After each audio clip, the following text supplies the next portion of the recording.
Oof. Oh, got everything ready. Sweet.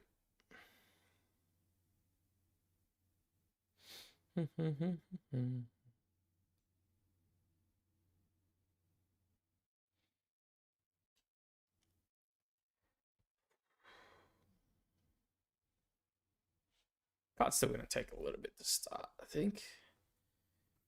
Yeah, alright. Maybe I'll up the audio. Nah, it's fine.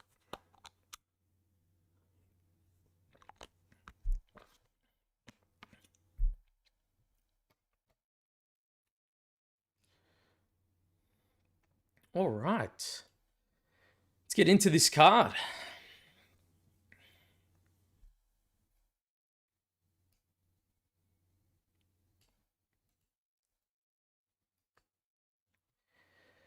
Oh, pretty keen to see how this one goes, honestly.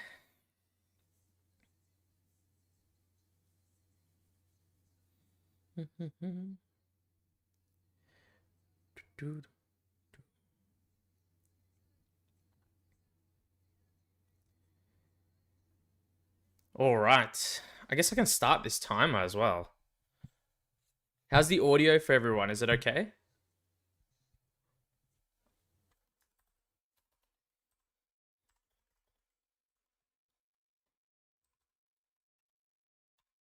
Oh, yo.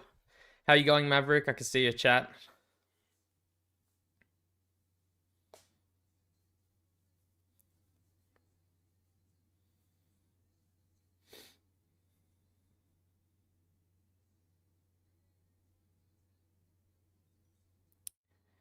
Papo23 says, hi, mate. Are you going to live chat, stream the event? Yes, I am going to do a fight companion of the event. It's not started just yet, but I'm going to go through pretty much every single fight that's on the card. I'll give my reaction for all the fights.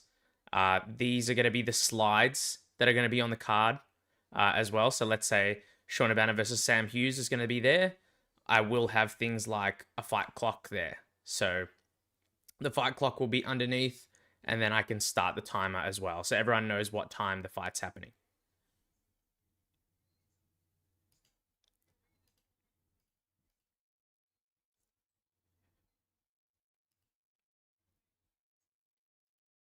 But for now, you know what? I'll put a timer on for that. So I did say I was going to do it sometime soon. Face reveal and stuff. Maverick says, sounds good, bro. Yep. All good. All good, guys.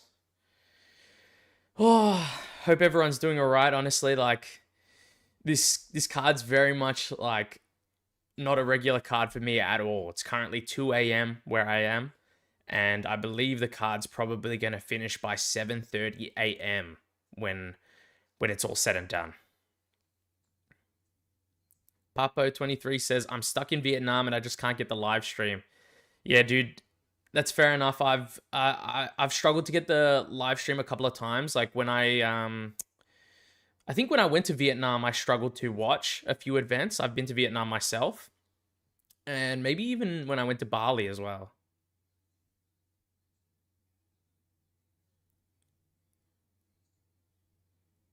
Hayden Glover says, Pitbull vs. Keita falling through. Pitbull vs. Keita's gone? Oh, I heard he lost weight. Is that fight... that fight's off. It's completely off.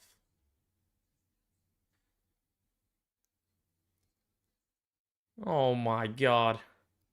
Jesus. I saw that he lost weight by like... It was like missed weight, sorry. I saw that he missed weight by around 4 pounds, I believe it was, on the initial weigh-in, but man, that sucks.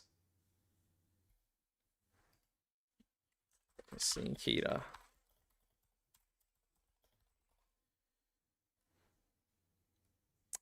Fucking hell, that's so bad, man.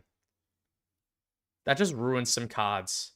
I was really pissed off at Brian Battle for missing weight on the last fight night as well, so... Papo23 says, yep, no dramas as long as you go through the fights that do me heaps. All good, man.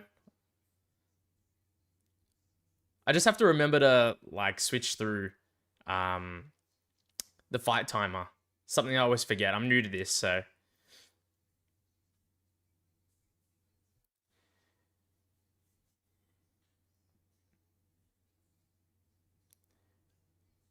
Yeah, the fight's starting sometime soon. They're just announcing the two fighters now.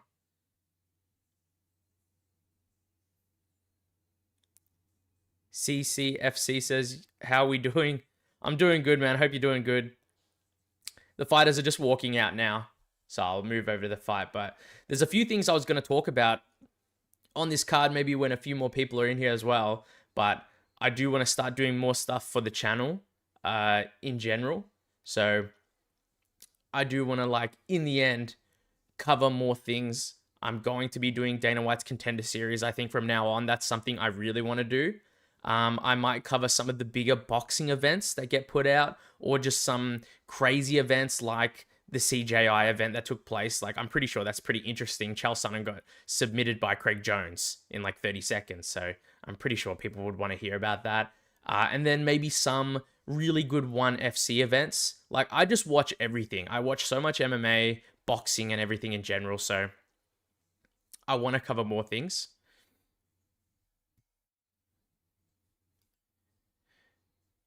But for now, guys, we're going to move over to the fight. Shaunna Bannon versus Sam Hughes. Next, I'm just going to switch it. There we go. I believe that's right. CCFC says, good, good. Got a little Sam parlay lined up. Yeah, me too, man. I've got a Sam parlay lined up as well. And he says, do you train MMA? I don't actually train MMA specifically. I've done quite a bit of boxing training myself. So I used to do like some sparring for boxing and just training under a boxing trainer and in a boxing gym. I've done a bit of BJJ, but like not anywhere near enough to say that I've like done it full on, you know? I guess you could say I've done like a little bit, but I would say I've done boxing for quite a bit. Like, I'd be pretty comfortable doing that.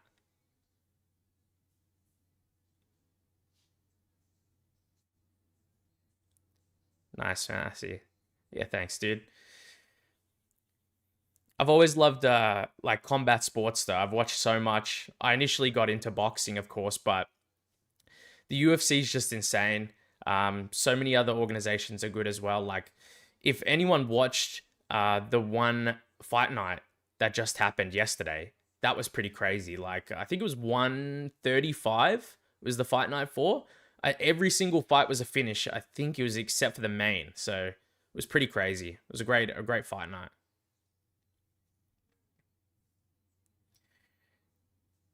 All right, Shaunna Bannon's coming out.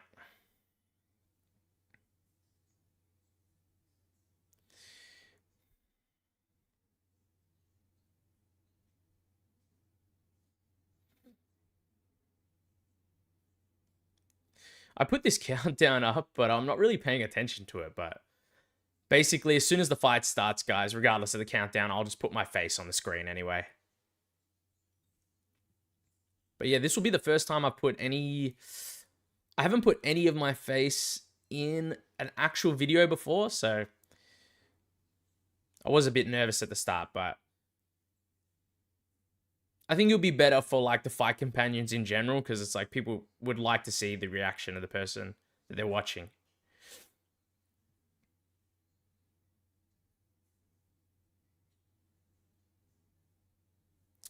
CCFC says, you did the roofie under 1.5. Did you take the boost on 3.65? I mean 365. Did I take the boost? Good question. I usually do take the boost, so I probably did. But I'm not 100% sure.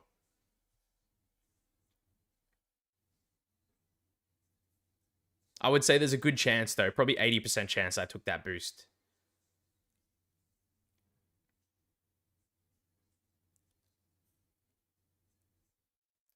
All right, guys. Maybe instead of this countdown, because the fight's going to start in about like 1 minute, I believe. I'll just end up just showing my face anyway, but give me a second. I'm just getting the webcam.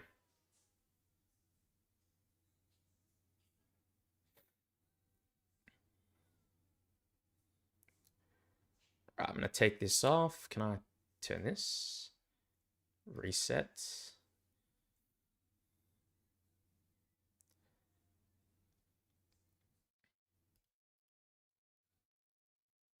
Yeah, dude. 100%. All right, I'm going to put it up on the screen now. So basically, I've left this gap in the middle of the screen just so my face cam can be in there. Hopefully, the audio is not too bad as well. But I'll put it on right now. Can you guys see my face?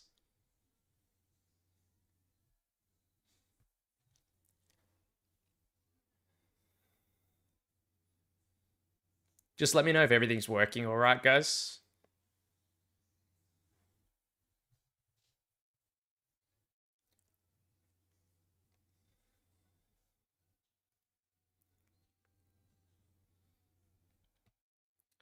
All right. CCFC says, looks good, working okay. Appreciate that, man.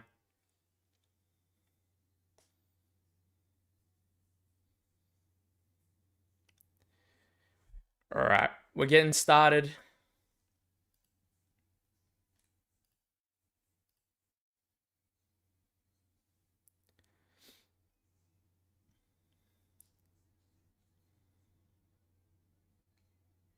All right, it started. Shaunna Bannon. Jesus. We're pretty much right on time right now. It's perfectly synced up. 448, 447. Honestly, Shaunna Bannon's thrown more punches than I've seen in a lot of her other fights. She mainly does that lead kick. So Sam Hughes is trying to pressure her back though now.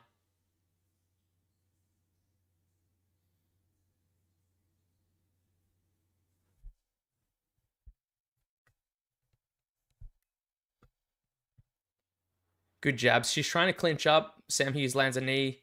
She's going for a trip to get Shaunna Bannon down. She gets her down to the ground. She's in her guard right now. So we've got Sam Hughes on top, about 407, 406. So it's perfectly synced up. That's good.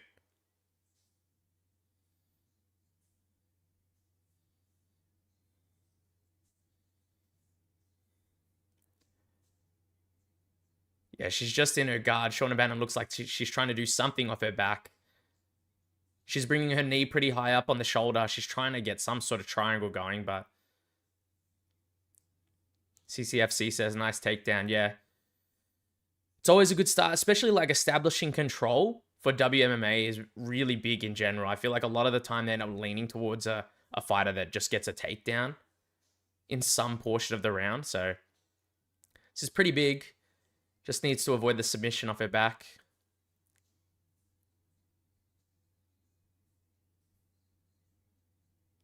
Not much is really happening though. Sam Hughes is just staying in the on top position in the guard. But you can tell Shaunna Bannon's trying to work up, get that knee over the shoulder.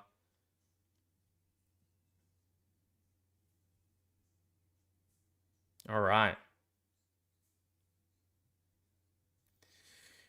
Hopefully it's not too early for the rest of you guys. Like, I'm going to be awake pretty much until, what, it would be like 8 a.m. So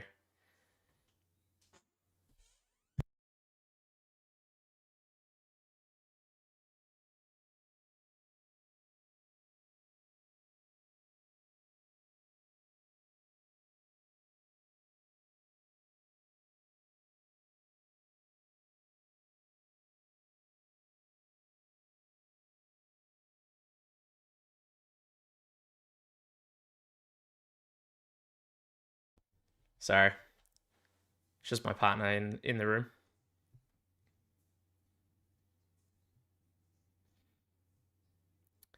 $5 p.m. for me in Wales. Thank God, finally a decent time. Yeah. I guess it's good for you, so it's probably the worst possible time for me, I feel like. All right, Sam Hughes is landing some ground and pound on top. She's trying to move into side control, it seems. She's gotten past the legs.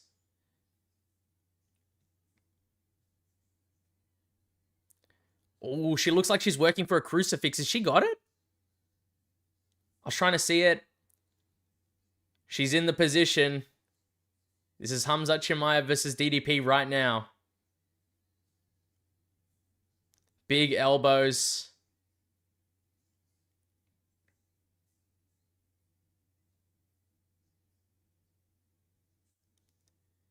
All right, she fell out of the crucifix. She's got one leg trapped in the guard right now.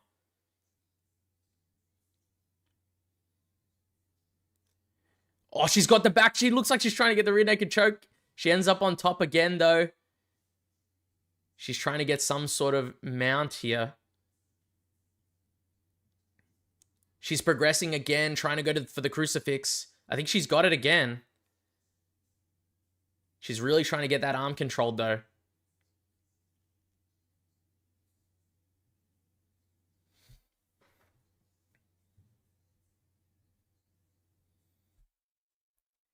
This is a very dominant round for Sam Hughes right now. She's trying to get the submission. She's on the back.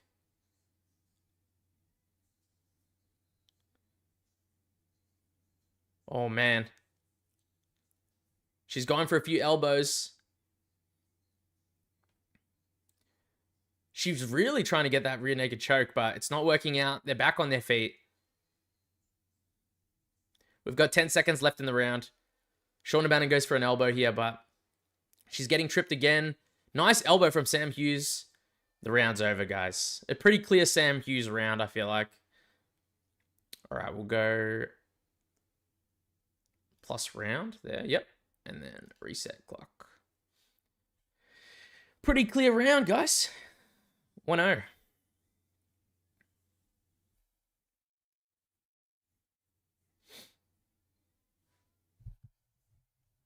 Man, it does feel weird seeing my face on the screen, I'll be honest, but I gotta get used to this if I'm doing more videos.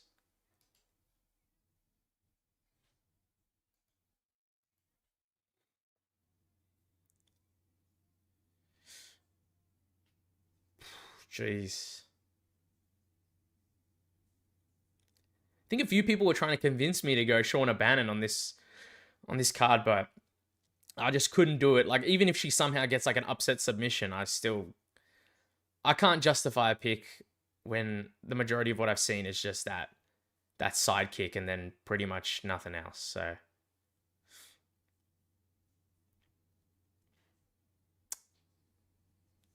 looking good though, guys.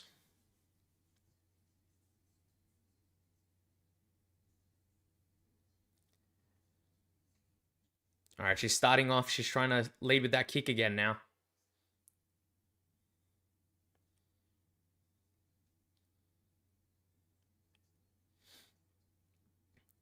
Anything on Gustafsson in the next one? I've actually picked Rinat Fakhretdinov as an underdog in that fight. But I do think it's close. Like, I have like a small bet on Rinat, I'm pretty sure. But it's a pretty close fight. It could just end with Gustafsson pressuring him. Sam Hughes lands a big shot, ends up getting down Shaunna Bannon. Geez, some big ground and pound strikes. She's on top. But yeah, that fight could just end with Andreas Gustafsson obviously like just putting the pressure on Rinat and just breaking him in the later rounds. But I do think Rinat ends up working his own grappling in that fight and has some success, especially on the feet. Like, Andreas Gustafsson is still too... He's very aggressive, but he's just not defensively sound still, and that's still something that is a big issue. And that's why he was, I believe, an underdog in the fight with Kers Williams, you know. A lot of people thought he was going to get knocked out. I thought he was going to get knocked out. Geez, Sam Hughes is looking pretty good right now. She's going back to the same position. She really wants to get basically Khamzat Chimaev versus DDP. She wants to get the crucifix. She wants to get the crucifix again.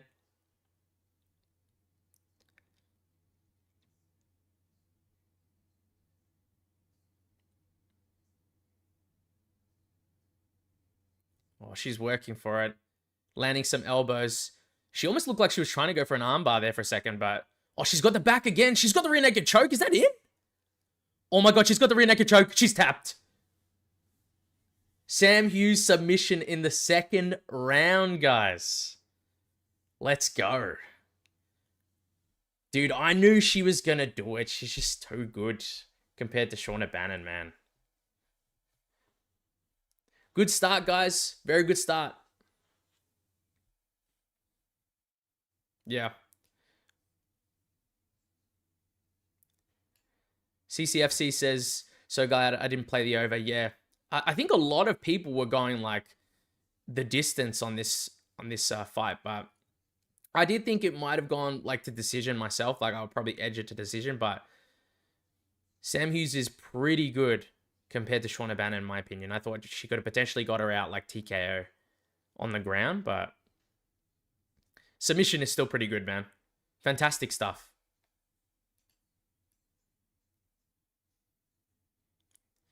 By the way, guys, I appreciate you jumping in and joining my stream and stuff. So, and, you know, liking the stream and supporting the channel. I appreciate it a lot.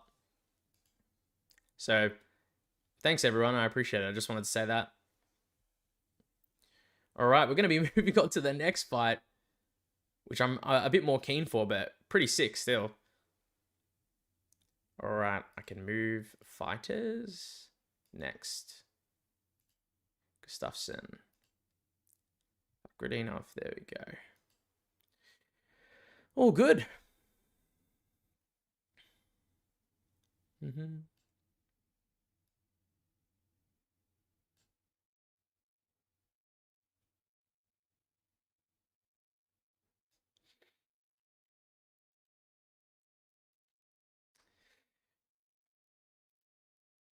Yeah, now we're going to be waiting for a bit, guys. I'm not going to lie. Like, it's always like 15 minutes between these fights, but... Clock. Reset. There we go. Total rounds. CCFC says, I got a cycle parlay lined up for Patterson, Mason Jones, decision, and Roofie KO. I see. So one of each different finishing type, I guess. Honestly, I do think that's pretty good because if Patterson wins, I probably do see it happening by sub, and I think Mason Jones will probably do well enough against Bolaji Oki, potentially do better towards the later end of the fight, like towards the second and third round. So I believe he'll get the decision as well. And I've got Roofie by KO myself. Quick work, Hughes. Oh, it's Triple T. What's up, Larry and chats? I appreciate it, man. How you going?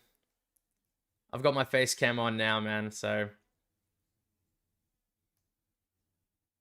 the fight just wrapped up. Sam Hughes got a submission in the second round. Yeah, CCFC says, yeah, every week do a small bet on one of each method. What's up, Triple T? Yeah. I think it's not bad. I wonder what like the odds would be on all those finishes because it's a pretty specific bet. Like, what's the finishing odds on that cycle parlay CCFC?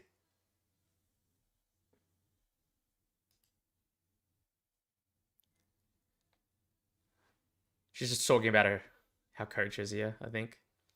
I haven't got my headset on. I don't know if you guys can see here, right? I'll put it up for you guys here. These are my headphones here. Do you see this? They're fully broken, right? But I've got sticky tape on them, so they're like fixed into place. But if not, it would just be like completely ripped over here. So I've got them fixed, but I'll just be listening like every now and again like this, I guess.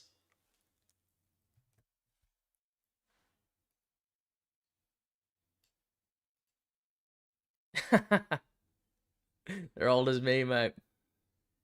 I can see that, Triple T, mate.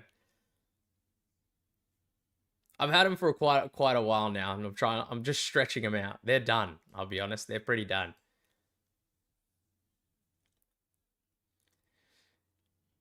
I'm just watching the replay of Shaunna Bannon and Sam Hughes. She was going for that rear naked choke a lot in that first round, so I am happy she got the finish in the second. because she's hunting for it. Triple T says, I am the same way. If they work, they work. Yeah, dude. I can't let them go if they're still working. Like, if I lost audio in them, yeah, fair enough.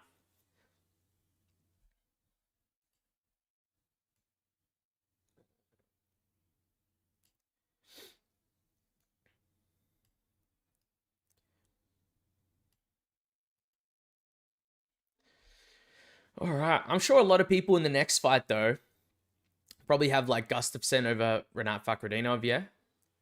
Because I've seen a lot of people favoring him. I know he's the favorite in the matchup as well.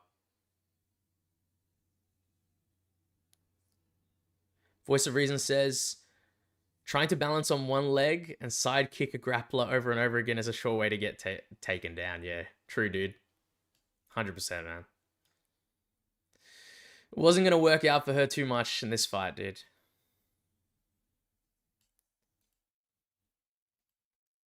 Appreciate seeing you again as well, Voice of Reason, man. CCFC says, I haven't got any money on it. Gustafsson's got hype, but Rinat is so experienced. Yeah. He's got a lot of hype, man. He is really like that dude in terms of marauding forward on his opponents, but there's holes in that game, man. And I really still don't like it defensively. I think once he gets higher up, he's not getting past a few dudes that I can see. Voice of Reason says, I thought I'd step by, mate. Great time last time. No, I appreciate it, man. I appreciate it. It was fun, honestly, having you. Like, I think it was like Triple T was in there even last time. Jason Rodriguez. Daniel Kogler as well, I think, for a bit. So, and there was a few people stopping by in and out as well. So, I do appreciate it.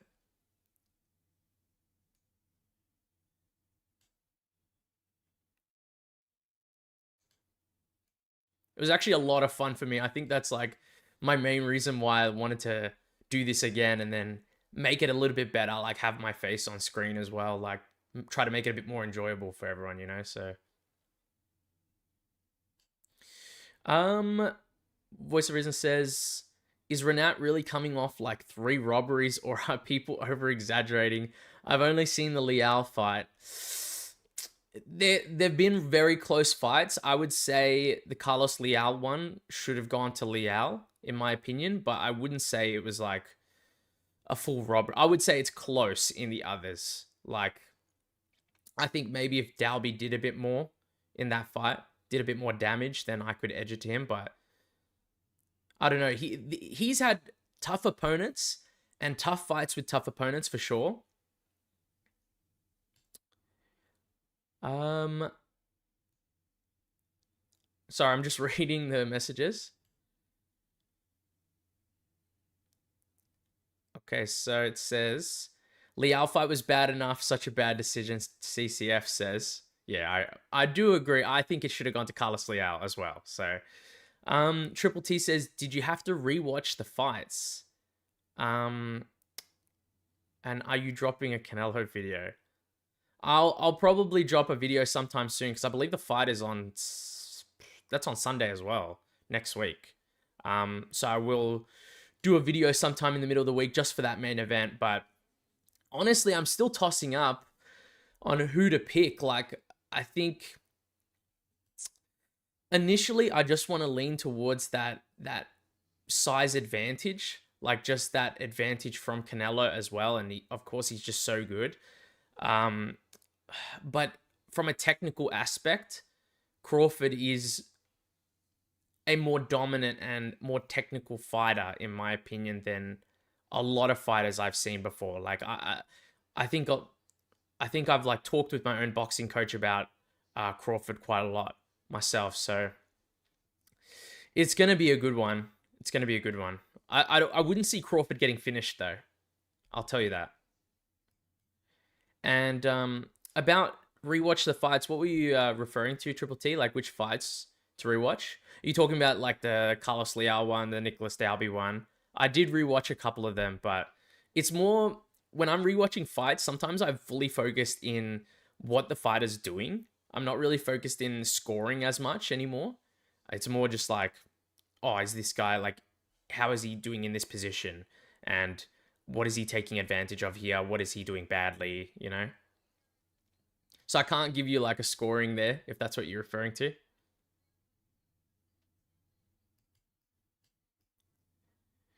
All right, guys. They're just announcing Gustafsson versus Rinat Fakhretdinov right now. So they're going to be walking out in a second. Oh, I'm still disappointed about Losinquita, man. Jeez, I really wanted to see that. So disappointing. Voice of Reason says, man, crazy how this time it's 2 a.m. for you. Last time it was 3 a.m. for us. Yeah, dude. It's completely different timing, so.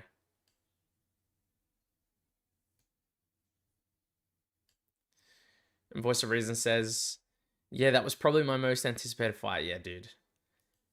I think like I've said it before in other streams, I've been very hyped on certain prospects. Like I think Losinquita was someone I was looking at for a while, so I knew I wanted to watch whenever they debuted in the UFC. I think, like I've said before, I think Luke Riley, I've seen a lot more of Luke Riley now since I believe he's got announced to be assigning to the UFC. I've been watching him for a bit, and he'd been getting cornered by Paddy Pimblett as well, I believe. And there's just so many fighters, it's like, I just want to see their opportunity in the UFC, but man, like having such a big opportunity, just basically throwing it out the window, man, like that. It's pretty disappointing. Voice of Reason says, but Pitbull's pretty smart to reject the fight, and he posted an AI picture of her. What? To his Twitter, which I thought was pretty funny, dude. Is that Kita's nickname? That's right, yeah. It's like his fighter nickname or something. Because people have been calling him like Mike Tyson and stuff, but I know that's not his nickname, like Iron or anything like that. Yeah, Black Panther did. It's pretty funny though, like making jokes of it. But dude, I honestly think in general, like as sad as it is when fighters do miss weight, I don't necessarily like I'm not angry at the fighter for rejecting the fight because it's a big advantage. Like it's a massive advantage. Like I think a lot of people were hyping on Benoit a little bit more in the matchup with Mauricio Rufy just because of how Rufy looked in his fight with James Lontop, I believe it was. I think it was James Lontop. But that dude looked like he was like 2 weight classes above after missing weight. He looked so thick in the octagon. And then when they started fighting, the shots that Mauricio Rufy was landing on him, I guarantee it would have KO'd anyone in the division that was like weighing 155. Like, there's no way anyone else has taken that sort of shot. Triple T says, right, I think Pitbull was pressured to accept that contract, so I don't blame him. Yeah, dude. They shouldn't pressure fighters like that to take fights. Like, I know it's like,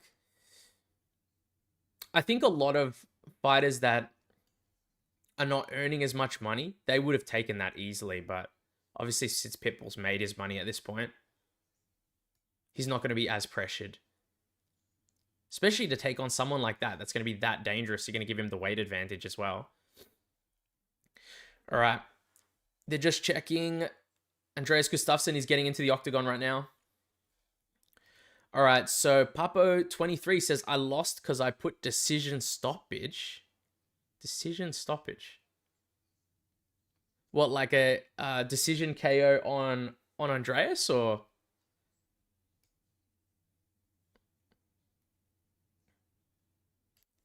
Can you explain that, Papo? Sorry, man.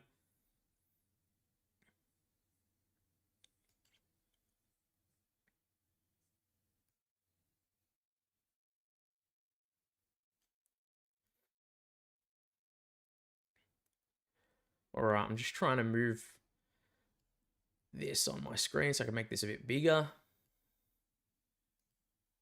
There we go.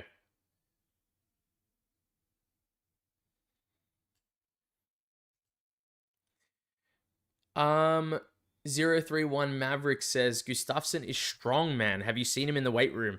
I did see some of those videos, dude, like the snatches. I think it was the Zercher squat as well. He's ridiculously strong. I'll give him that. Like, it did make me worried seeing something like that. I know fighting's not all about like looking big and stuff, but that being that strong definitely helps, like in the grappling.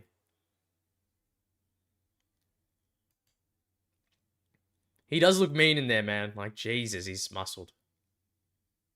I don't know how these dudes make 175 or 171. I mean, 171, 170. It's pretty ridiculous. Kalong Sikri, I hope I'm getting that right. Kalong Sikri says, need over 1.5 rounds. I think you'll get it, honestly. I think this fight most likely goes to decision. All right. Fight starting in the second, guys.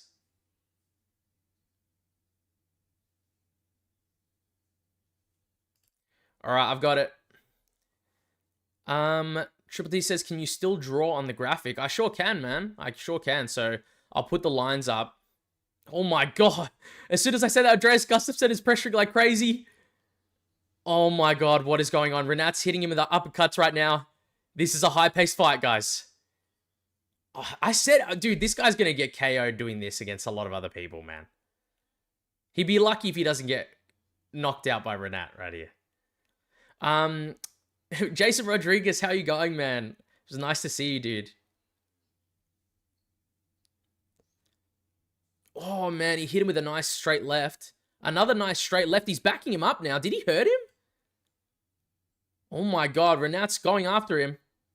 Like crazy. He's covering up against the cage already. First minute. Oh, my God. Oh, my God, guys. What the fuck?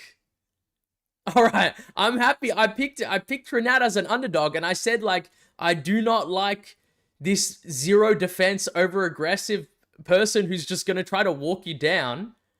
But Jesus Christ, man. Like, I didn't know that he was that hurt. Rinat must hit really hard.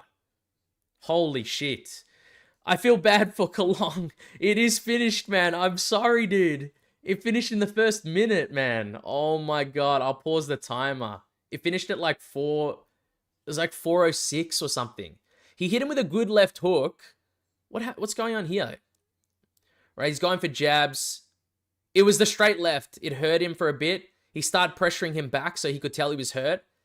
And then he just started going to the body, hit him an elbow over the top.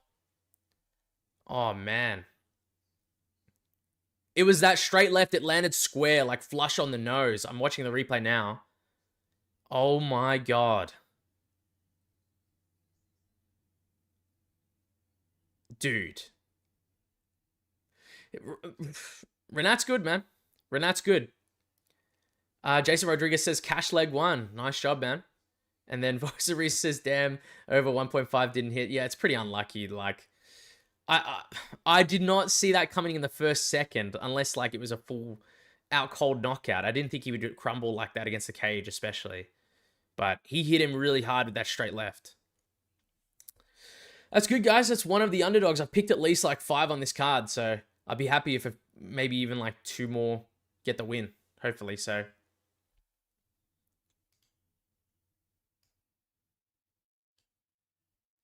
So Jason Rodriguez says, glad to see your face, bro. Keep up the great content. I appreciate it, man. I think, like, when I first started doing the videos, I just told myself, like, I'll probably not show my face for, like, a long time. But I think, like, a few people saying about the growth of the channel and stuff, like, changed my mind a bit. Like, it wasn't like I was pretty off the idea of doing it, especially since I did want to do some streams and stuff.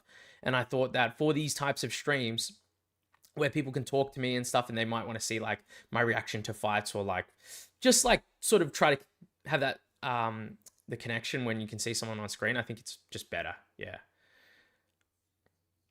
But it is like a little bit out of my comfort zone. I'm not used to having it on stream or on videos. Voice of Reason says, interesting how Rinat just put his hands on Gustafsson high guard and just kept shoving him back in the finishing sequence, kind of kept his arms pressed against his face. Yeah, I know. Dude. Man, that's a pretty... I'm telling you right now, like, people favored Gustafsson very, very, very heavy in this fight. And, like, right after this, no one's going to be favoring him anymore like that. I'm not going to say it's, like, a terrible pick to pick him at all. I disagree with, like, anyone who would say that, even after seeing, like, the outcome. Because that's being, like, results orientated. But yeah, I would say, like, moving on to the future, I don't see anyone being as super confident in him to try to, like, pressure forward and break people and stuff now. Especially against someone who's got some power in their hands, honestly.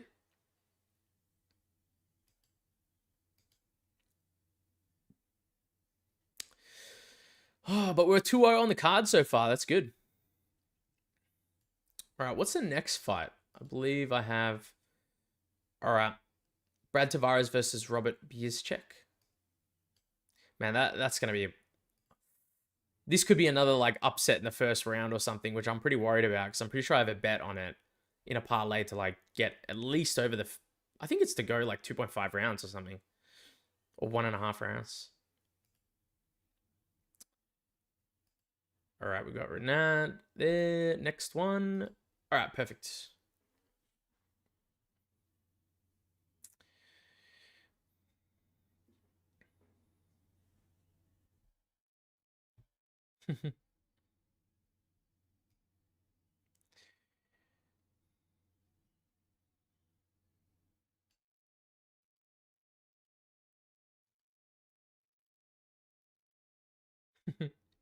Dude, you know, I'm laughing because I can hear my girlfriend, right?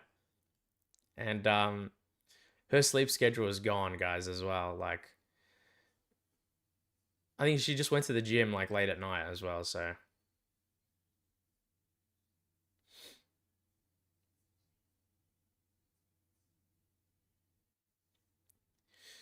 All right. Oh man, I have like a big feeling that this could end in the first round. Like, if Robert Bryczek just, like, comes out storming, like sometimes he does, I think he could get caught. I do favor Brad Tavares quite a lot here, but very interesting. All right, I'm gonna restart this so there is no confusion here. Reset clock.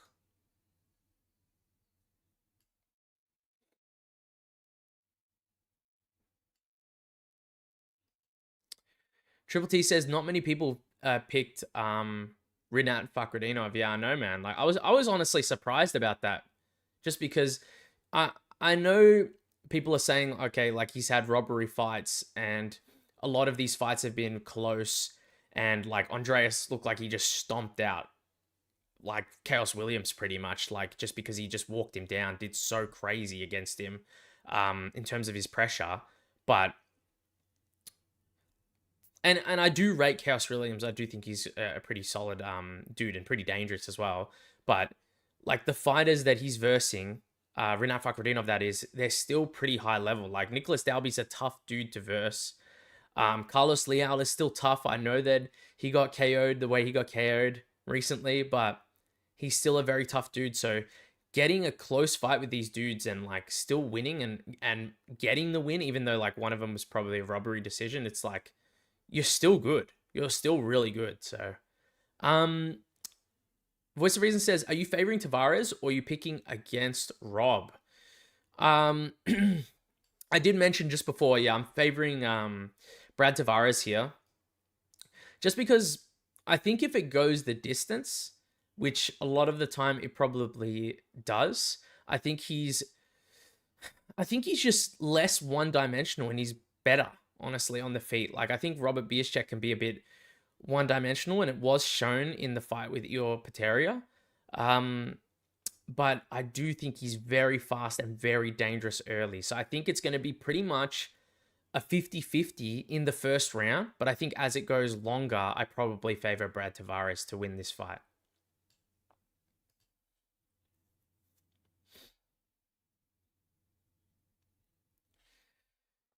Yeah, a bit of a break here, guys. So what's the time for you guys now? Like, over there. Like, I'm pretty sure. Where are a few people from? Was it from Texas, maybe? Triple T in America?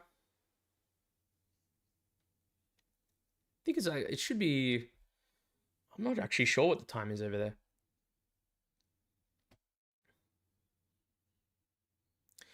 Voice of Reason says almost 1 p.m. Dude, perfect time, bro, to watch a card.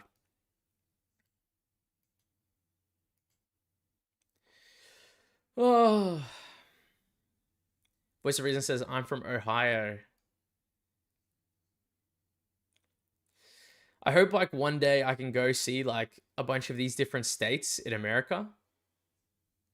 Louisiana, it is 11:45. Oh, in the morning probably, yeah, 11:45. Okay. Dude, that's perfect, man. That's perfect. I'm just jealous, obviously, because now I'm awake at this time. It's fucking 2:45.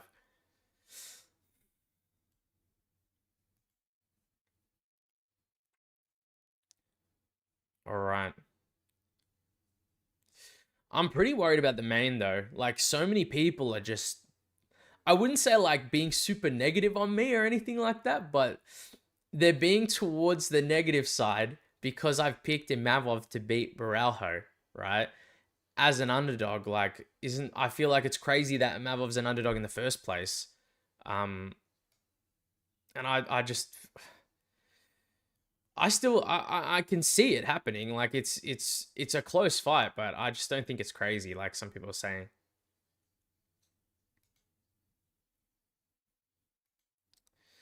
Yeah, but like I was saying, guys, like while we're waiting for this fight to start soon, it should start soon. I'm just like I would love to visit a lot of different places in America and stuff.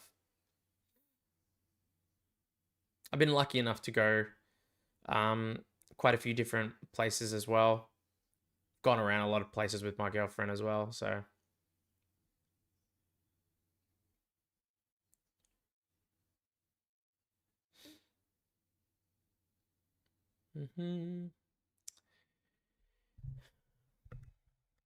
hopefully.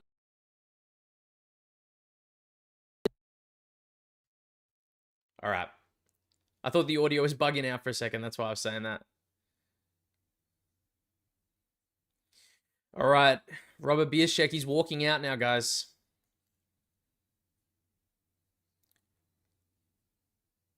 I don't know how you would say this name. Pronounce it Bryczek? Bryczek, maybe? I just say Bierschek. But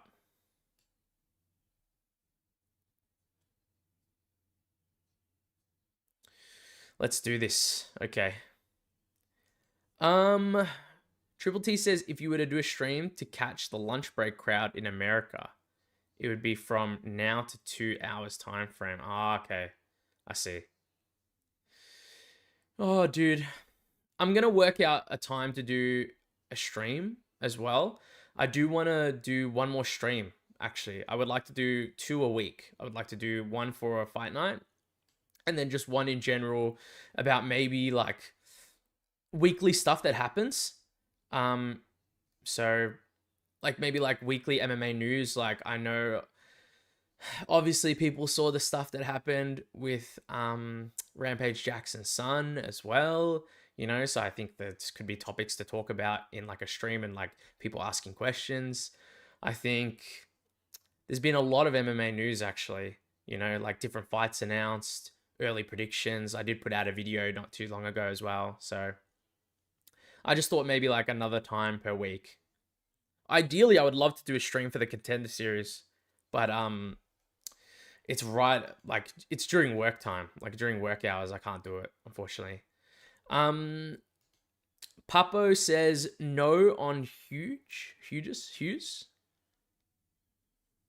So what are you referring to? Sorry, Papo. No on Hughes. Sorry if my eyes are like so red, guys. I'm like, I had a long day at work. I worked this weekend as well on Saturday, so now it's like Sunday morning.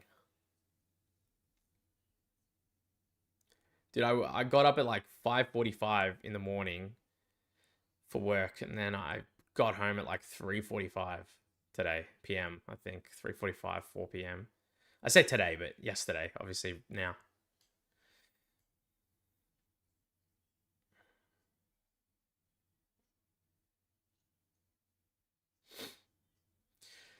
Whew. Dude, I'm keen, man. This card's good. This card is good, man.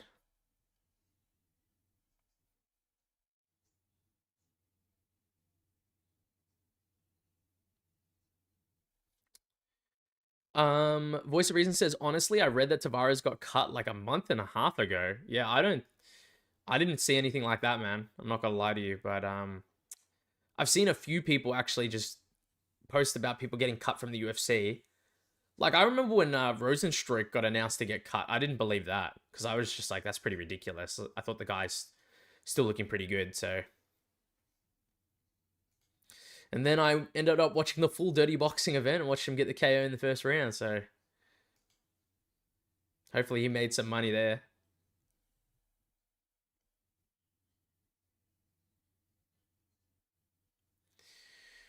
All right, this fight's going to be starting soon, but I do have a few things I was talking about before with people, but if anyone's asking about it and stuff, like I'll show like the other slide. I know I'm in the way a little bit, like with this face cam, but it's just like all the things that I want to do, which is like the Dana White Contender Series, CGI, boxing, some boxing, big boxing events. I will cover like the Canelo and Crawford stuff. I think that's on Netflix, right? That's on Netflix, and then some one events that I think are going to be pretty big. I would love to do that, like super fights as well. Like if I was around for Rodtang versus Demetrius Johnson, I would have done that for sure. So I thought I would just point that out again for anyone who hasn't seen. Voice of Reason says, but I guess not. Oh, he got removed from the active roster. Oh, yeah. Sometimes they like do like a post where the fighter just gets removed, but it's just because of like a renewal on the contract. So it's not like a full removal.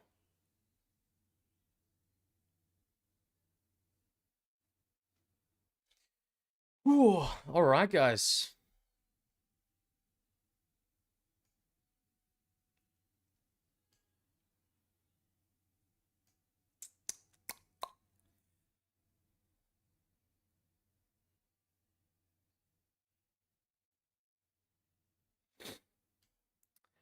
I'm just watching the screen. They're announcing Brad Tavares, man. He looks in good shape this time. Does he usually look like that? He looks pretty solid right now. I think he looks a bit leaner than I've seen him.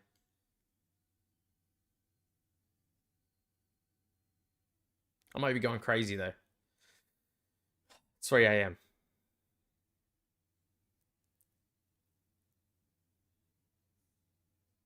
That guy looks a little bit like Grum, you know? All right. I'm going to start the fight clock in a second, guys. The fight's starting. All right, starting perfect. Oh man, I just, for some reason, I have a vision this is going to be like a fast-paced first round. Good jab from Brad Tavares, but... Whew. Okay, Robert Bryczek is like pressuring in pretty heavy. They're trading. It's what I said, guys. They're trading already early. Bryczek's like walking him down though for the majority of the time. Brad is trying to circle out. They exchange leg kicks. Look like a nice body shot. Nice body shot from Bryczek. Good kick from Brad Tavares there. I always like the push kicks. Like whenever you go push kick to like the midsection, it's fantastic, I think. Jeez, Bryczek's really, really coming forward. You can tell Brad Tavares is trying to land that 1-2. Good leg kick. He's circling out. Honestly, good from Brad Tavares circling. He's circling to the left as well. It's exactly what he should be doing right now, so looks good. They're exchanging again. Man, he's going for this forward pressure right now. Brad Tavares on the back foot.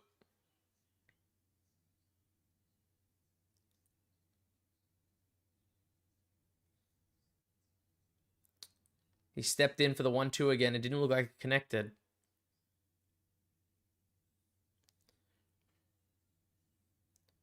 Ooh, it looked like the right hand of Tavares connected. Robert Bryczek drops him bad. Oh my god. Massive shots for Bryczek. This could be over, guys. He's against the cage, though. He's not on the ground anymore. He's trying to recover. Robert's trying to get him off him. He's targeting the body. They're clinching. Oh my god. He dropped him bad. I need to see the replay of what it was, but it looked like something went through the guard.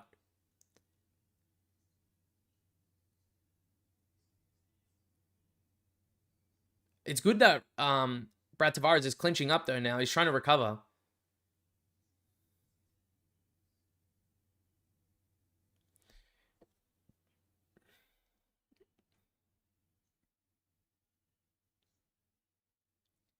Good leg kick. I think Brad's recovering a bit, but still, after getting dropped that bad, I wouldn't want to engage in a firefight again in the first round. Nice shot from Brad Tavares, but he's getting pressured back from Robert Bryczek. They're trading again. Oh my god. Brad's got rocked again. Brad is hurt bad. Like, Brad is hurt really bad. Why is he clinching, though? Yeah, unless he's holding his gloves, I don't understand the reason for trying to, like...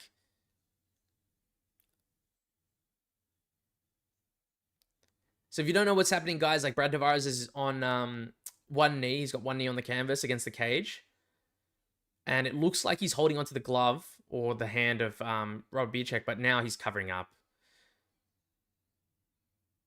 Dude, he's trying to clinch. Big shots from Bryczek. Oh my god, man. He secures the takedown. Oh my god, that's massive. That is massive for recovery, dude.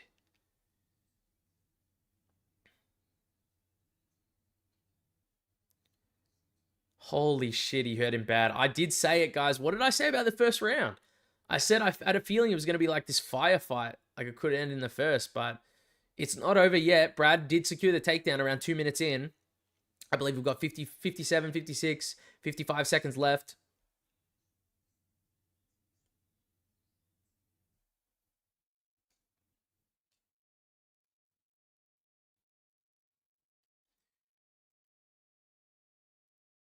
Honestly, I think Brad will obviously lose this round, staying on top, even if he does like a tiny bit of damage or whatever, but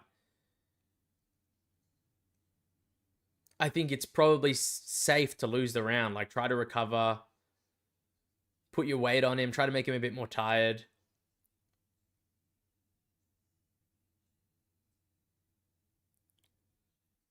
He almost looks like he's trying to Von Flew him a little bit, like if his arm was over his shoulder, but his arm was around the back of his neck, I mean, but...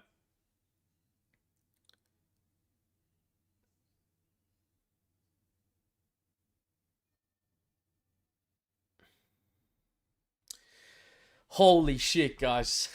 That was fucking hectic. I'll say that, though. Voice of Reason says banger. Yeah, dude. I had this feeling that they were just going to go after it because Bryczek seems to do that a lot. But I will say this. He does slow down pretty significantly, usually in the second and third round. So I don't think he's going to keep up that sort of aggression and that pace. And we haven't seen if he's going to, like, if he's tired himself out or not, you know? So very interesting. Dude, I'm excited for this. I'm surprised Brad survived quite a few of those times. So I put that a 10-9. Very strong 10-9 for Robert Bryczek there.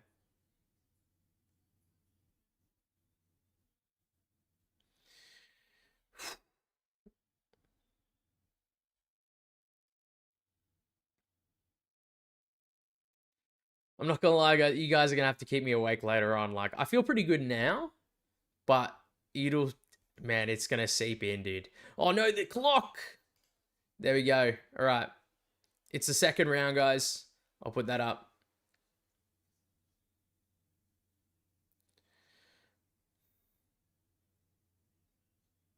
Kalong says Tavares will win, Bryczek is tired. Yeah, dude. I do think he's going to slow down pretty significantly. I could see Tavares winning the second and third.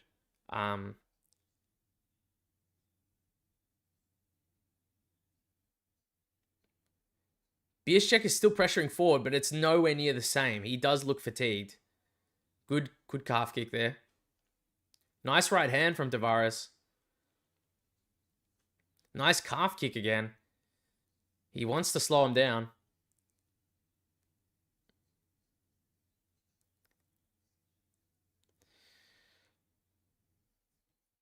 See, the problem was, like, I remember watching the Orpateria fight, and he looked really, really good in that first round.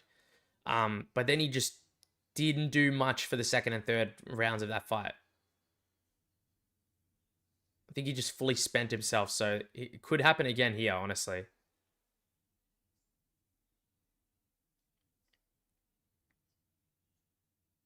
Papo23 says South Vietnam time, it's 12 a.m. on a Saturday. Brad Tavares shoots in, gets the takedown stuff. Oh, Vietnam time. Yeah, dude. I love Vietnam, man. So, just wanted to say I've been to Vietnam once, and dude, I loved it. Like, I really want to go back sometime soon.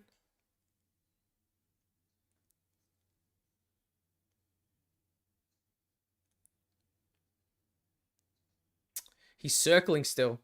But guys, you can tell already, like, Robert's not doing as much as he was before. He's still trying to pressure, but it's completely different pace.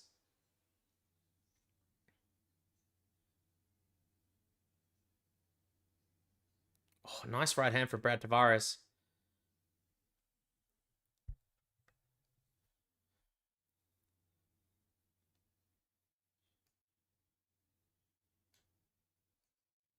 Went for the high kick. It looked like it grazed maybe, but... Big shots for Bryczek against the cage, but looked like it was guarded.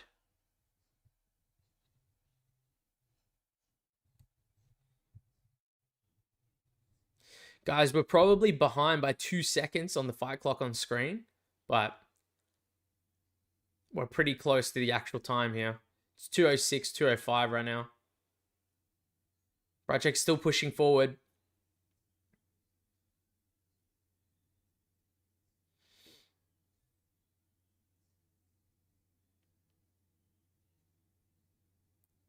Kalong says, I got Tybura, bro, as an underdog. Dude, I got Ante Delija when he was an underdog as well. So they did do like a bit of a switch, how do you say, like switch swap, you know? He's pressuring forward. Not much is happening though, guys. Nice leg kick from Brad Tavares.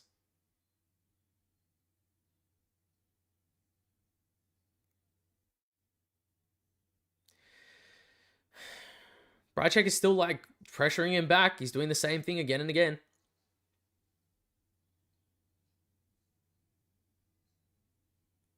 I still think Brad Tavares' leg kicks and at least landing more punches, I think, this round. He's had more volume, I believe.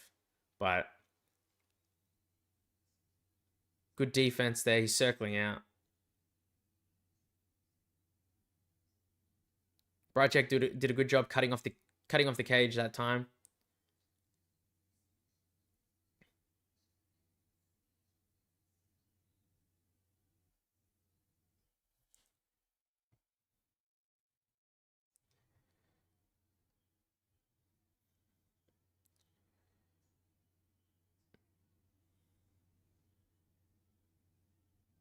Bryczek looks like he's loading up for something here.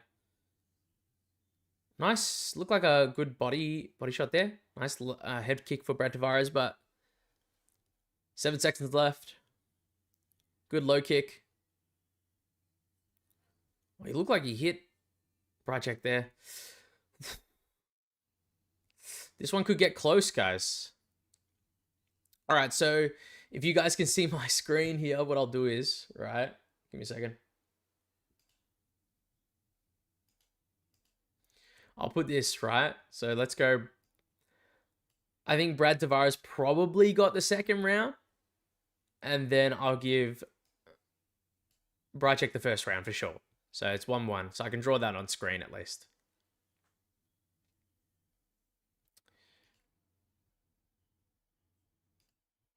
Third round though.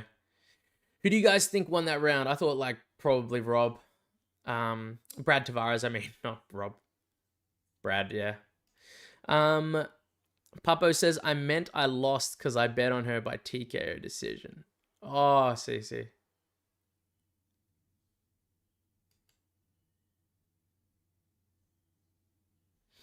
Unlucky, Papo, man. Jason Rodriguez says, really good fight. 1-1 so far. I believe the same thing. I believe that.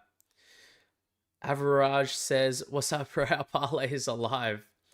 Nice to see you, man. I appreciate you stopping by as well.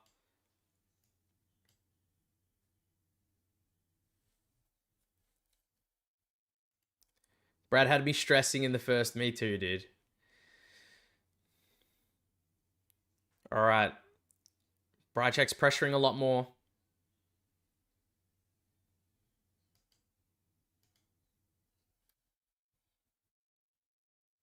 Wait, I didn't start the clock, guys. I'm sorry. Give me a second. We'll go like that. Oh, it's a nice push kick. It's about 4:10 right now, I believe. Perfect. It's synced perfectly, guys. Brad Tavares shoots in. Gets stuffed. They're back on the feet. Bryczek's looking a lot better in the third round. Oh, he got clocked by Brad Tavares there, though. He's pressuring, though. He looks like he's gained a bit more cardio in the third round. He must have taken that full second round off, pretty much.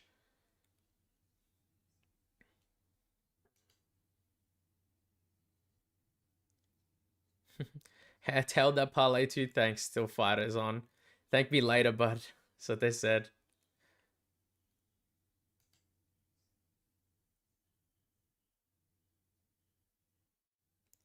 Ooh, looked like a nice left hand from Robert Bryczek. Oh, did he rock Brad Tavares bad? Oh my god! Guys, it's probably going to be over. Jesus. Oh my god, man. I missed the shot that rocked him because I was looking over at the comments, but oh my god, dude. It's exciting. It's a good finish. Like he's an underdog as well, but dude. That's 2 underdogs already on the card. That one was wrong by me. That's my first wrong one, so. All right, I need to see the shot that rocked him here. It was a big right hand. That's what it did it. Man. Massive right hand. And then he just crumbles against the cage. Oh, man. That's tough stuff. I really thought he was going to start pulling it back in the third round. Like he was going to start working a bit more. Bryczek was going to let off on the gas. But he seemed to have recovered pretty solidly after taking the second round off, in my opinion. But man, he hurt Brad. I'm surprised he didn't get it out in the first round. He really did hurt Brad bad in that first round, so. Oh, gosh. I didn't have any bets on that fight, did I? Well, just give me a second. Do I have it on this screen? Give me a second. Let's have a look. No. So my bets are somewhere here, but they might not be in this exact slide. Wait, is it drawn on this slide specifically? That's sick. I didn't know that. All right. Unlucky boys.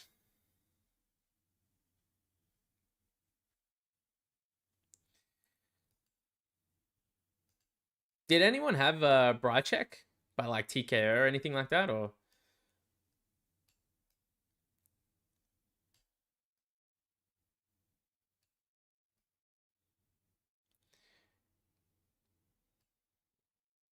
Voice of Reason says, man, Tavares got 1 takedown stuffed and never tried again. He should have just kept going for it because Bryczek really couldn't get up off bottom position.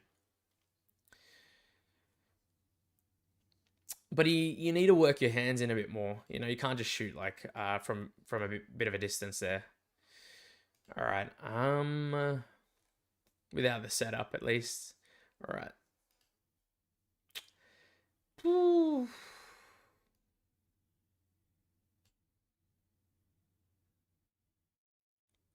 Sorry, I'm just watching the announcement now.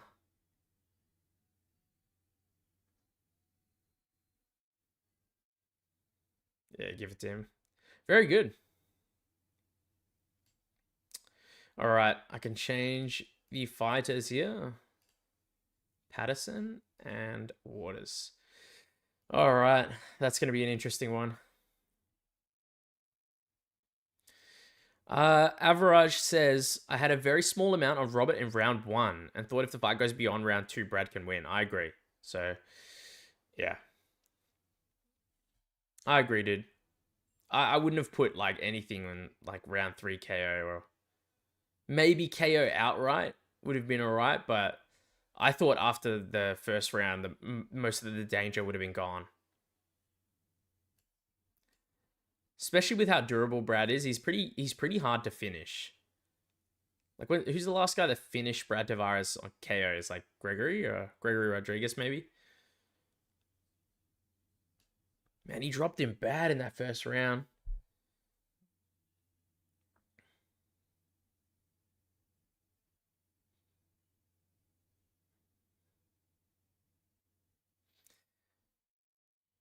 Sucks, man. Brad's been around for a very, very long time, so.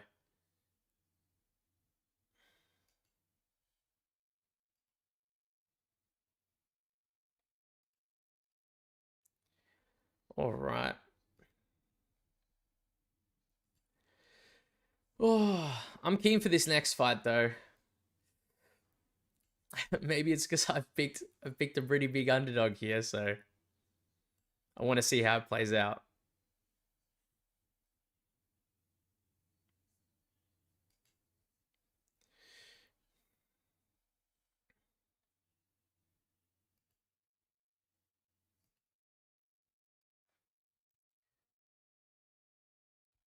What I'll do is I'll start this.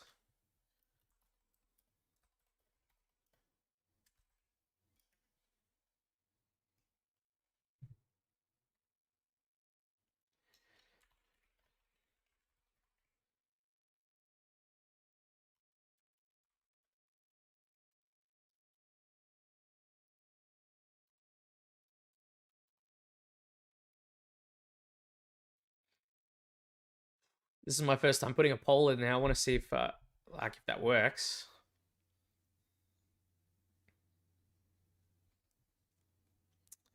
Average says, I picked Trey but didn't bet on this fight. I have a feeling it could go either way. Dude, I picked Trey. So we're gonna see how we go, but excuse me. I think a lot of people have been super confident in Sam Patterson. And I do think he's pretty good. Like, I think he's tall, he's rangy, he's a bit awkward, he hits decently hard. He's got obviously a great submission game and grappling in general. But I do think he's still pretty open on the feet, and I think Trey Waters is very difficult to fight sometimes as well. And he's very rangy. I think he's like 6'5", Trey Waters, I believe. So we're going to have to see how this goes.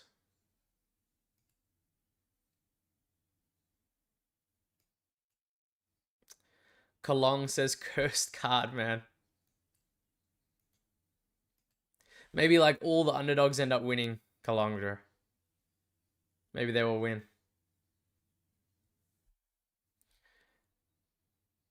Jason Rodriguez says, let's go Trey Waters, dude. Yeah. Dude, I want him to win, so. Voice of Reason says, do you think they'll ever bring Caceres or Battle back to the UFC?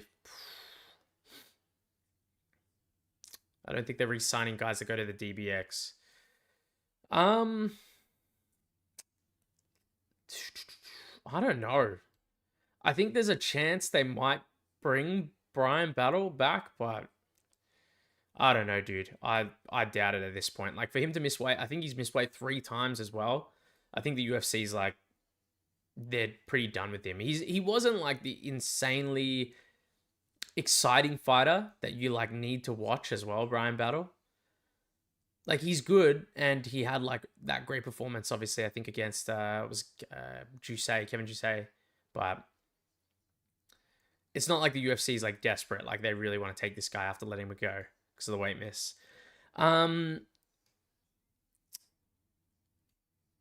Average says, but Sam has more ways to win, so there's more chances. But Trey showed a good takedown defense in Billy fight. But Sam also showed hands in the last fight against Borralho, so I'm a bit confused. Yeah, dude. Honestly, that's fair. That's fair enough. He was a massive underdog in that fight with Danny Barlow, so I think anything could honestly happen here. Like it wouldn't shock me out of the blue if he somehow got a KO, like to KO Danny Barlow as well. But he got clipped in that fight too. Triple T says 778 picked Bryczek. Yeah, dude. It's not likely, dude. Wasn't a likely pick, I don't think. Or at least people weren't leaning towards him more often than Brad Tavares, you know? I did think he was dangerous, but more so early. It's Your Boy says, I put $50 on Waters. I see, mate. Thank you for the comment. $50 on Waters. I hope you get your money, man.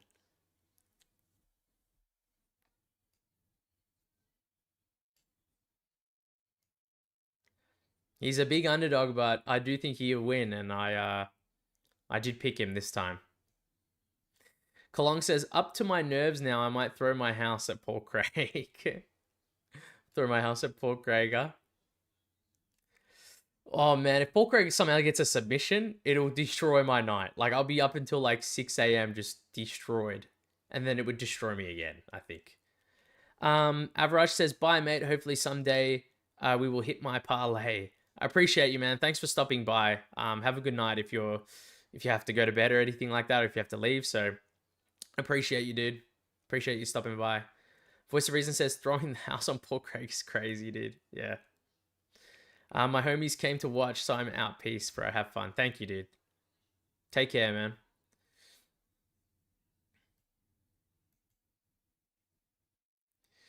All right. Fight starting soon, guys.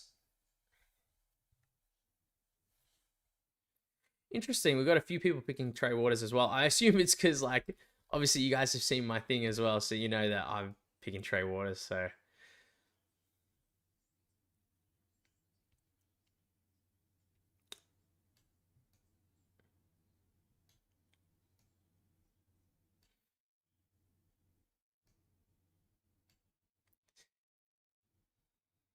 Man, I really wonder how this one's going to go. All right. Sam Patterson's just walking out now. Probably fight starts in the next 5 minutes if we're lucky.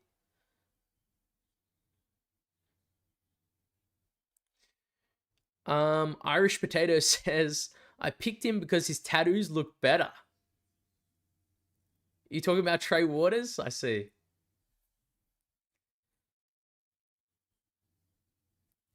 I'm looking at my screen right now. I'm just looking at the tattoos, but I'm looking over. I'm like, I don't know. I don't know if it looks that much better,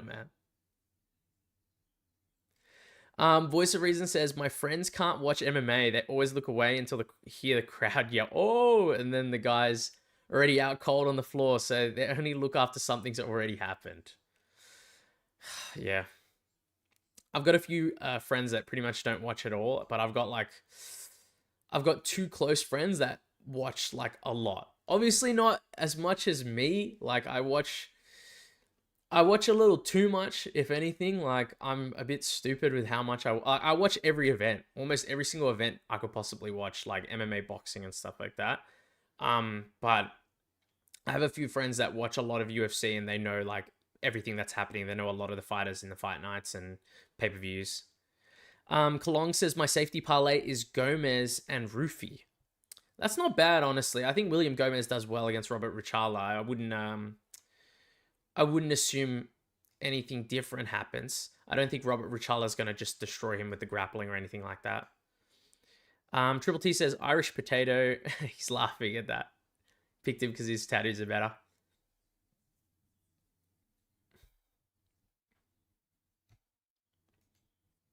Man, Trey Waters' fight against Billy Ray Goff was just insane, guys. Like, you guys want to watch a pretty fun fight, watch that one. And I believe Trey Waters even rocked him in the last round, if I remember that one correctly.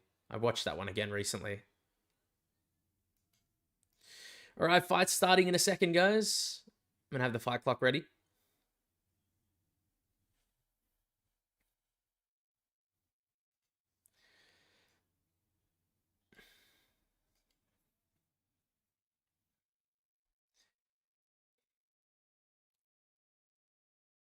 All right, fight's going to start in the next 5 seconds. Just want to say again, though, like, I appreciate everyone stopping by and just supporting the channel in general. And, dude, I don't know if I can say it enough. I don't know if I say it a lot, like, or too much or anything like that, but it's just cool. Like, I didn't think, when first making these videos, like, I'd have a stream and, like, see, like, 9-10 people in. I think that's just crazy, you know, to me. So I appreciate it a lot. The videos have been doing pretty well as well recently. So I think there's a chance potentially, like, I could end up joining, like, the partner program for YouTube in the next, like, maybe if the videos keep doing well, maybe in the next month or so. So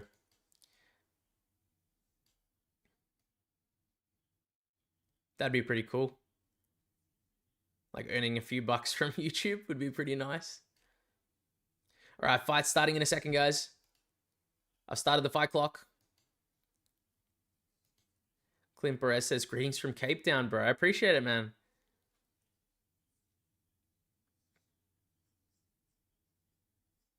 Thanks for stopping by the way. He really does lead with his head, Trey Waters, man.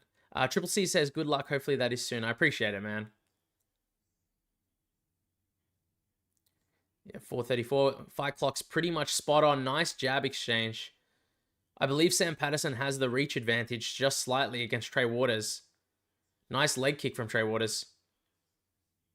Dude, Trey makes me so nervous with how he fights, but Voice of Reason says Waters looks much bigger. He is bigger. He's 6'5" compared to Sam Patterson. He got hit pretty hard there by Sam Patterson. Good leg kick.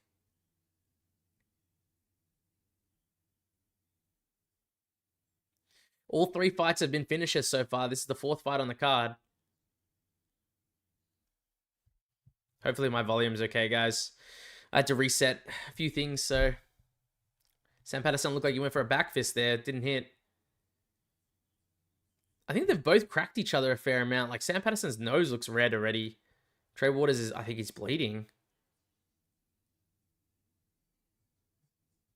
Oh, I thought he might have been bleeding out the nose, but he looks okay. Man, he looks quick, though.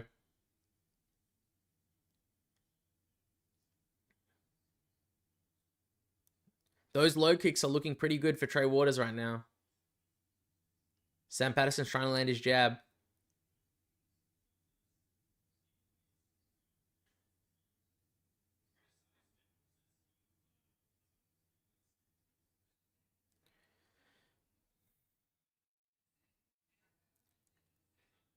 Honestly, Waters is looking pretty good on the feet. It's pretty much how I said it, like, he might look, you know? I think Sam Patterson's going to have to try to change, like,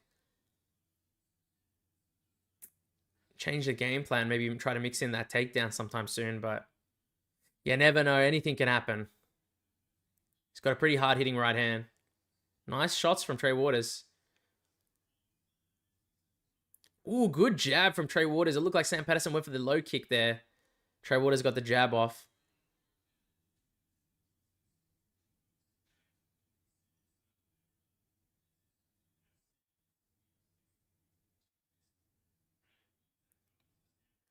You can tell Sam's really trying to go for that right hand. I said it. He's really trying to go for that right hand. Oh my God, he's rocked Trey Waters bad. Oh my God, he's probably going to put him away. Big right hands landing for Sam Patterson. Oh, dude, he's done. Oh my God, first round KO. Dude. That's insane.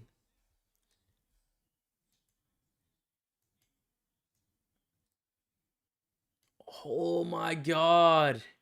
Kalong says easy. Yeah, dude. He made it look easy. Putting away Trey Waters like that. He's bloody 13-1 or something. What is he, like 9? No, he's like 9-1, I believe. It's not easy, man. What a finish, says Voice of Reason. Dude, crazy finish. Kalong says at last a win. I'm happy for you, man. Obviously not a win for me, but I'm happy for you, dude. Adam says, let's go, champ.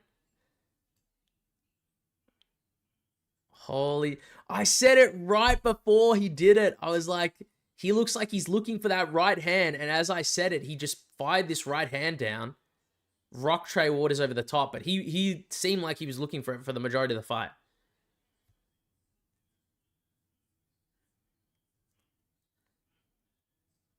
Man, big win. Oh, sorry about that one, guys. Obviously, Trey Waters didn't get it done. Great win from Sam Patterson. I didn't expect Sam Patterson by first round KO, though. Man, I got to stop doubting this guy. Waters no, says Jason Rodriguez. Dude, no more doubting Sam Patterson for me, guys. I think I've been doubting him too much since like the Yanal Ashmuz fight. So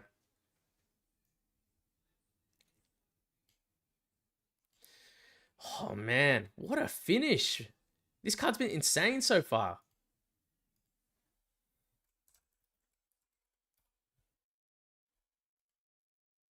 All right. That's 4 finishes in a row, right?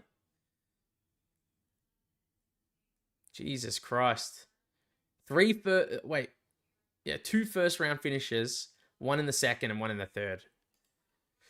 Jeez Louise. All right, we're 2-2, guys. Voice of Reason says we've not had a decision yet. It's crazy. And plus 2 underdogs winning as well, so it's already starting off pretty exciting.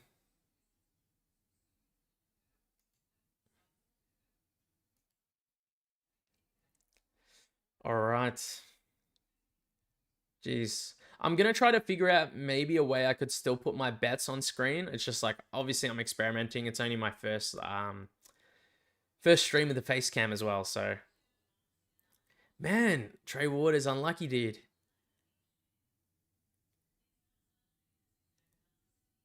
Great win from Sam Patterson. I'm just watching the fight interview. But, excuse me, he looked good. But the thing is that, listen, I don't want to discredit Sam Patterson, man, at all. He looked good. He deserves a win. Congratulations, everything. But he still, like, he got the finish early in the first round.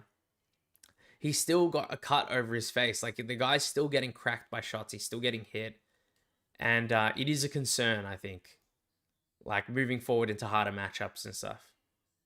Kalong says, is Rhys a solid underdog? Honestly, he is the most solid underdog on the card for me. I've put him like, I don't know, Kalong, if you've seen my video. I made a video highlighting like my own bets and just like my overall betting ideas for the card. I just call it like Larry's betting guide. And basically I made my favorite lock of the card. I was deciding between Modestas Bukauskas and Mauricio Rufy, and I ended up like just edging it to Modestas Bukauskas.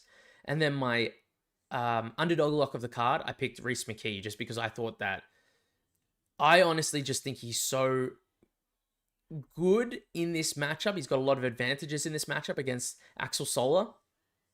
Like, he's going to have the height and range advantage. He's going to be bigger. Axel Sola's moving up from the lower weight class to fight him as well. He's probably got the power advantage. It's hard to see Axel Sola winning, but he's such a good prospect that, he ended up being the favorite in the line here. Voice of Reason says, I think Kaue and Imavov might go to the cards. I do agree. I think it's going to go to decision. I think it's going to be a very close decision. I think it could potentially be a split decision in the end, in my opinion. He was getting head pop back on the low kick every time, says Voice of Reason. Yeah, I agree, man. He landed that low kick a lot. Landed a very, very nice big jab, honestly, at one point. None of these fights are going to decision, homies. So Kalong says. All right.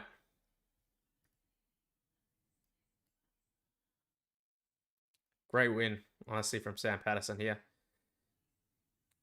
Sorry if I'm forgetting, guys. I've got like my other.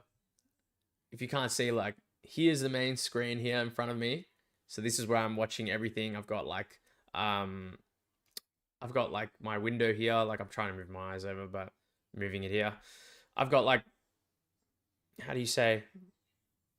I can't speak.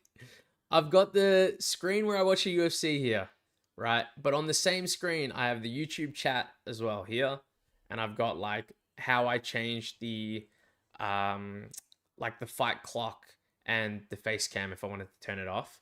And then on my right side, this way, right? I've got actually like the fighter screen, so that's where I will change it over.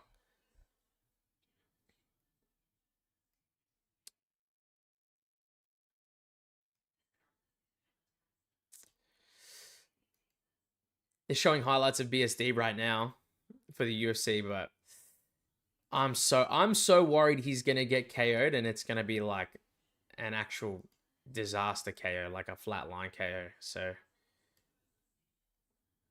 it's like as a fan and like as someone who loves watching the sport, obviously it's exciting to see like flatline KOs, but like when you obviously respect the fighters and you know like listen, I've been hitting the head as well, man. I've sparred before, you know what I mean? Like I wouldn't want people to take the biggest shot ever. You know what I mean? It does not feel good.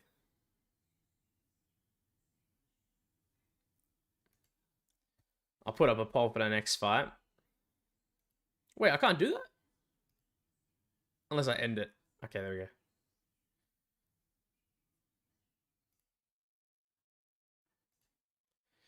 All right, so the next fight was Rhys McKee versus Axel Sola. I will move the clock with the fighters.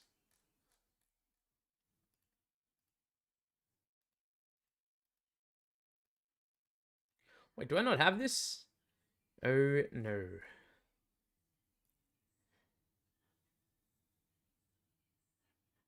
Oh, no, it's there. It's after Robert Ruchala there. I've got it. Okay. Perfect.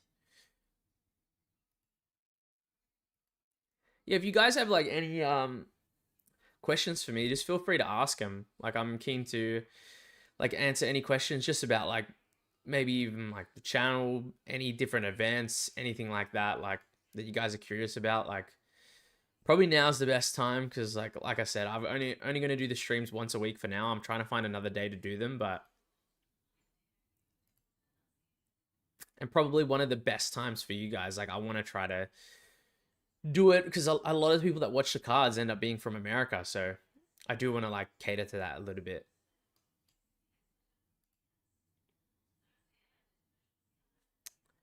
Voice of Reason says, how long does it take you to get a video up? Honestly, that's a very good question. Um, and it depends on what type of video it is. Um, like I would say like I do like the shorts as well for like the main card stuff, and that takes like no time at all. Like it wouldn't even take like 30 minutes or something like that to do the shorts because I've already done all the research at that point. But like to do an actual full-on prediction video with the amount that I have to watch and stuff, it takes me a few days at least. Like I would say 2 days of working pretty solidly, like my full afternoon to night time, I'll I could get the video out potentially like that. But normally I'd take like 2 days.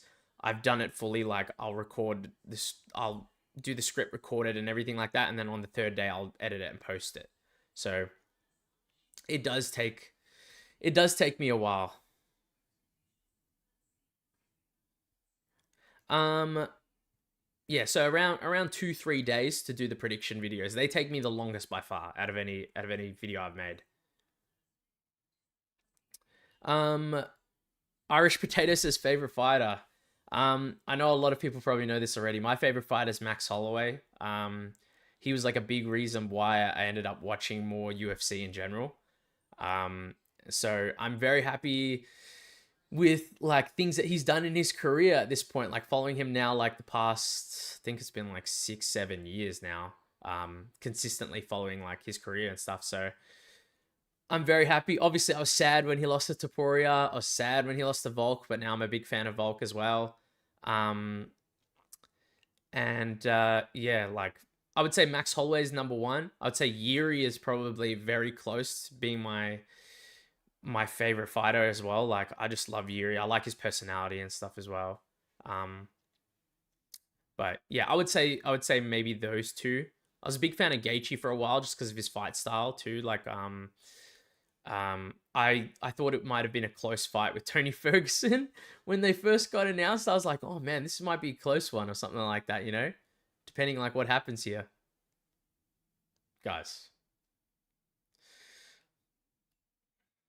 This is all stuff that I remember like when I watched it live.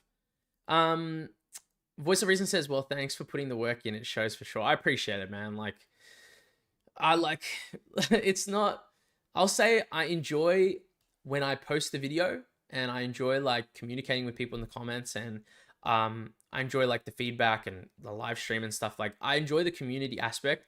The researching, like, obviously, I watch a lot of fights already. So it's like sometimes it can just get so tedious, man. It really is like some hard work sometimes.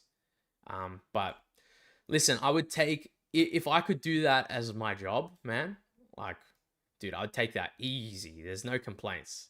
Easy peasy, I'd do that. 10 hours a day, man, I could do that.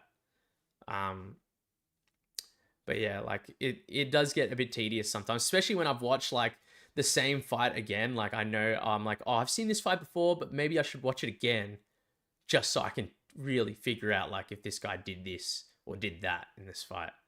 Kalong says Rufi will knock out Ilya. I don't know, man. I don't know.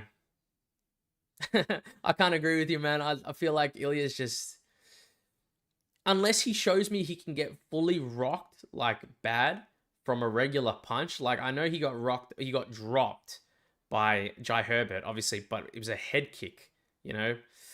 I don't know if I can take anyone to just KO him, especially with how good he is offensively as well, defensively.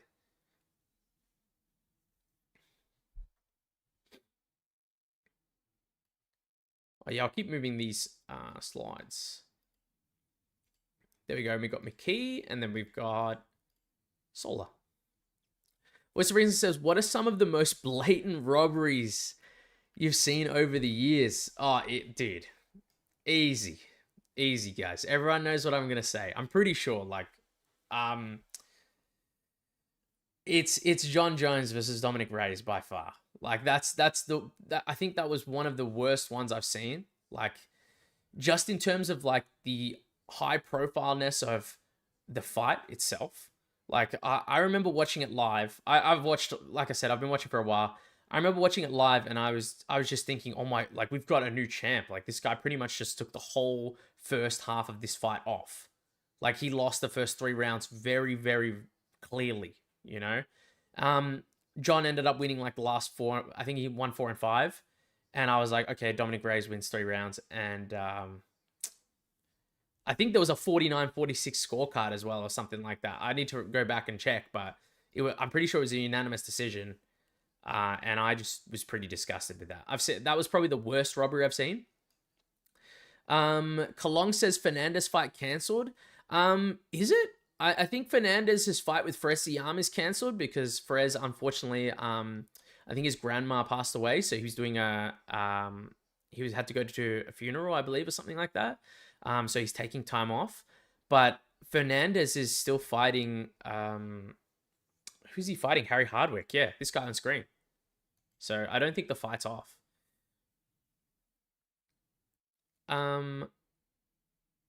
Yeah. Guys, I've seen a bit of Harry Hardwick.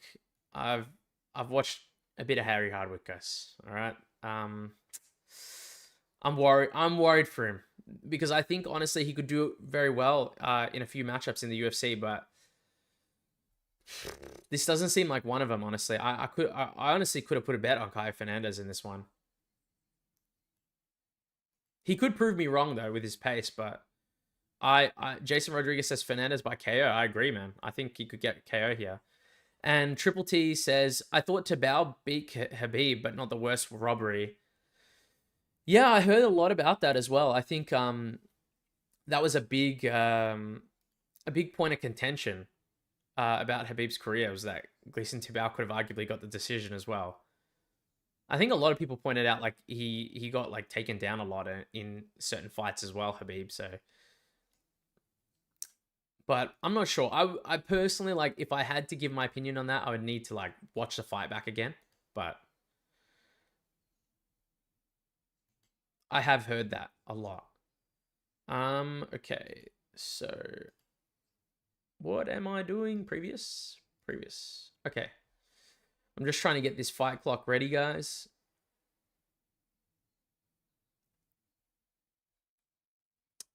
Total rounds. Yep. Reset the clock. 5 minutes. Yep. Perfect. Jason Rodriguez says, yeah, Fernandes early. Yeah, I think he gets a KO in this one. I think Harry Hardwick's just...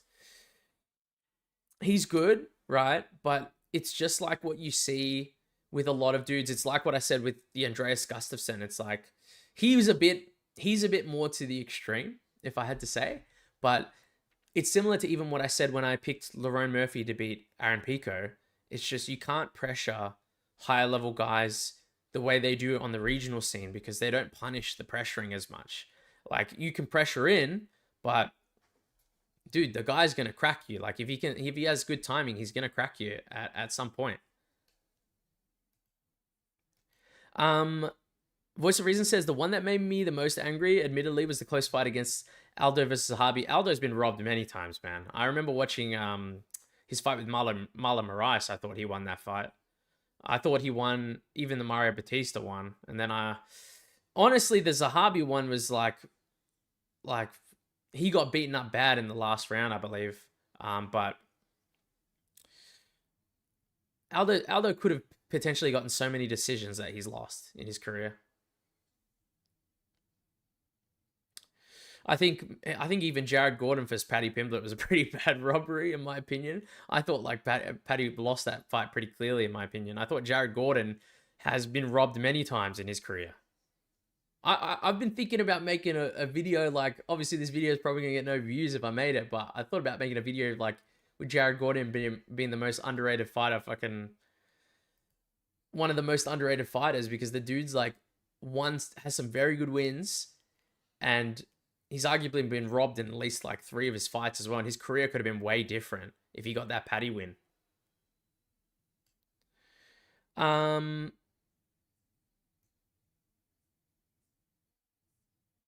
Kalong says, yo, change the poster. Is there something wrong with the poster for the stream? Give me a second.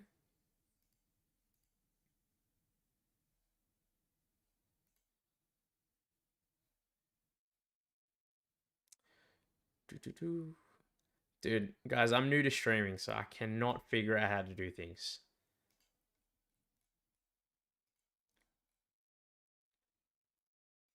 Thumbnail. Oh, you're saying, oh. Don't worry, guys. It's the McKee poster. It's all right. I figured it out. I'm dumb. I'm stupid. It's all right. I figured it out.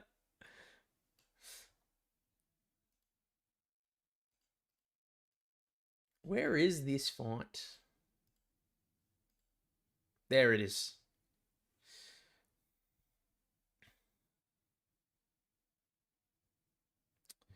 All right, and then I just got to change the fighters, please.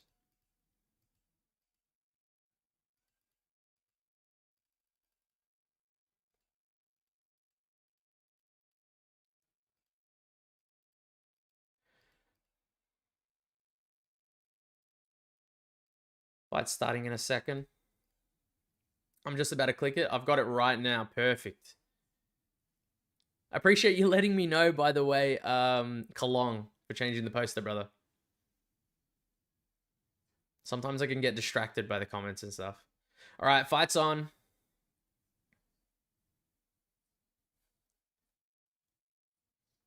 Oh my god. He's already leaping in with the right hand for Kaue Fernandes here. Harry Hardwick's trying to pressure him back, though.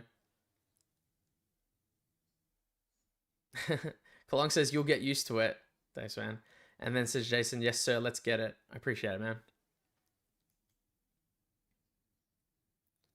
Yeah, thanks guys for the help. Honestly, you're helping me out here. Kai's done a good leg kick. He's really good at range, man. He's so awkward. He really proved me wrong in the fight with Guram. Oh, massive. Jesus Christ. He's picking him apart right now from range. Sorry, I'm losing my voice.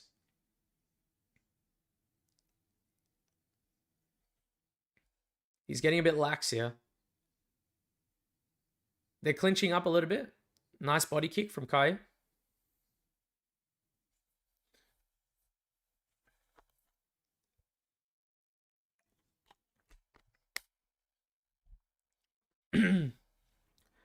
Man, he landed a massive right hand left hook on Harry Hardwick here.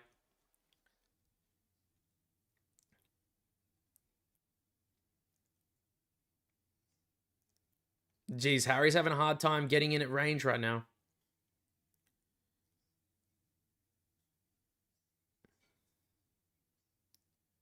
He looks very concerned as he's closing the distance. Like, you got to understand, like, in Harry Hardwick's fights, he's usually right next to the dude the entire time. And I think he's realizing he probably can't do that as much against Kaue Fernandes. Big speed difference as well.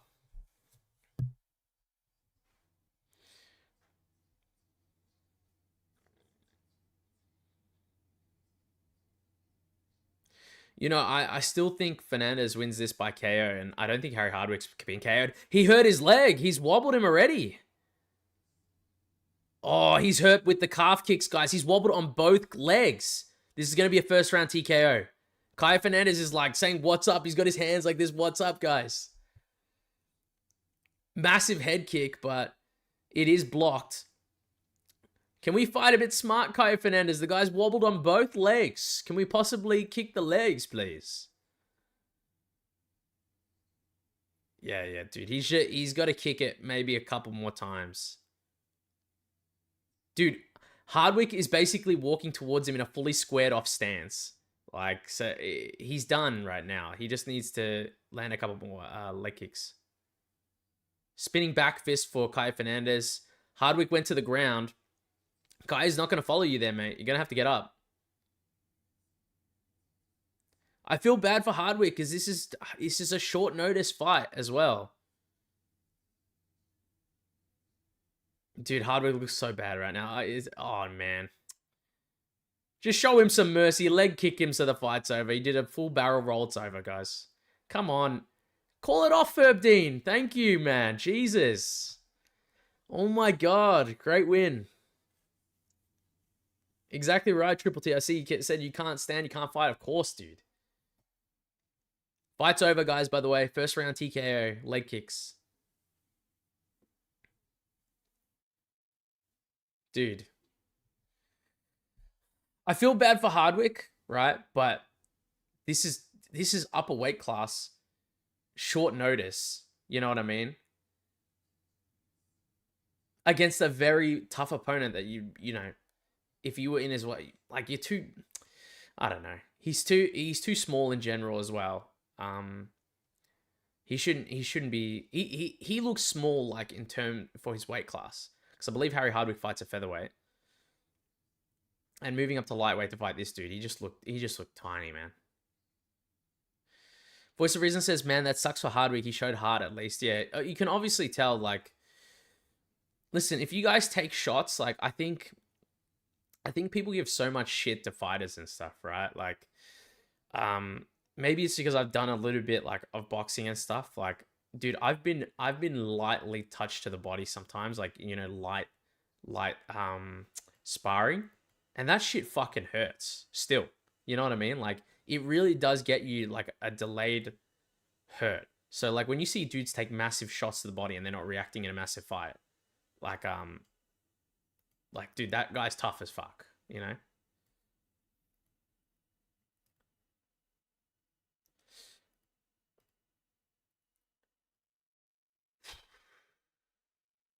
This is insane, though.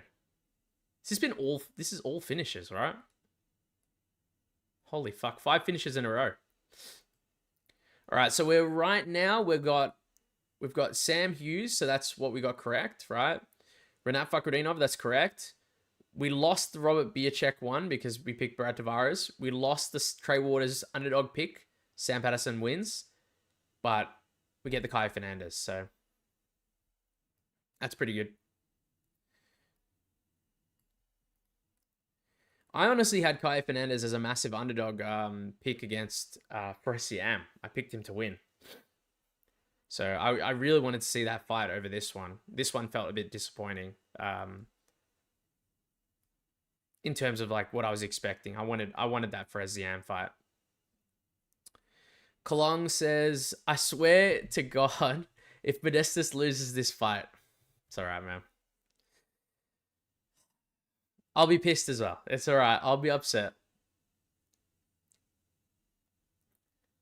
You know, it's like, I believe it was Voice of Reason, right?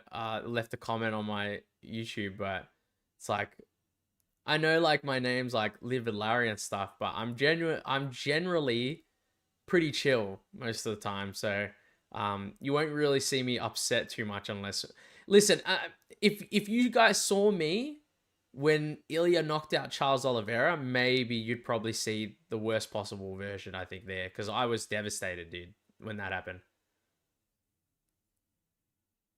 I literally got up, I was like screaming in my house.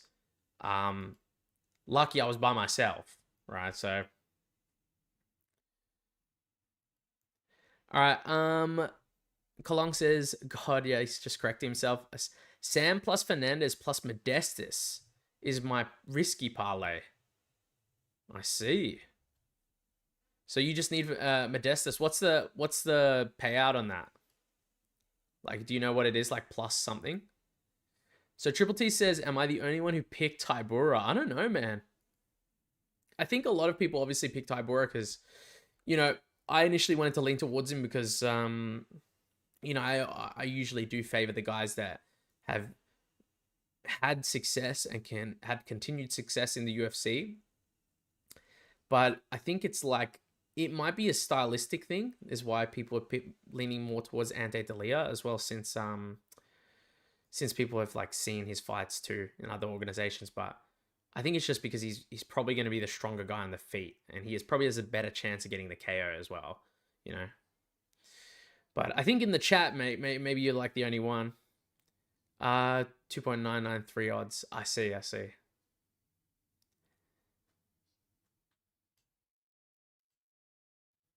Dude, he had to get taken out in the chair, man. Oh my God. That's so bad. Was it really that bad, man? He must have hurt him off that first calf kick.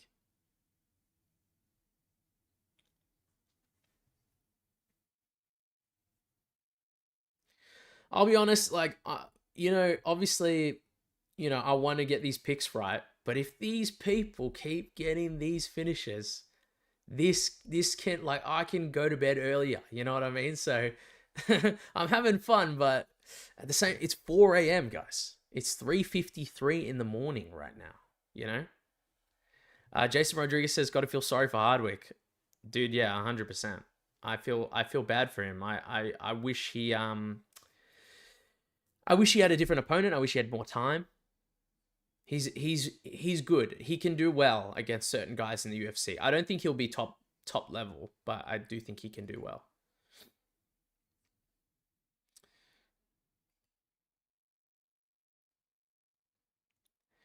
Oh.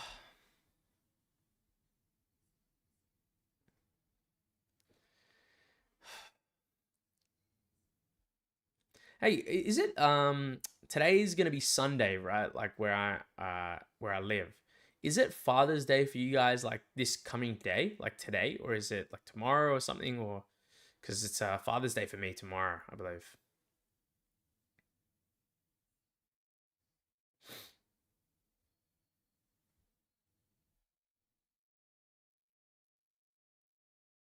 Just thought I'd ask that question.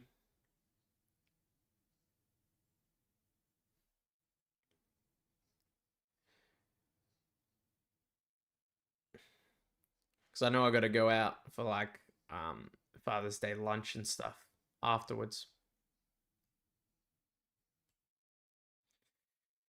Whew.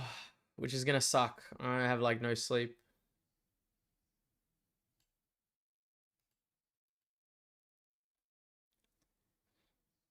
Marcin, Tybura, Ante, Delija next. Let's go. I'll get this up right now. There we go.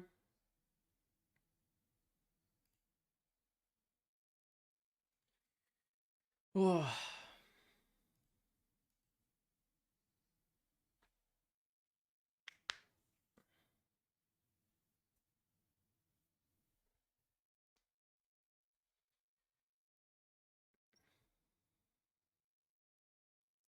Jason Rodriguez says this fight ending in KO. Probably pretty likely. Like if he works his own grappling, Marcin Tybura could get a TKO on the ground. Plus, like, I just think Ante Delija is just stronger on the feet. Like, I just think he's a lot more technical as well. So I could see him landing it. Fighters. I'm just gonna swap these. There we go. There we go. Can go either way, yeah.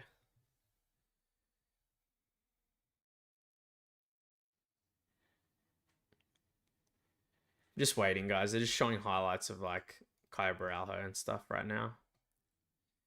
All right, we've got 2 more fights that are on the prelims, and then we're gonna have to move to the main card, which is on a different section of the UFC Fight Pass for me.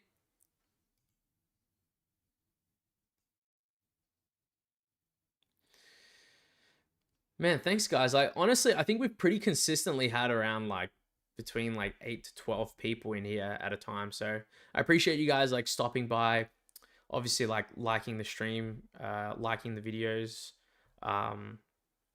So thanks again. Appreciate it, you know.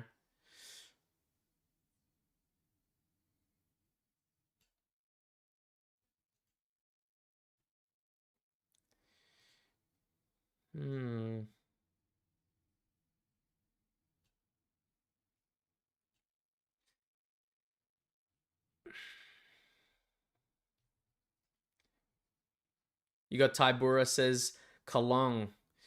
Man, I've got Ante Delija, man.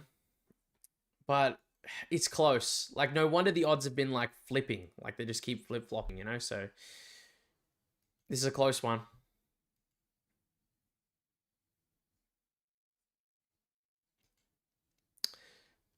What do you guys think about the next fight card, which is the main event I'm talking about in particular, which is Lopez versus Gene Silva?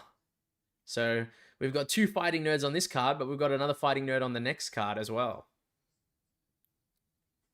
Voice of Reason says, man, I cannot stand Kaue or most of the fighting nerds. I don't know what it is. Maybe it's just because they're getting pushed a lot by the UFC and by a lot of people in general. So you're probably just seeing them a lot and you maybe just getting oversaturated, you know what I mean? But they're very good. Like, they're very good. Kalong says PFL fighters aren't taking... Nah, they're not... I'll say this. I'll say this right now, right? For anyone who's listening, like, I am like a UFC like supremacist in a way, if I had to say that, which means it's just like I do favor a lot of guys that fight in the organization, and I think like it's a higher quality of competition, especially than regional scene, of course. But I'm just saying, even other organizations like ONE FC or PFL, you know, but it's just like. I am like that, but I still understand that there can be good prospects, and like I can pick out like what prospects I think will be good even in the UFC. Like, I was very hyped for Lonia Kavanaugh when he came as well. I know he lost to Charles Johnson, but I was very hyped for him. Like I said, I thought Losine Keita would be great to come to UFC. I'm sad I couldn't see him fight. There was many people. I think the only person I've been super wrong about that came to the UFC I've changed my mind about was Rainier de Ridder. Like, I thought this guy was going to get knocked out in, like, probably the second fight. I just thought he looked so bad on the feet, you know? And then the guy's been proving me wrong. He looks amazing, like, in terms of his clinched knees and everything. Like, he still looks awkward, but his style works for him, and he's big as well.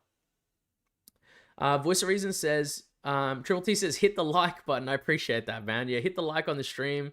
If you like it, guys, it does help me out, you know? Like... Supports the channel. Voice of Reason says, but it's also the way they talk. But I feel like they choose the most advantageous matchups over and over. And the first one who didn't get an advantageous matchup lost to Ian Gary. Let's see. Yeah, I would say like Mauricio Rufy's had some pretty easy matchups for himself. So this is probably like the first actual real test for him, I guess. Because I expected him to knock out Bobby Green in the first round. I think a lot of people did. But even saying that, people still think he's gonna go the first round KO as well. But I'm just saying that BSD is a bit different. Like he can out grapple him. Yeah, Kaue hasn't really gotten that many big wins. Like, what you've beaten Jared Cannonier, I guess. You know what I mean? That's great. Like, it's impressive. You have to be good to beat Jared, right? But beating Paul Craig is not impressive to me. You know, like I do like Paul Craig seems like a cool dude, but it's not an impressive win to beat Paul Craig. I think it's way more impressive to knock out Israel Adesanya in the second round. Voice of Reason says, sort of like Paddy, they're handpicking their fights to title shot. Yeah, dude.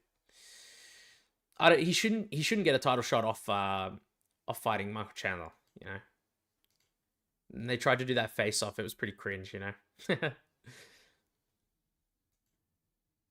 The face off with him in Ilya. Like, think of who they have all fought to get ranked. I suppose it says, yeah.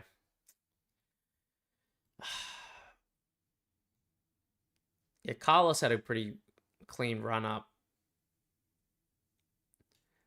At least, like, I think, like, something I can give them, though, like, to give them more respect is, like, they're winning these fights. At least they're winning them, like, impressively. Like, Carlos is knocking out all these guys on his way to the top.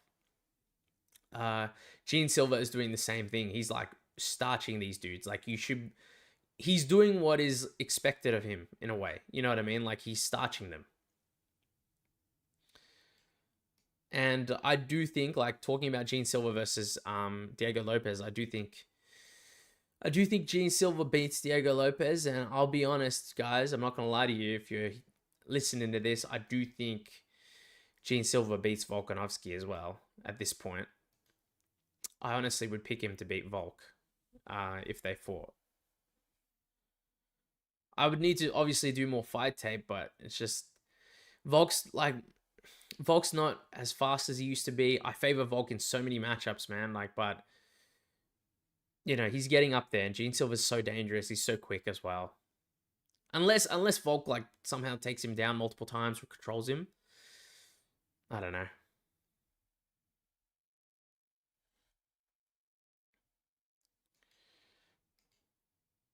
All right, guys, we're still waiting. Marcin, Tybura, Ante, Delija.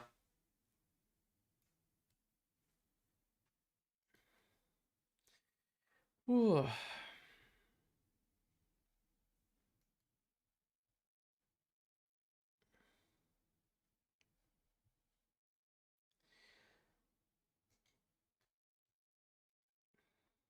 And they're taking so long to come out, man. Like I said, I want this card to go by a bit quicker.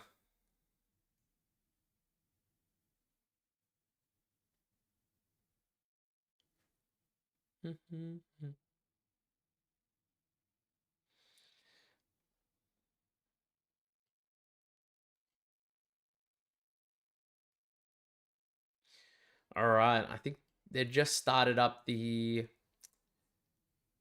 video, so I think they're gonna start doing the walkout now.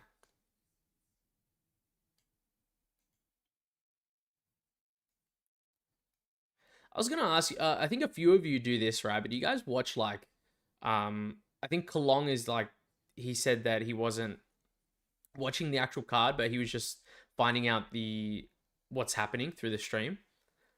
I wasn't sure if it was him. I think it was him. But do you guys like watch the card along these streams? Because I know some people just don't have fight pass and stuff, you know, or can't see the fights.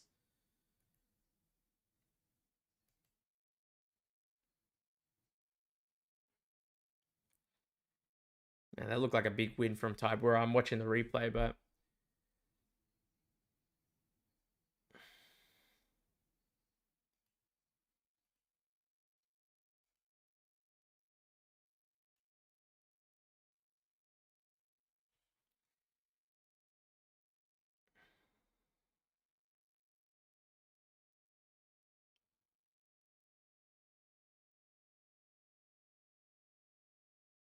Oh my god. Has Ante Delija got a third nip under there? Did anyone see that? I don't know if anyone's watching, but I swear to God I saw that, right?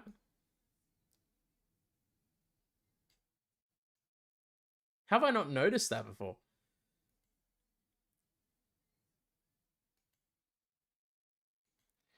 Right, he's walking out. Guys, is anyone listening, guys? Does anyone see that?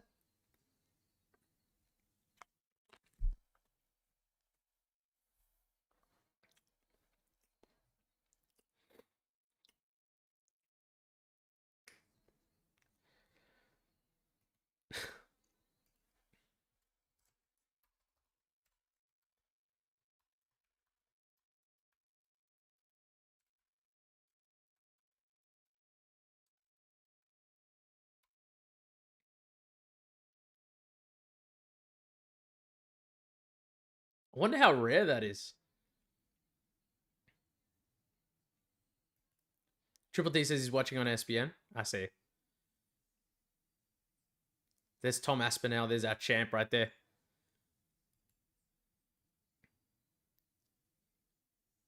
But I'm not trolling Triple T. I swear to God, like look at his left one. It's obviously not this right one that's at the screen. But he's got it right underneath. I haven't seen that before.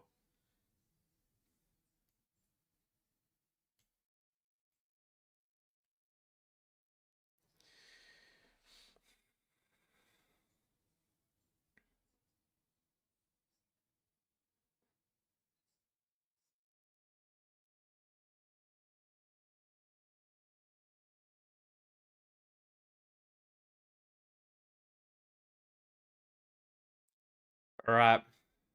We're getting ready for the fight now, guys. Marcin's just coming out now.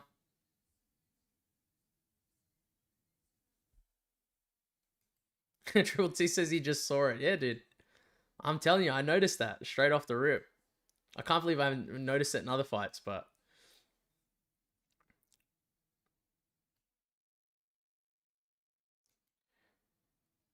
Crocrop is a beast. Yeah, dude.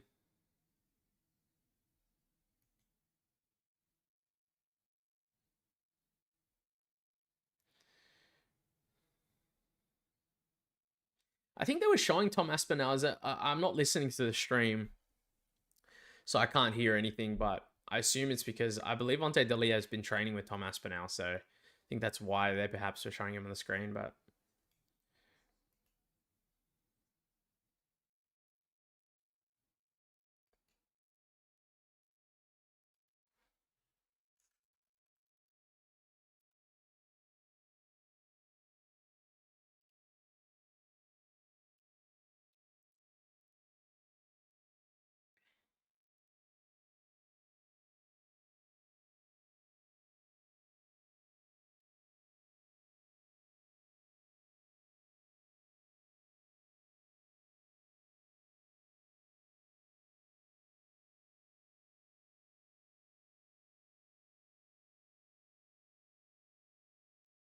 All right. Sorry, I'm not really saying much, guys. I'm just waiting for the fight to start. I do want to be, I do want to be more high energy, but dude, like I said, I had I had a tough day, like at working, and then like I was just telling my friends, I'm like, oh, you know what, guys, I'm gonna be streaming. They're like, what time are you streaming for? Just about 2 a.m. to like 8 a.m. or something, man.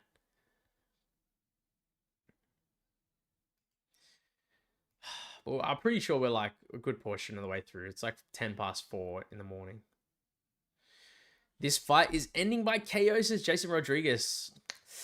Good chance there is, honestly. I think officially I might have picked Ante Delija by KO or decision, I think.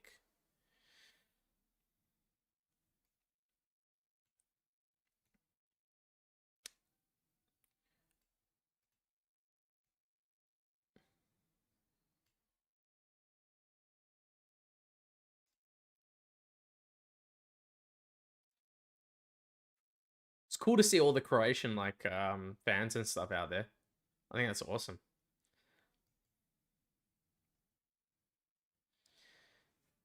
Ended up being a pick'em fight in the end.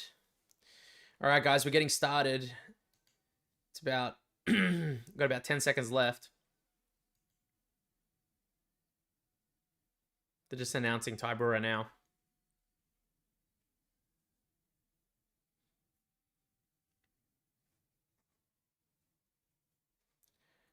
Sweet, okay.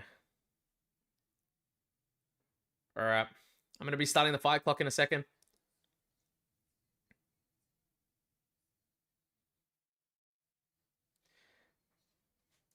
Do I need to see the ring girl this whole time? Go back to the screen, please. All right.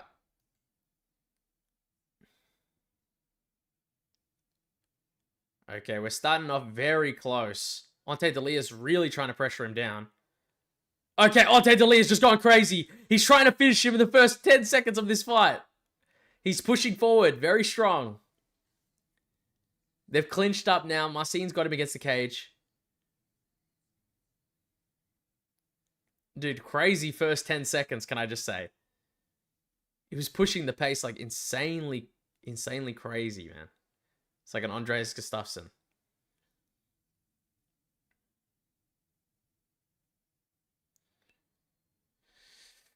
Marcin's got him against the cage, though. He does not want to let him go right now. I think Ante Delija, man, he needs to get the underhook, man. Just get the underhook. You can turn him around. I don't know what this bear hug is doing.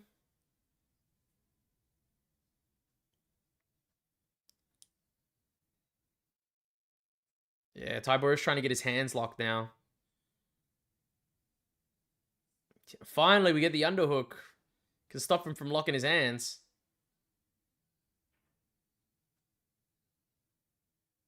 Tybura's like, looks like he might be switching to a single, but nah, he's still against the cage.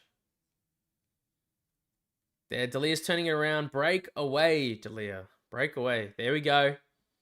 He's got him against the cage, though.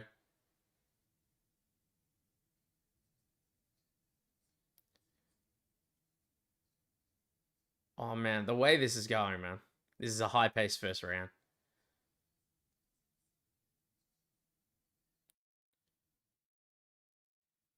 Oh, he rocked Marcin bad. He's put him out cold. He's put him out cold. It's another underdog, guys.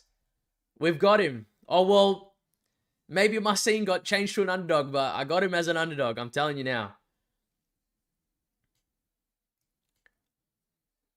Jesus Christ. Vicious KO as well. Holy fuck. He looks very emotional right now, which, dude, fantastic win. Dude, he's crying bad in there right now.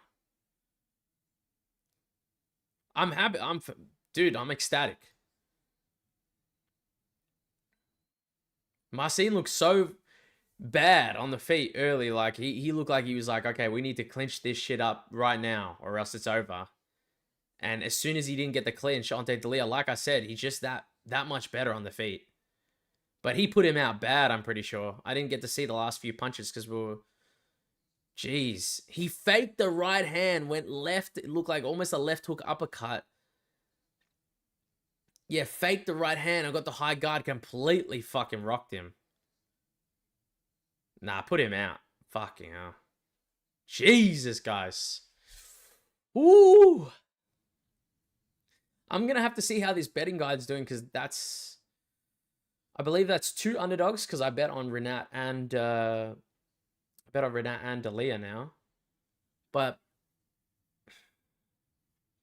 obviously, I didn't cash a Trey Waters one. Fucking hell. That was insane.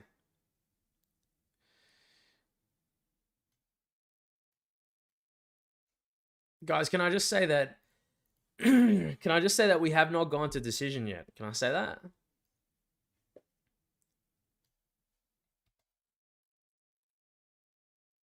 This is just like the fucking. This is the one fight. I watched the one fight night at work. Well, I say at work, but on my work break, I was watching, and every fight went to like um every fight went to finish. So there was no decisions in there. This shit's fucking crazy. This is an amazing card. Yeah, it's the ones that you don't fucking think about, you know? Like, some of the best cards I've ever seen, like, they look shit on paper, I'll be honest. Like, even the one fight night that I watched, I was like, there's maybe a couple of fights that I'm interested in, you know what I mean? That I really want to watch. Like, I always like seeing what the Ruchala brothers are up to and stuff. And I knew he was making, like, his MMA debut. And I was like, I'll watch that and watch maybe the main or like a couple of the fights, but they were all crazy, like spinning back fist KOs and everything like that.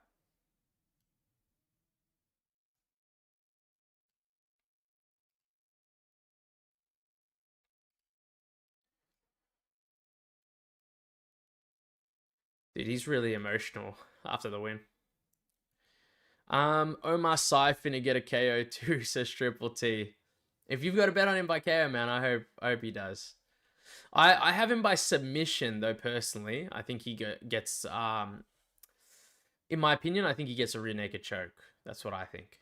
So, what a fucking win from Ante Delija.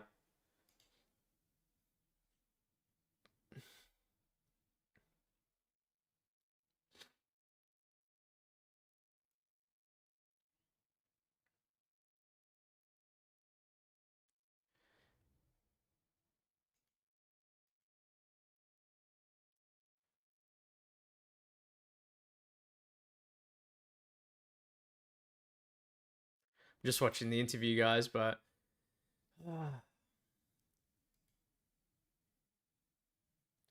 man, I would like.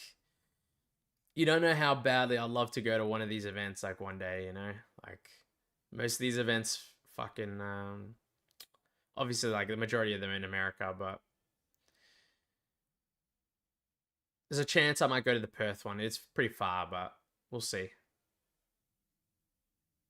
Voice of Reason says whatever fight is boring following all of this is gonna get it from the crowd. Yeah, true.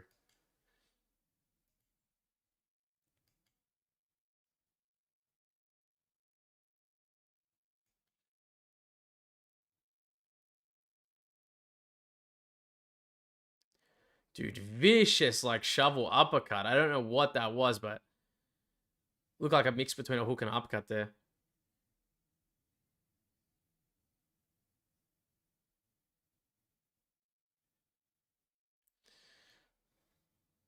He looked fast out there. He looked good as well. Crazy.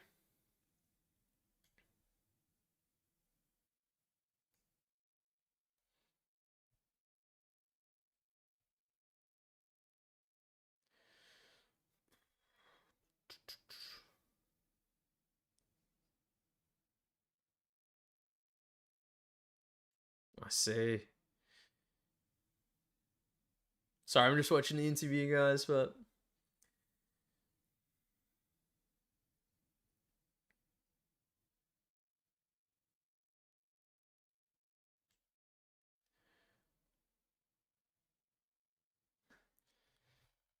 I'm trying to listen as much as I can, but this is. I'll put my broken headset here.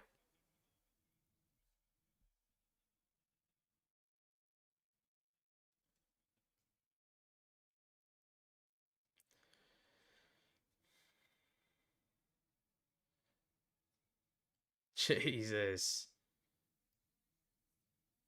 Fantastic win.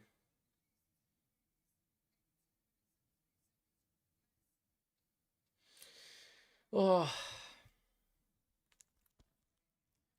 I'll try to put these on, but I don't know if you can see, but they sort of like flay out, guys. Like, you see how like it doesn't really cover my ears? It sort of like does that. That's what the duct tape's for, by the way. Because they sort of like do that. It's alright. It's alright, man.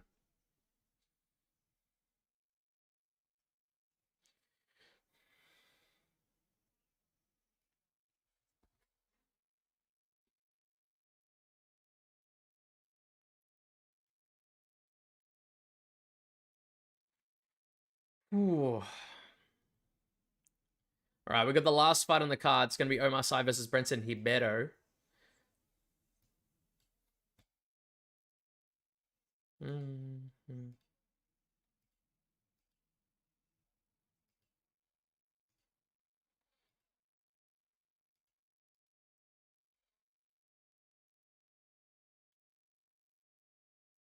There we go. Jeez, was that my stomach?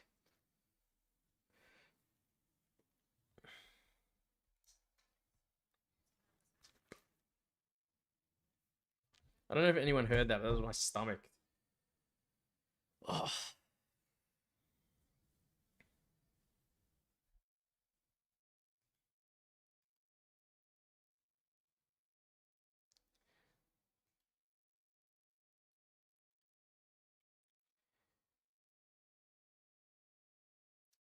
All right, we're going to be waiting a little bit.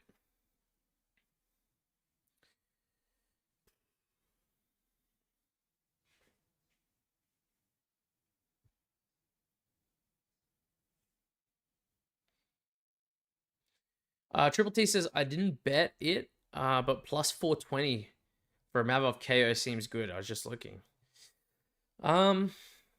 Yeah, I didn't bet anything like outright for that fight, like besides I think just Imavov money line, but um it's not terrible. Like Imavov's got a really like he's got pretty underrated power and his right hand is pretty dangerous. So 420? Oh, but he is the underdog. Like I'm thinking as if he's not an underdog, you know? But he's the underdog. 420 seems like crazy to me.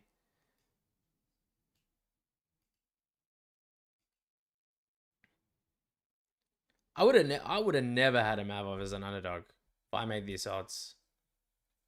He would be like well, like a he would be like probably minus 200 or something.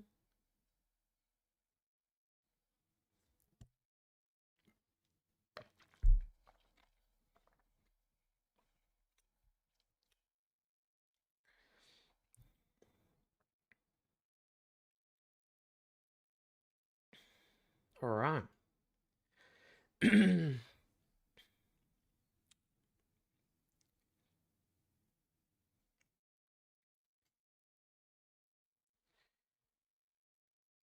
All right. Has Kaue ever been dropped though? Says Voice of Reason.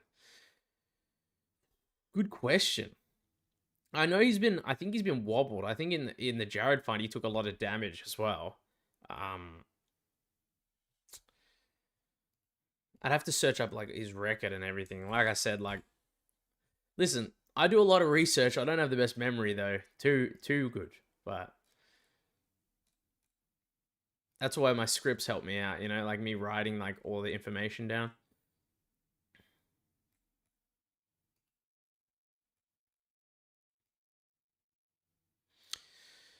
Hmm. I'm going through his fights now. I remember he did pretty well against Mikhail Olszewski, took him down, got the submission. I don't think he got rocked against the Bus. And obviously, Paul Craig's not KOing him. I'm pretty sure Jared rocked him a little bit. Like, he took a lot of damage in that fight. But apart from that, I don't remember anything.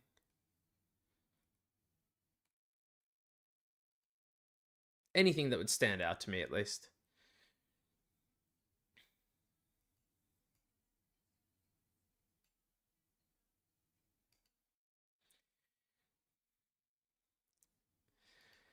Oh. Have any of you guys been to Australia before? Or maybe I'll ask that question, you know?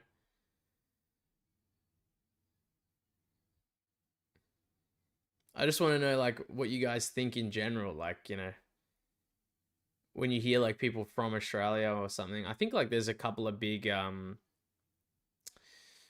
YouTubers or even, like, MMA. I'm pretty sure Bedtime is, like, I don't know where he's from, but he's Australian for sure.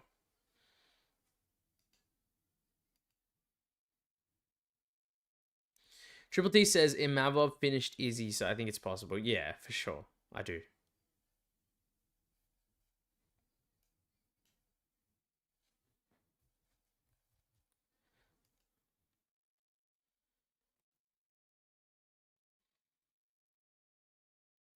Right, sweet. Sorry, I was just checking on the stream.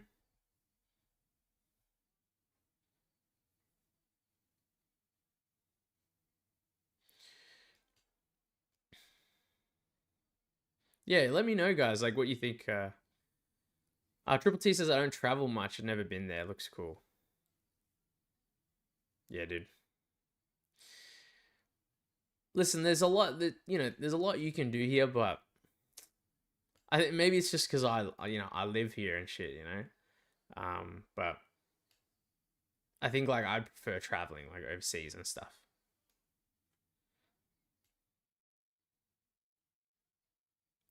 I think Melbourne's pretty, obviously Melbourne is a cool city to visit.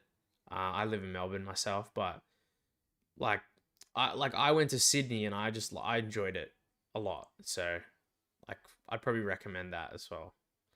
Um, how do people even deal with the spiders in Australia? They're massive. Oh yeah, dude. Well, you sort of just learn to fucking live with it. I'll be honest. There's not much you can fucking do about it. And this, I hate bugs too. I'm not gonna lie to you. I hate bugs. But yeah, there's just too much shit. Like, I would say yeah, bugs, like large spiders, even like snakes and stuff. You probably see snakes quite a bit as well. It's probably the same in America, depending on where you are, though. Like with the snakes and stuff.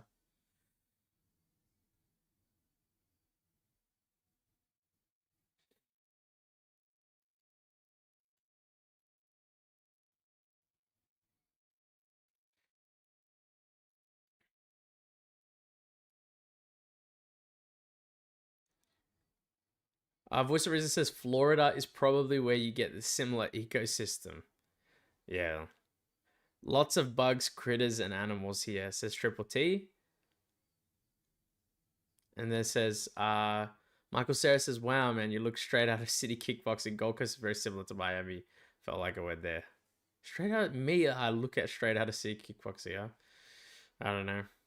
I think before I was gonna do the face cam, I was saying to people because people in my comments kept saying like oh it's probably this like might be another like white dude like that does MMA, but I feel like it's hard to tell my ethnicity and stuff, like I feel like it's very like ambiguous, it's pretty difficult, but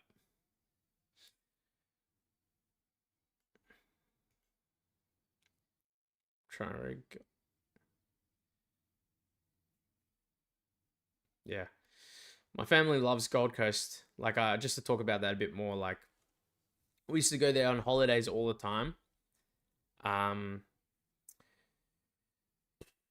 and then now it's like we try to stay up there as much as we can.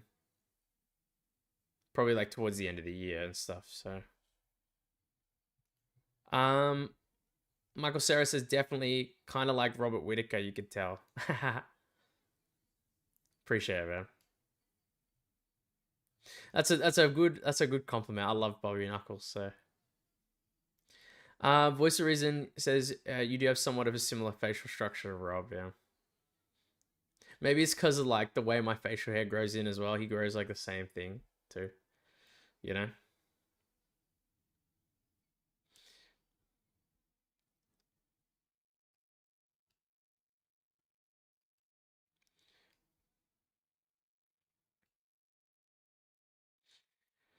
It's good though. Me and him like we go both got like how do you say like like the hairline man. You know. Very lucky.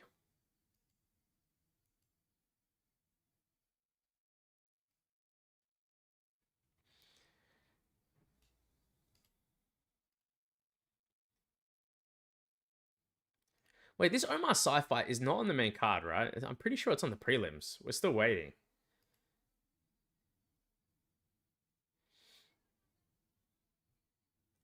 Yeah, there it is. Okay. Perfect. I thought for some reason maybe it was moved, but it's still there.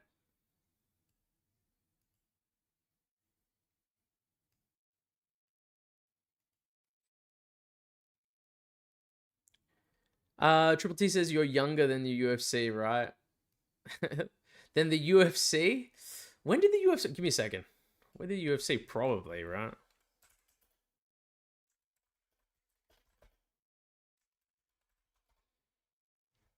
Oh, yeah. Yeah. Fuck. At least by like 4 years, 5 years, yeah.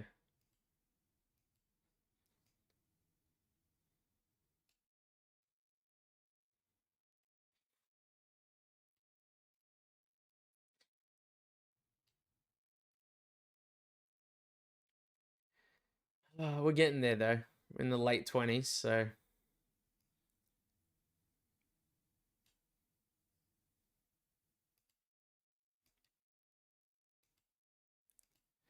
yeah.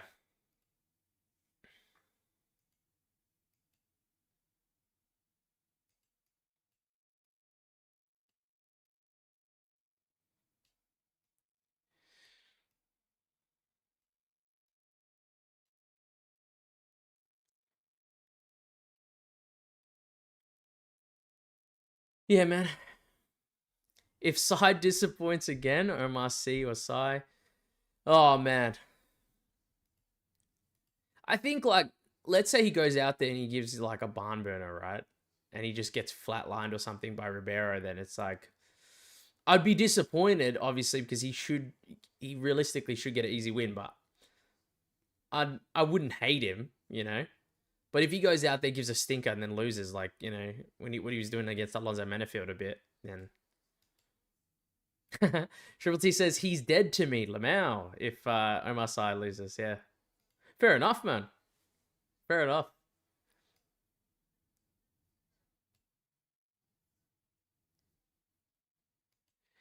Okay, he said, Voice of Reason says, is he the first French fighter on the card so far? Is that true?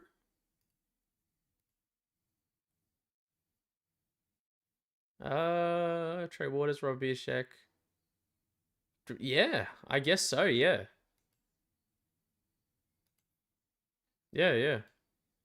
I think you're right, man.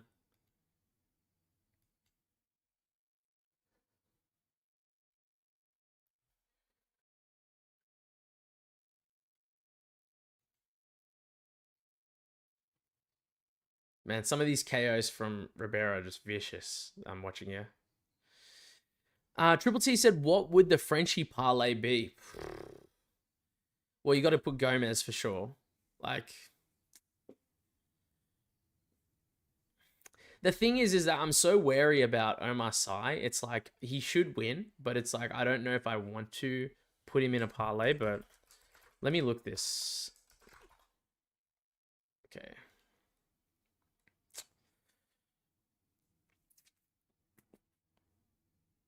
Yeah, it's got to be Omar Sy, Gomis, and then Imavov, right? You can't put Benoit in there. Maybe you just do two. You do like I'm just redoing it now. Yeah, it's William Gomez and Nassadine. I think is pretty good.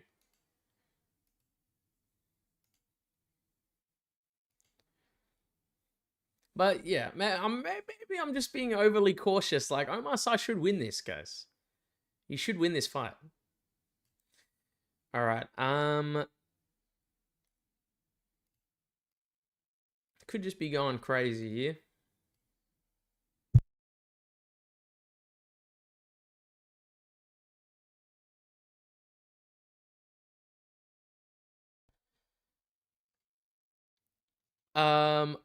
What would the Frenchie parlay be? But there are four guys. Got it. Yeah. There's four.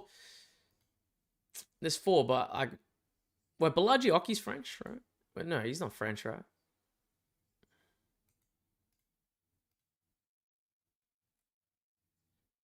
No, there's no way. No, he's from Belgium. Ribeiro's corner, man. Looks like he's off the perk 30. I wasn't watching the screen, but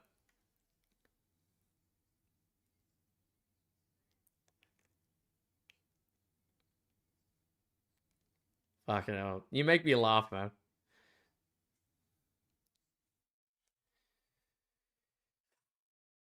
Dude, Ribeiro's underrated, like, to a degree. Like, obviously he gets chinned, but like getting that turnaround submission against like I think it was DR Nergaze. It's pretty cool. Dude,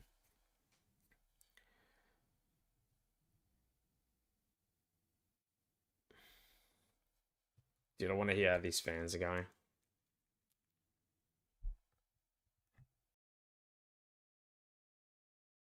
Him right now.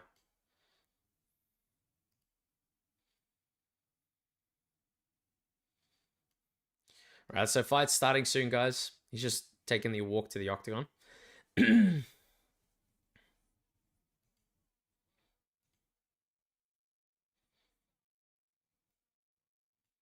It's crazy how little French people there were on the card. Like, there's only like four or five or something, right? Four dudes.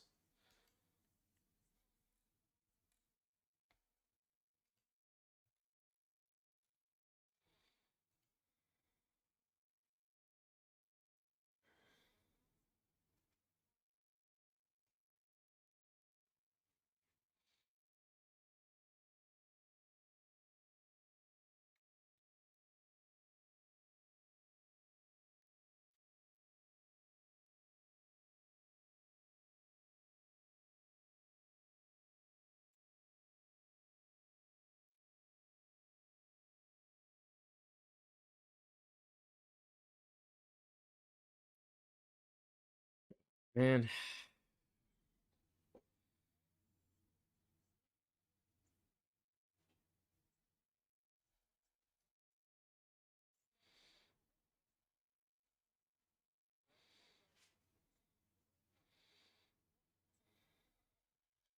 I'm not as nervous for this one. Like, dude, once you guys are gonna see me like how fucking much when Modestus Pakauskas comes out. I need that guy to get the fucking first round KO. Big time. This one's different. Like, I'd be happy to get another pick correct, but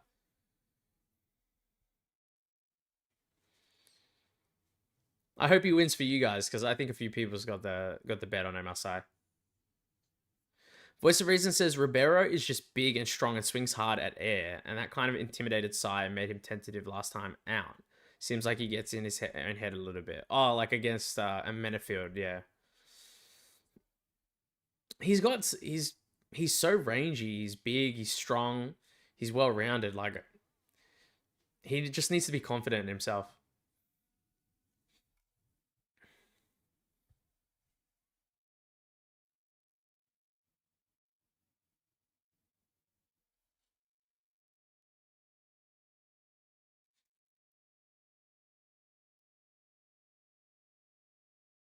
Yeah. They're getting started, guys. I'm gonna get it ready.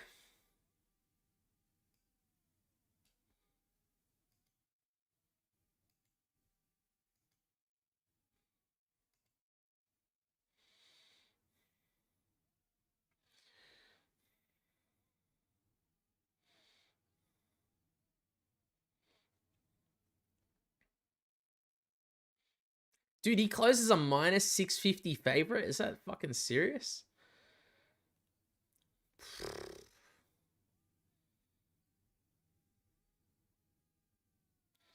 I don't know if I would have had him that big of a favorite, but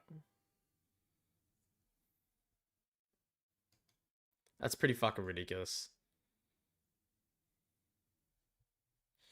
All right, let's do it. Dude, the crowd is going fucking insane.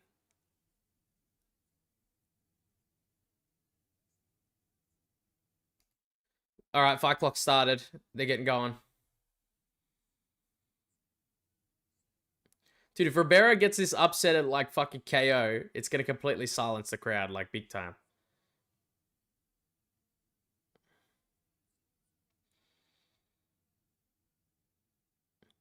I have a feeling that like a lot of these French fighters are gonna really want to put on a performance.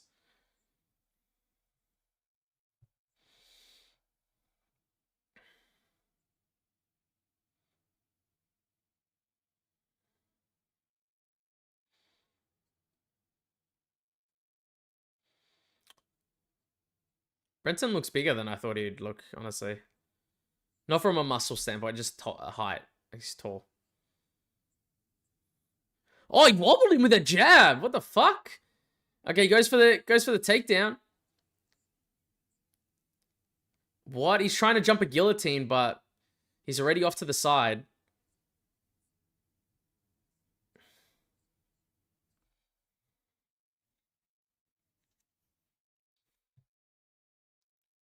Yeah, I was about to say, it looked like he might go for something, but... Oumar Sy's on top, guys.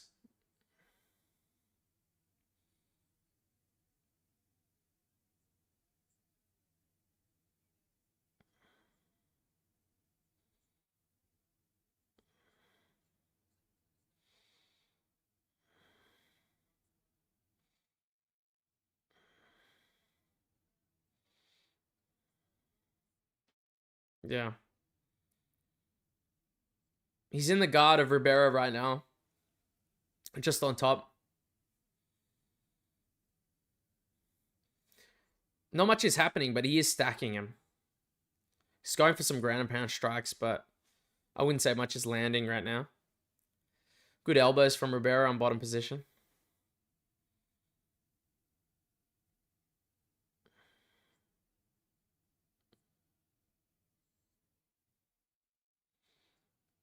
Dude, the crowd is fucking insane right now.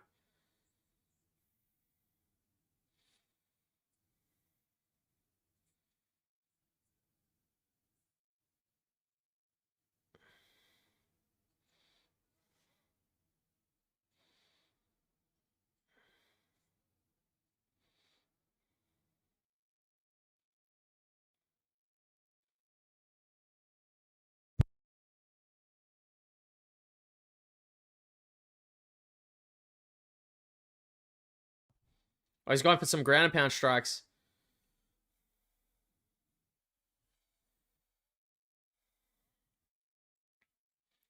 Oh, is he going to try to Kimura another person? Brendson Ribeiro. I can't see because of the camera behind the ref, but he's up and now. Voice of Reason says it's their national anthem. French crowd is always intense. Yeah, dude. Oh, it looked like he landed a knee on Oumar's side there as he went in for the takedown. He took him down again. He's on top position. Ribeiro's like half got his back against the cage, but he's like laying on his side right now. While Oumar Sy is like stacking him.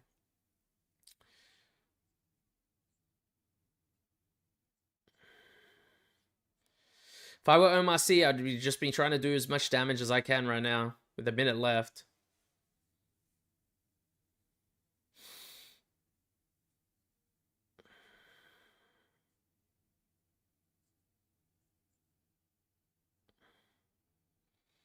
Yeah, get busy, man. He's doing good. He's ground and pounding Ribeiro right now. It's nothing massive, but it's doing work.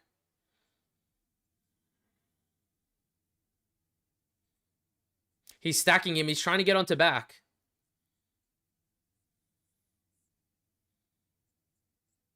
He's trying to go for the rear naked choke.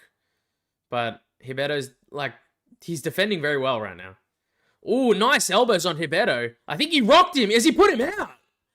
Something's happened. He's hurt him bad. He got it by KO. I don't know if he hit the back of the head there or something, but he's got the KO. First round KO for Oumar Sy.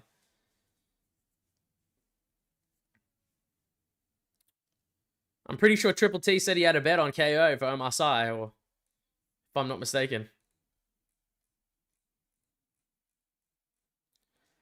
Triple T says the Iceman front row. Yeah, I think I did see Chuck Liddell, right?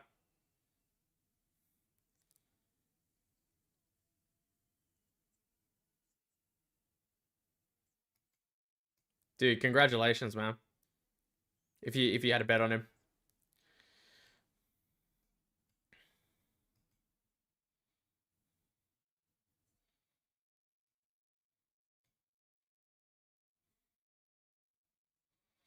I see. Holy shit. It looked like he put him out completely with a fucking elbow, but if I'm not mistaken.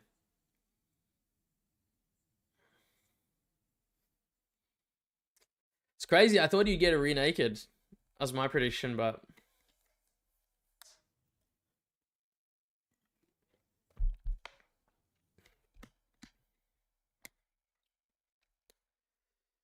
ooh, man. We can finally move on to the main though.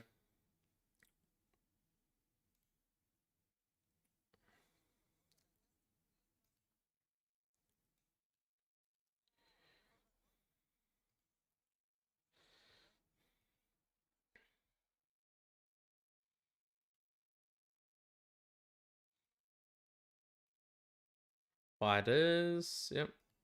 Gomis. There we go.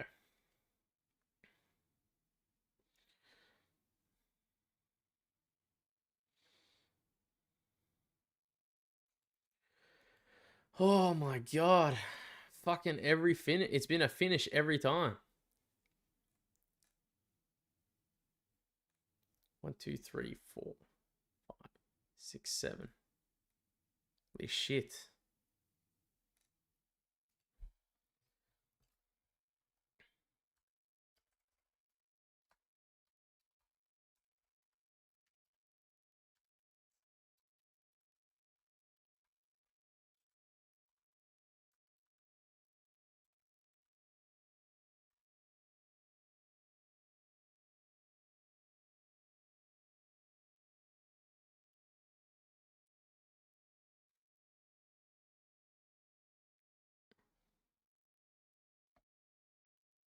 Gomez getting a finish for once, maybe.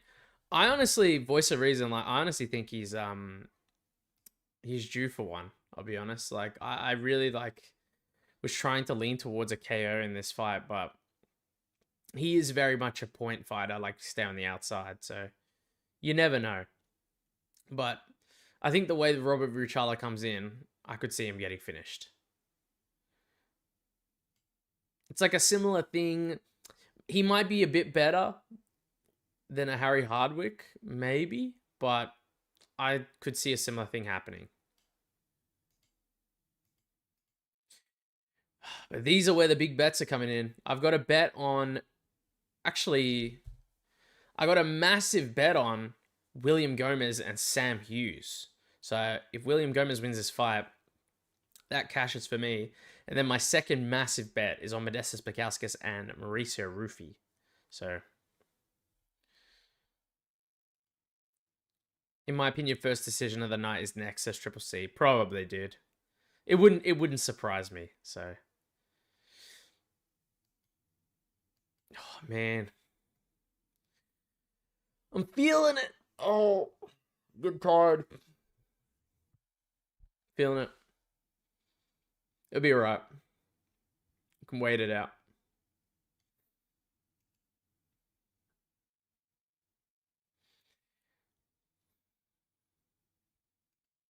Mm-hmm.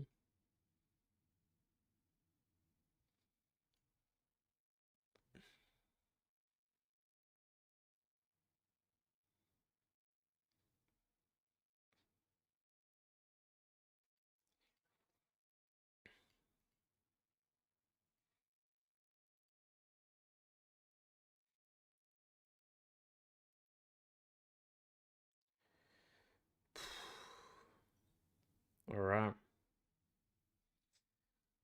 I'll get this set up though, just for when the fight starts. I haven't needed it because all these first round fucking finishes, but I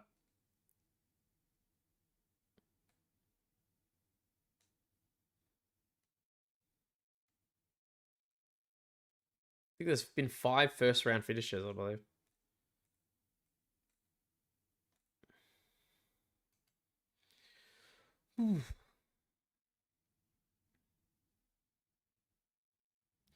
What's the reason? Says that's strange. Kita hasn't made featherweight since 23.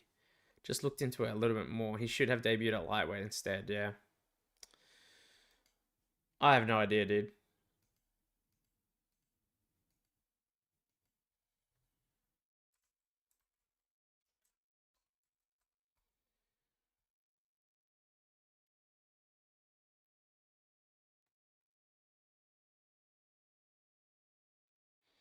I don't know if it's like, them wanting to make a certain change or choice, but obviously it didn't plan out for him.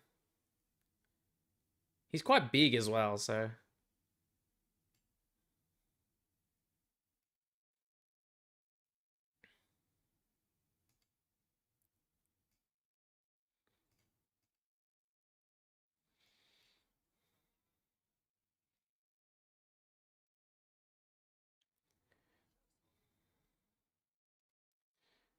All right.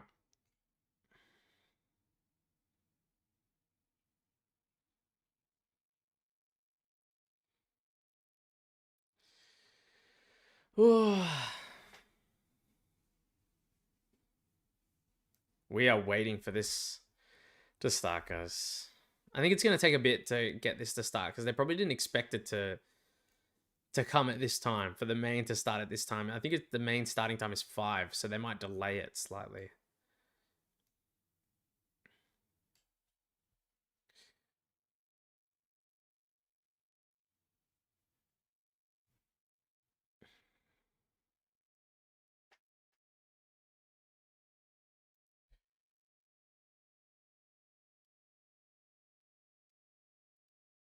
All right.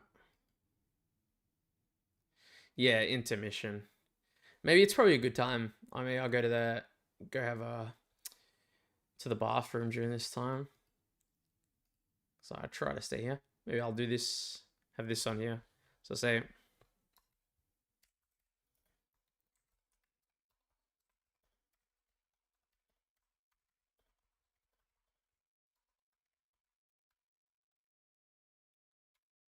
there we go.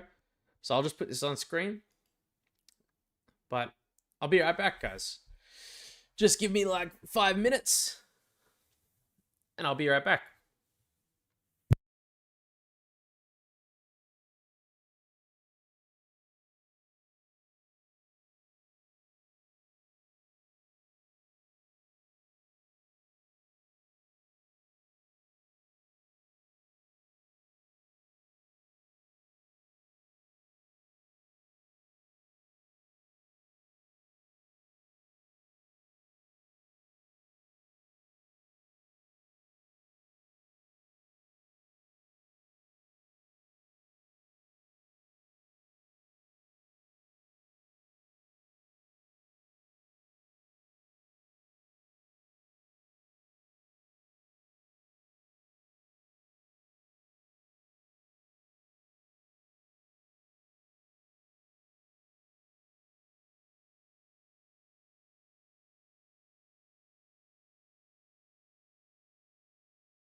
Yo, guys, I'm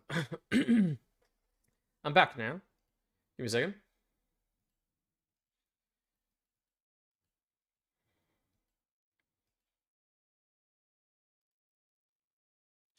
All right. Sorry, I just had to go to the bathroom. Been streaming for the past what 3 hours now, so it's 5 a.m. Dude, it's crazy.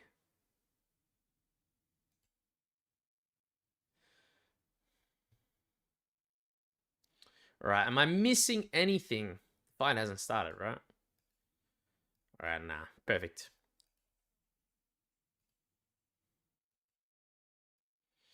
Appreciate everyone joining the stream again. Honestly, keeping me company during this time, so I appreciate it. If you have been liking the stream, make sure to like the stream, of course. Or if you're not subscribed to the channel,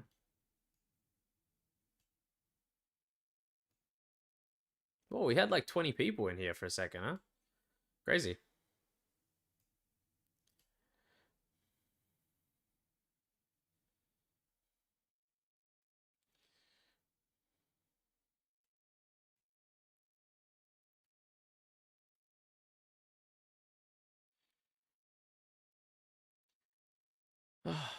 Yeah, we're just waiting. If you guys have any questions, like I said, feel free to ask me any questions you have. Maybe anything regarding about like, UFC, MMA, anything in general. I'm happy to answer it.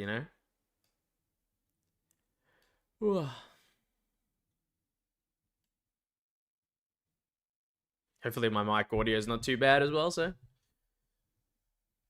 I think the fight's getting started soon. I just saw like the... Yeah. It's getting ready.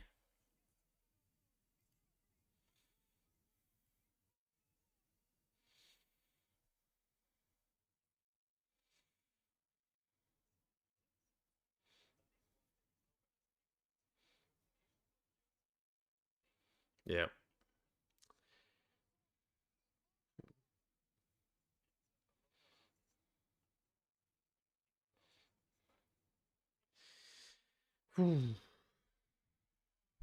I'll put my bets in the chat just for people that don't know.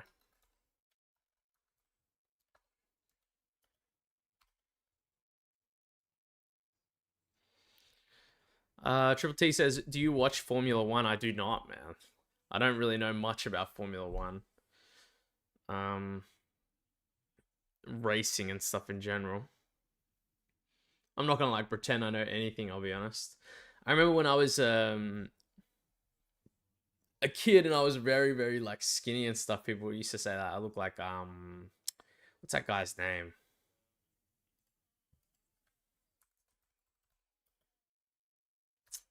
It's like some racer or something like that. I think he's Australian as well.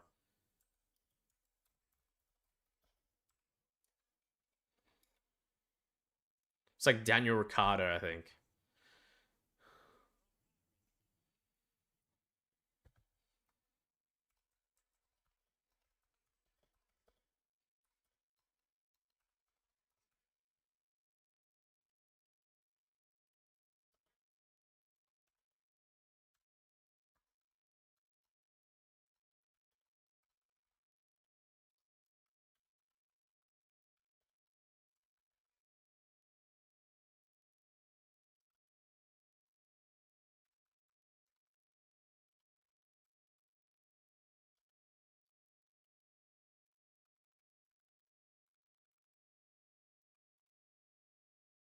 That's for you guys if you want to know what my bets are. Those are the two biggest bets I have on this card. So, dude, this UFC audio is so loud. Let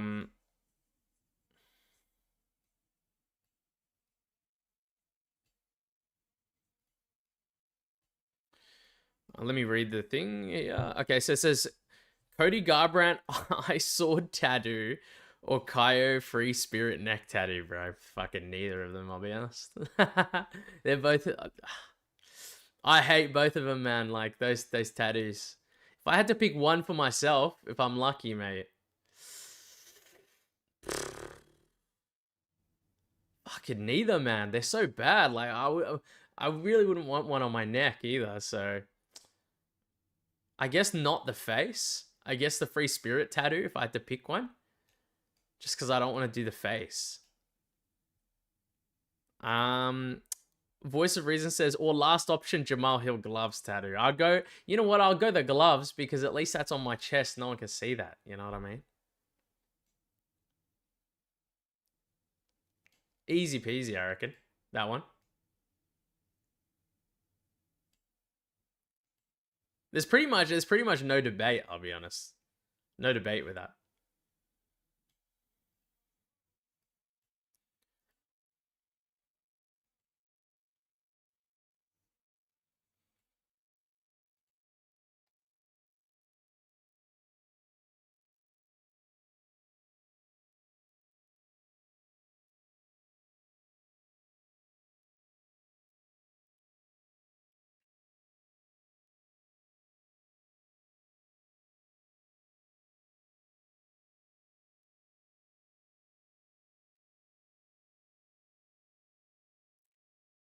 Ooh, getting into it.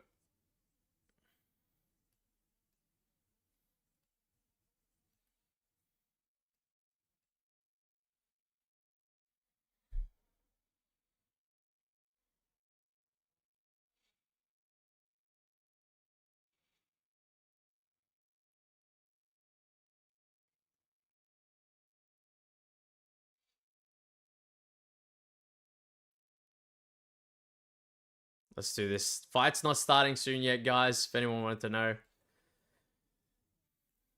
I believe, like, if you're lucky, maybe the next 10 minutes.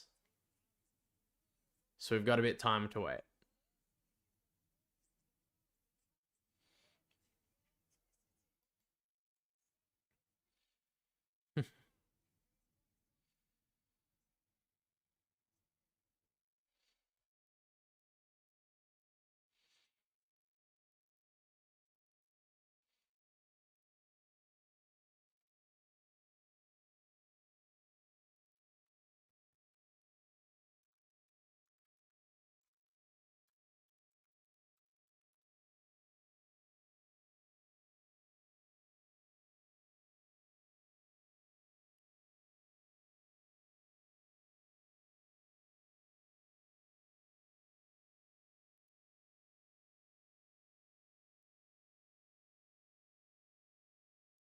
I do really like John Gooden as a commentator. I think he does a good job.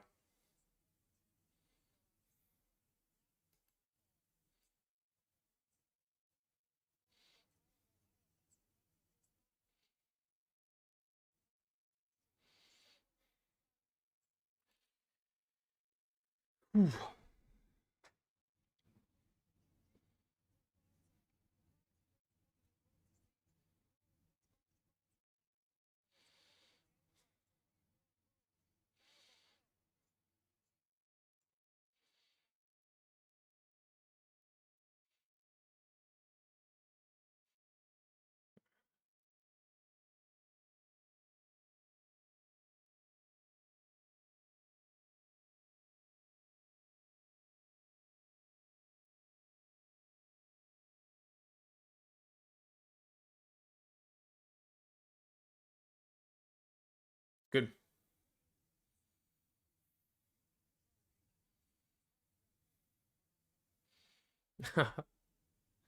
I'm just reading that right now. It says, when do you start pounding the Red Bulls and coffee? I don't know if you're going to fucking believe this, man, but I don't really drink coffee.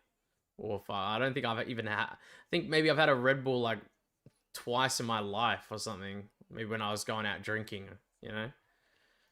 So if you want to know what I'm taking for this, I'm fucking taking nothing. I'm just staying up with the pure will and fucking being insane.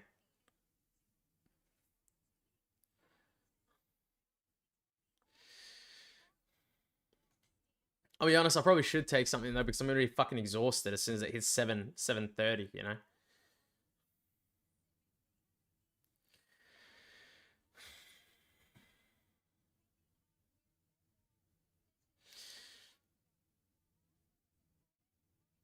Especially like, you know, yesterday I didn't get much sleep. Like I said, I had work fucking early. It was like 5:45 in the morning. Then I came home, I slept a bit. Um once I got home and my partner was here like after we had dinner and stuff. But maybe slept like an hour if I'm lucky.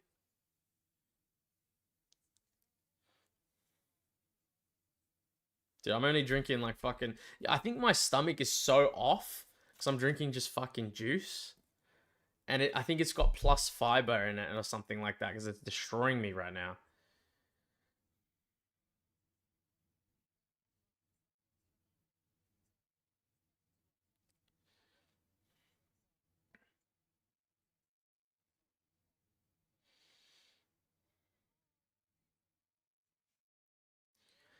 Dude, I know we've got like, dude, I'm happy having like 7 or 10 people in here, right?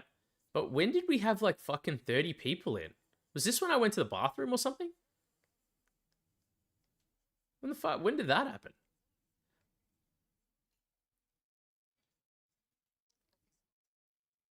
Dude, what the fuck? How does it? How do majority of people come in at like that time? Maybe they were coming in for the main card or something. I feel bad because I just leave them there.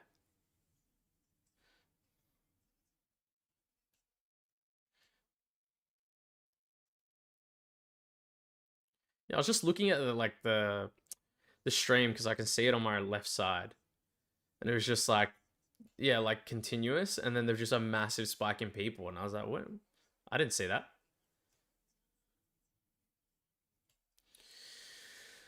Oh, dude, this is fucking huge. This is like 4 units if Gomis wins this fight for me.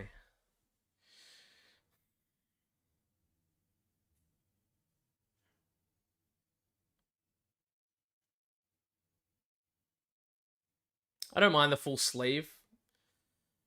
I don't have any tattoos myself, but I would get a sleeve if I maybe if I felt like it.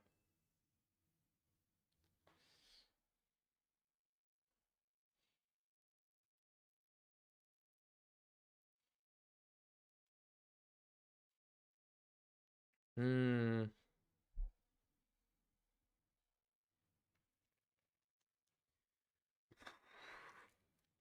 Man. See now you can see I'm getting nervous, guys. I'm not gonna lie. I need this guy to fucking win this fight. Not Robert Ruchala. I need William Gomez to win, but if he wins this, it's four units of profit for the guide. So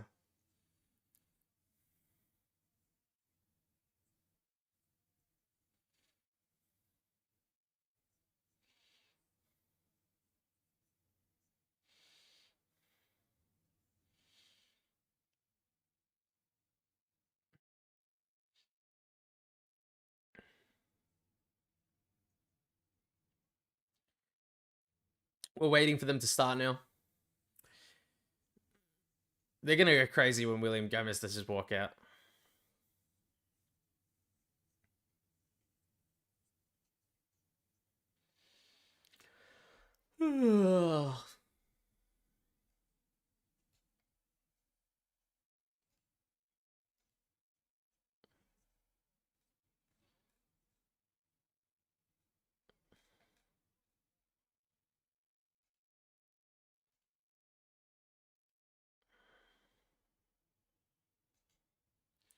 See if William Gomez can keep this fucking finish streak going. Honestly, be pretty cool. Dude, my stomach is so bad right now. Maybe it's just nerves, but I reckon it's this fucking juice as well.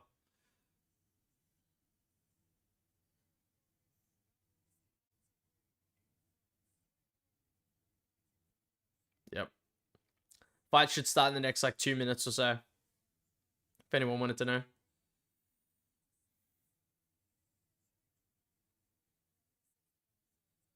Average says, let's go. What's up? How you going, man?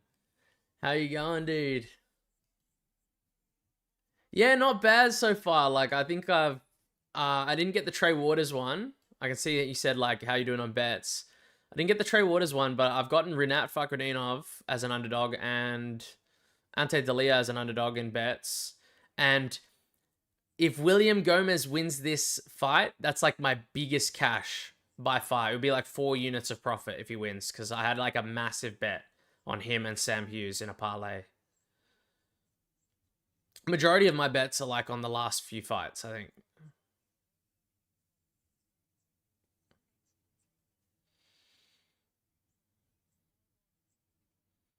But I appreciate you coming back, bro. It's fucking...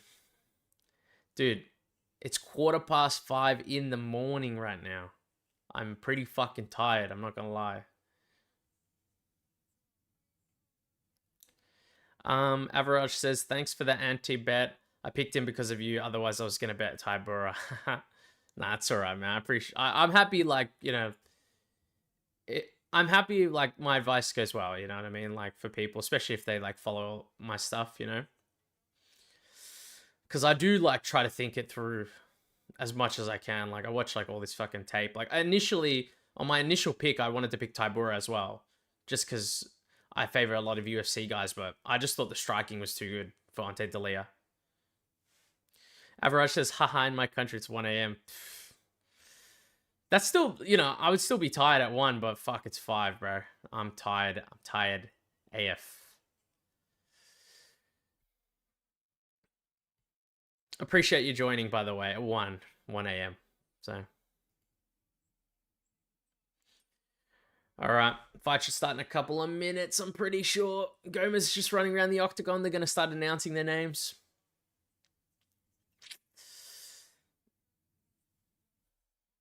I hope Gomis wins by decision. I have 0.5 unit on it. It says average. Dude, if he wins by decision, that's perfectly fine with me, brother. I don't need any sort of finish. I just need him to win. But I don't know if you've seen average, but every single fight's gone to a finish. So there's been 0 decisions on the card so far.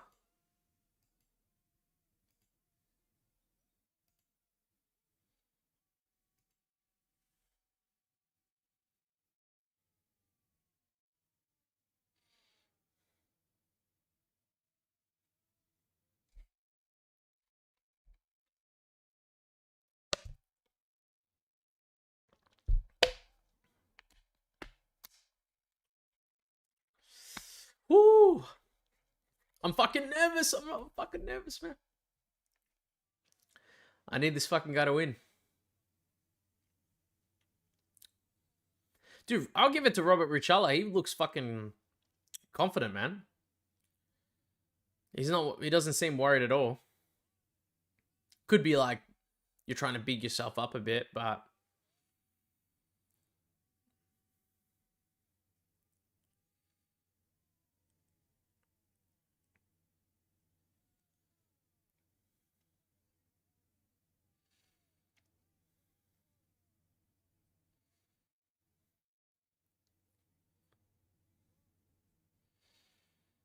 Let's go. Ooh. French crowd is awesome, says Average. Dude, 100%. They've been fantastic. Like, their support that they're giving their fighters is insane. Oh, dude, I'll give them props because, like, I've been pissed at, like, other crowds.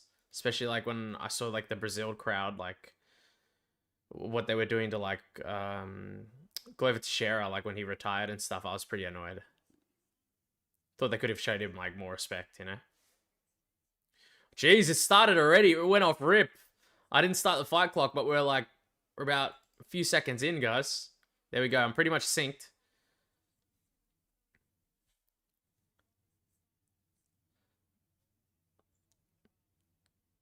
Dude, Ruchala's starting... He's not looking that bad. He looks, honestly, like I said, I was comparing him a little bit to Harry Hardwick a bit, but he looks more solid right now. But this octagon size and the range is going to favor William Gomis 100%. Good calf kick for Ruchala.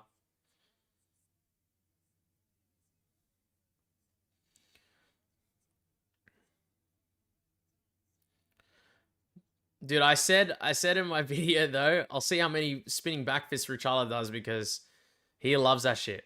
Like I saw so many of them on his fight tape. Good kick for William Gomis. He's really pressuring forward.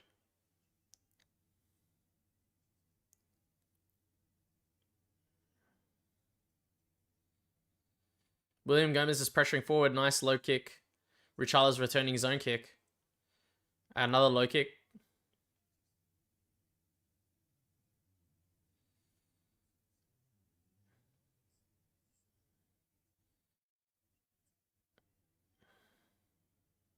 All right. Ooh, Gomis looked like he was doing a lead right hook. Went for a straight and then another right. Probably best shots of the fight that landed on Robert Ruchala right there.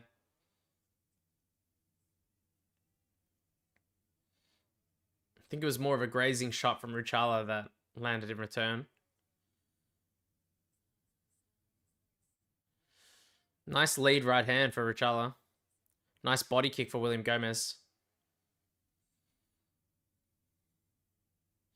Dude, this crowd is fucking insane. I love that shit. It reminds me when I go to the football or something. There's a spin for Ruchala there.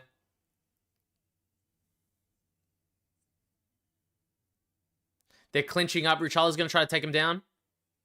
Oh, fucking fantastic takedown, but...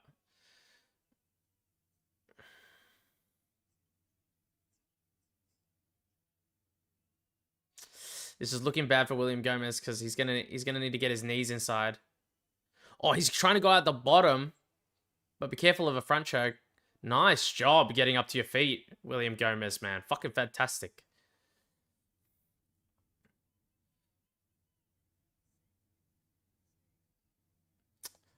Jesus, what are we doing, William Gomis? We're going for some sort of oil check here. Grabbing his fucking nuts, man. What are we doing?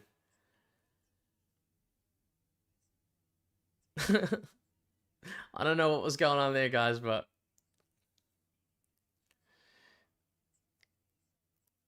$145, $144 on the clock, so I think we're like a second off sync. But Ruchala's really trying to take the back and try to get this guy to the ground, but William Gomis is doing a good job getting the underhook.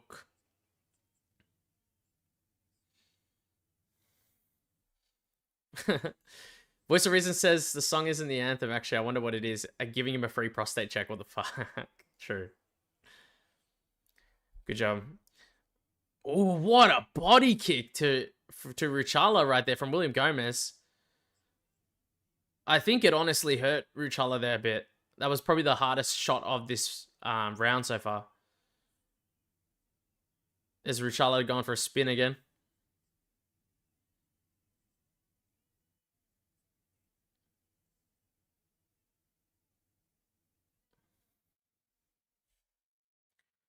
Sorry for not saying anything. I'm just fully focused. Like I need William Gomis to win, but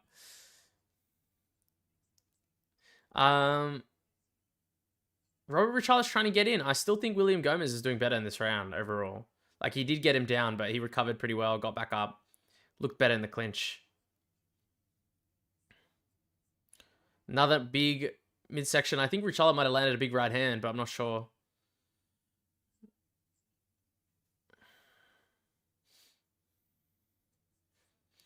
Yep, 20 seconds left, guys.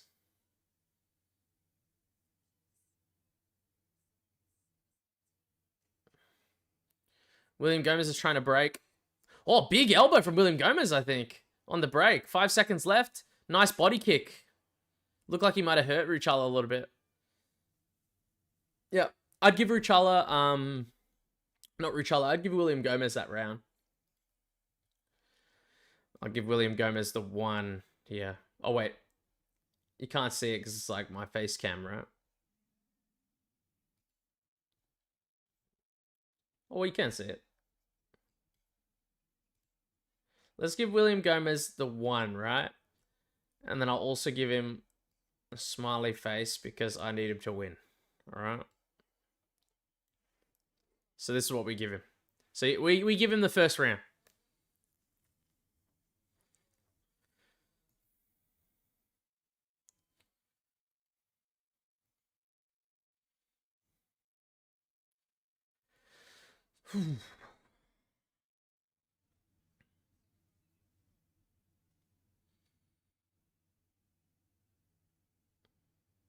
Yeah. What do you guys think? Do you think William Gomis won that round? I think it's relatively clear. I would give it to him.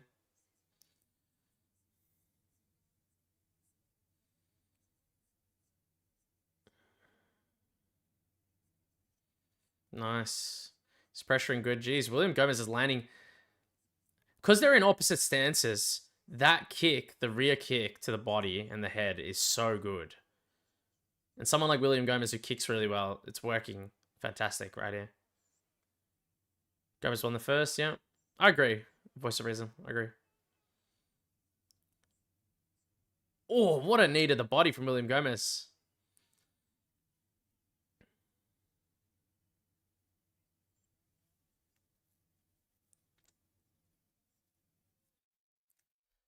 Nice knee to the midsection again.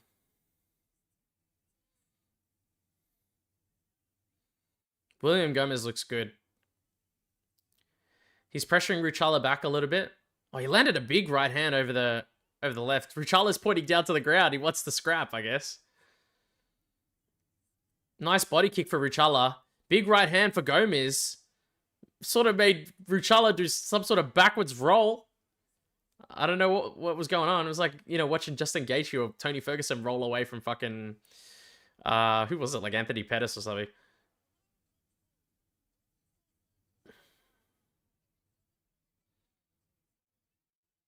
Oh, nice right hand from fucking Gomis again.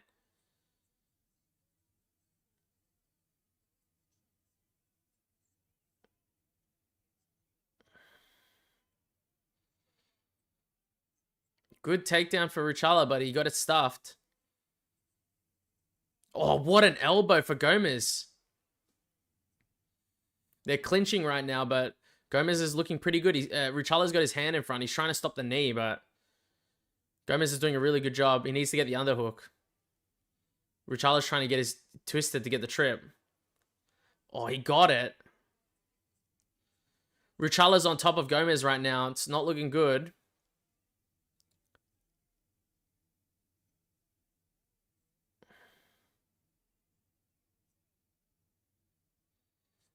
He just needs to regain his guard here.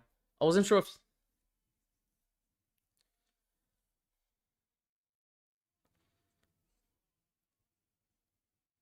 Yeah. It's a great takedown for Ruchala here, guys.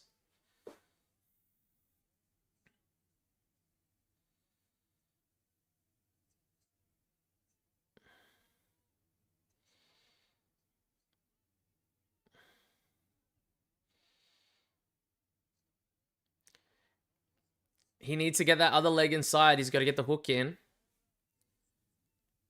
Ideally, you want to get the knees. You got to try to lift this dude up.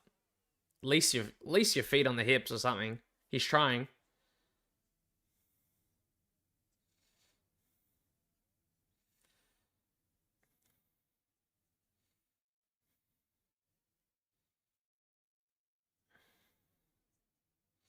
I don't know if William Gomis is content enough to try to get up here, or are content enough in the position to like leave it for this round.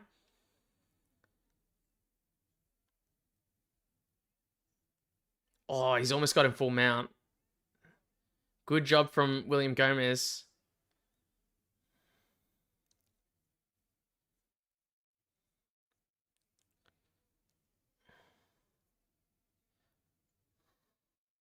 Ruchala's looking good, guys. He's not really on the back. He's like sort of on the side, straddled on his hip.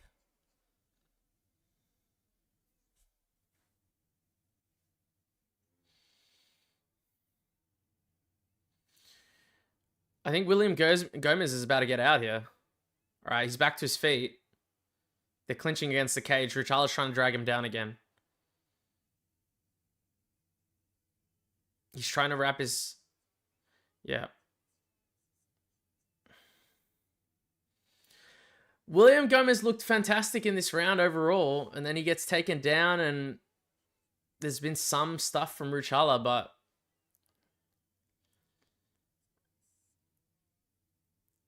I'm just saying this in terms of like potentially, if it's damage based, you know, it could still go to William Gomis, but yeah, but it's close. Nice. Spinning kick to the body right there.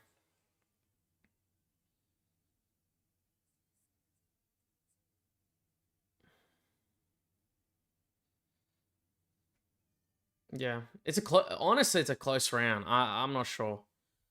Like, if you go purely based on maybe like some of the best shots that I've seen, maybe you go Gomis, but like, could be either or. Like, I'm not sure.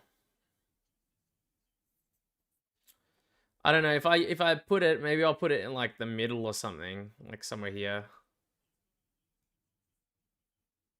I'll put it like there.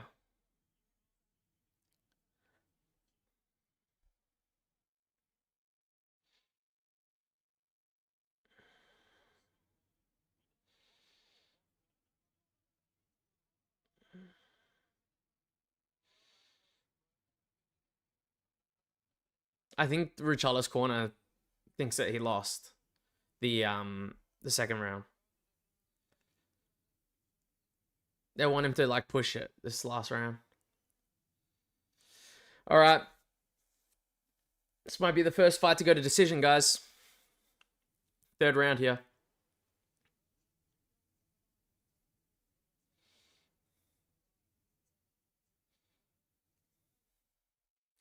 I know, man. I can see Average say, "Why the fuck does this every Gomez fight have to be intense?" Had this 1-1. Yeah, no, that's fair.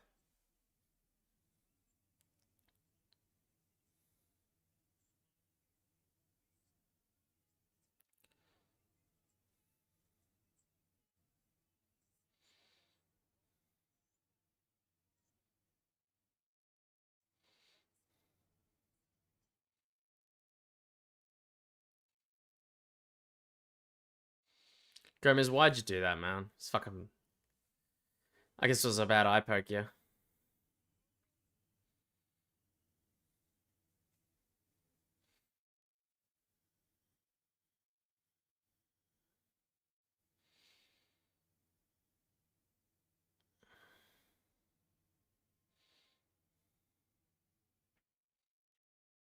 Oh, guys, no! I haven't been checking the clock.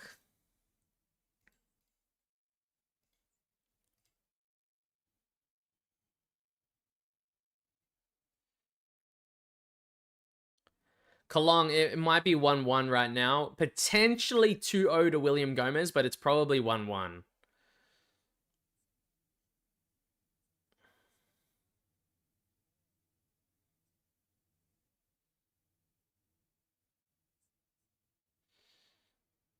His eye looks fine.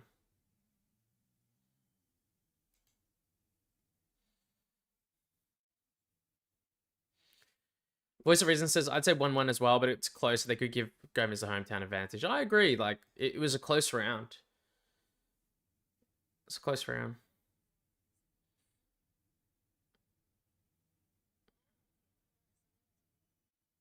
All right, thank God. We'll keep going.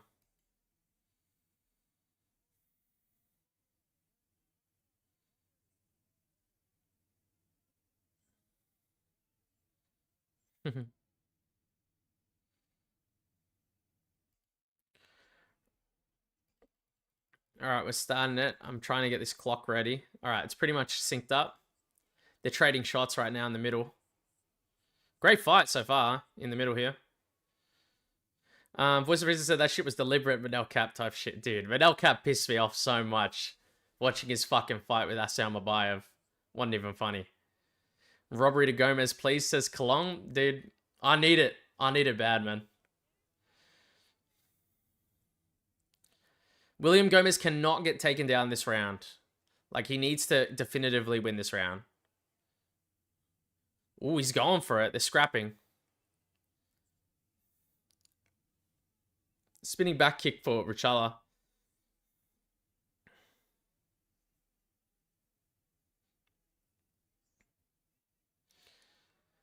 Nice left for Gomis.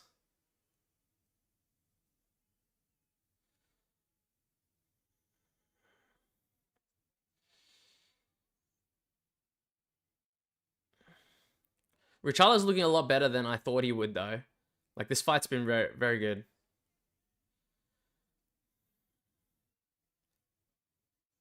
Ooh, good counter for Ruchala there. It's a left hand over the top, I think. Good spinning back kick, but I think it missed. He shot in for the takedown. He's got his hands locked. He's going to try to go for the trip again. William Gomis needs to really muscle up this fucking underhook. He's turned him around. Yeah, William's looking good in this round, guys.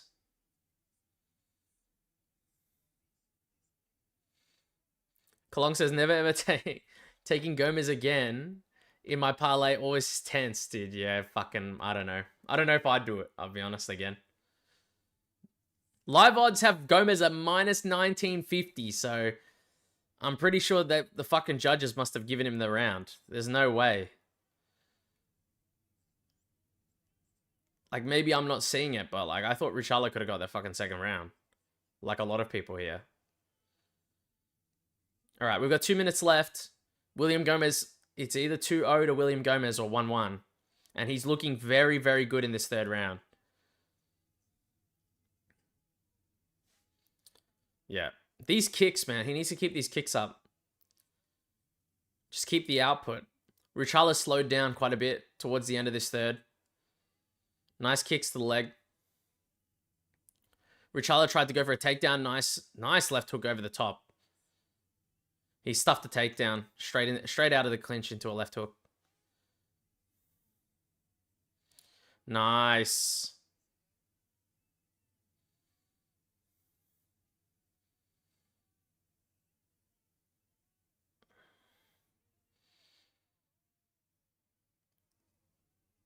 Yeah. Did he wobble William Gomis with that head kick? I can't tell, but...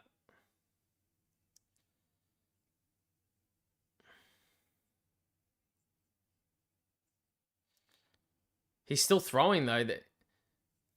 But I think he got clipped by that head kick. Oh, he rocked Ruchala right there, right? With that straight left. Oh, man. They're trading, man. William Gomis is grappling now. He took William Gomis down. They're both fucking tired, these guys. Great fight so far. Holy shit. William Gomis is grappling. He must have got hurt. He must have got hurt from that big fucking kick. Jeez, great takedown from William Gomis.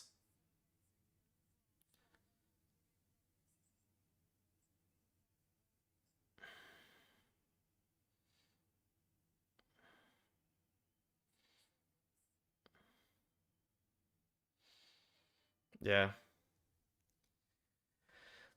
I'd still give that to William Gomis, I think. I think 2-1, maybe 3-0 potentially. I don't know if they score that round off that high kick or not. But I would say pretty clear, like, in my opinion, 2-1.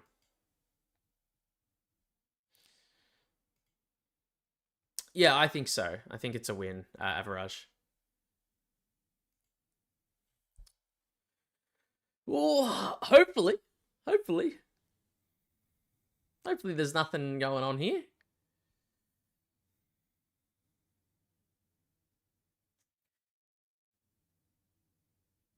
Man, I'm so nervous. Like, dude, I'm just, yeah, like, I can see Kalong say fingers crossed. I'm like this. I'm just like, please, just do it, man.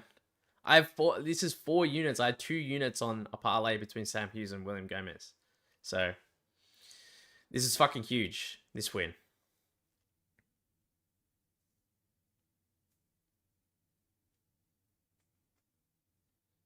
I'm gonna, dude, like, as soon as they announce it, I'm gonna be fucking hyped. Voice of Reason says, not a bad scrap. I wouldn't mind seeing Ruchala against Hyder Emil or something. Yeah, dude, honestly, he looked good. A lot better than I gave him credit for. And it's a good performance to see. Like, against someone who's very tough. Very difficult for a lot of people. Average says, I'm excited to see Rhys fight. I have 1.2 units on Rhys. Yeah, not bad. I've got a full unit, I think, of Rhys maybe, or half a unit. Something like that. Well, Gomez got this.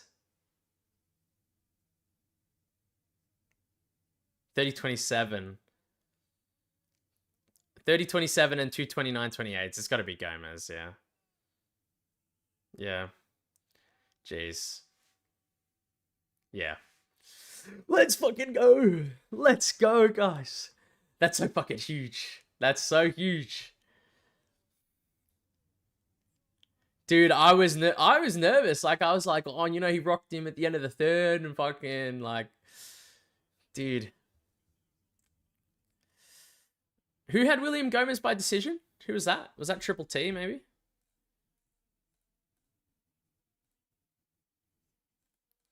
Someone had William Gomis decision, I think.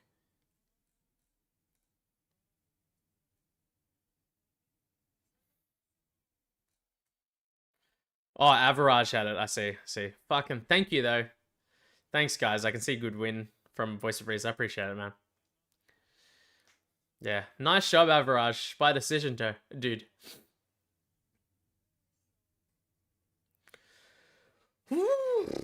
Jeez, dude. I'll be honest. This will be 100% worth it for me staying up this late. It's almost 6 a.m. By the way, 5:40 in the morning. It'll be worth it for me if fucking I see Modestus and Mauricio Rufy win. I think be fucking worth.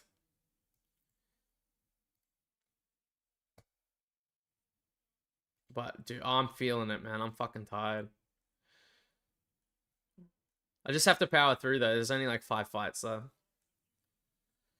Average says I saw Ruchala fight tapes and he's good. So good. Moneyline was not an option, so I had by decision. Oh, I see. Honestly, like, yeah, I'd watched quite a bit of tape as well, but I was like, oh, you know what? He can be a bit tricky, like on the feet, but it's mostly the grappling. And then I was like, oh, I probably won't have too much control over William Gomis, which was true to an extent, but he looked pretty good. He looked pretty fast. He looked a lot better on the feet than I thought originally he would as well. And that was a big thing. That was definitely a big thing for me, seeing that. There's Joanna Jędrzejczyk there, I think.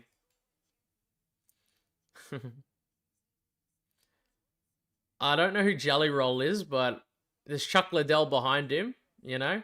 For anyone that, you know, since I only really care about the fighters, I'll be honest. Voice of Reason says, is anyone else here in US and can tell me if your ESPN just says technical difficulties as well? Oh, dude, is it not working for you? My the fight pass is okay, but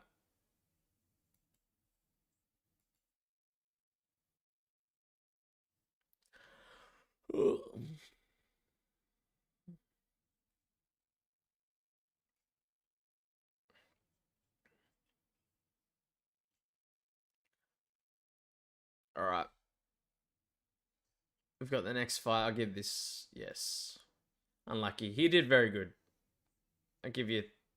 I wish I could draw a thumbs up, like thumbs up. Oh, dude, that might be the worst thumb of fucking all time. It's alright. We'll move over. This fight's gone. That fight's done. What's the next fight? Is it? It's Axel Sola versus Rhys McKee, right? Maybe I got it here. There it is. Kalong says, "Oh man, all I need is Rufy to win." Yeah, fuck, dude. I need that dude to win. Bad. I'm pretty sure I have a bet on Rufy. I said it was Rufy by KO and then plus like same game parlay with under 1.5 rounds as well. So Average says I've got Rufy in like 3 parlays. I think I've got him in 2. I need him to win, man. You know what? Fuck me. I had Zhang in like 3 parlays or something as well. And that got me bad. I'll be honest, for the Chinese card.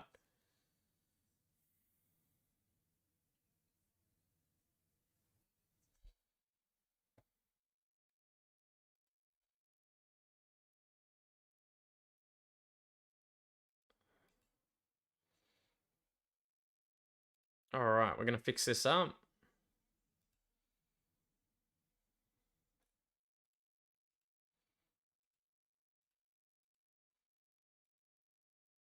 There we go.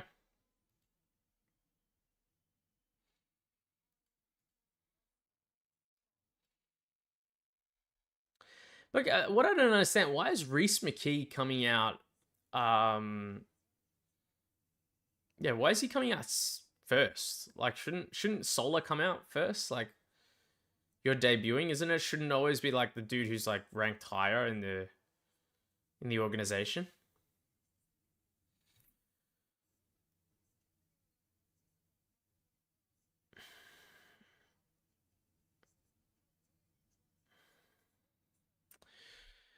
Ooh, Voice of Reason says, what fight or fights are you looking forward to the most for the rest of the year? And it says, I'm looking forward to Marab Sandhagen. Dude, I want I want to see Aspinall fight any fight that he fights, I'll be honest. And JDM versus Islam is not happening this year, right? It's probably next year. Give me a sec. I'll check the UFC website, just so I know.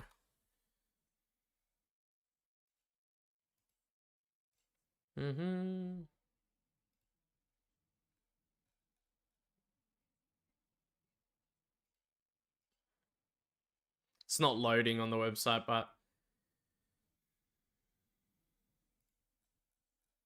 Oh, there it is. Yeah. Probably Jack Della Maddalena and Islam Makhachev, I think. By the end of the year, it's got to be that one, 100%. Because November, like October period is like insane. Dude, I'll be honest, like I'll give you guys a bit of an early prediction. But Oliveira versus Fiziev, I think I would pick Fiziev as well by KO. I think. I'm really concerned. Like, just such a fast turnaround. Plus, like, this already would have been a matchup that would have been sick to see, and a harder matchup for Oliveira, who's gonna have to fight someone who's pretty much like impossible to take down, you know? Yeah, I'm probably more excited there. Probably Aspinall versus Gane, and then Jack Della Maddalena versus Islam Makhachev is probably the most exciting fight. I'm not crazy excited for Ankalaev versus Pereira too. It's not like the most exciting fight for me. Dude, what is this music, man? It's not crazy, man.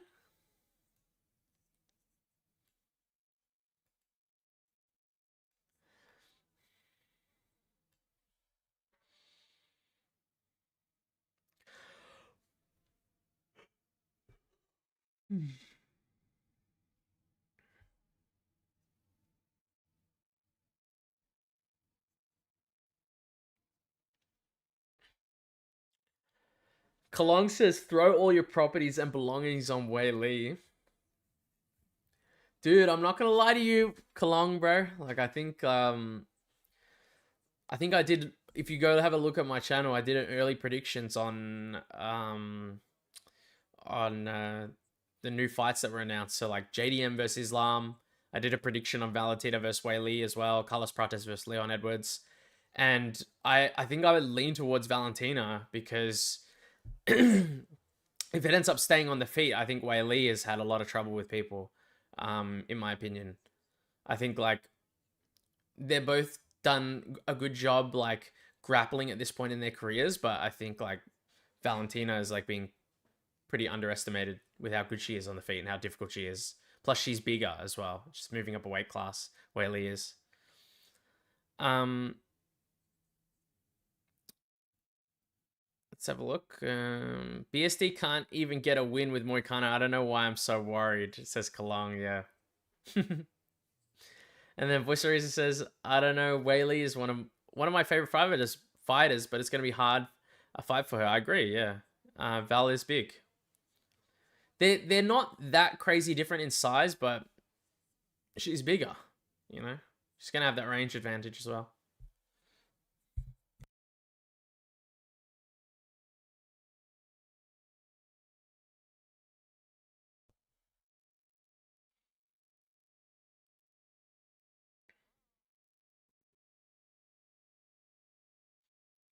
All right, fight starting soon, guys.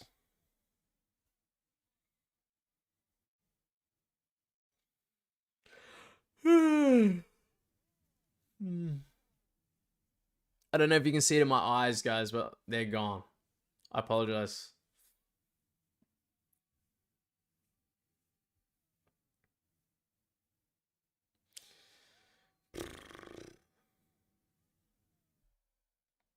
Appreciate everyone hanging around with me this long as well. So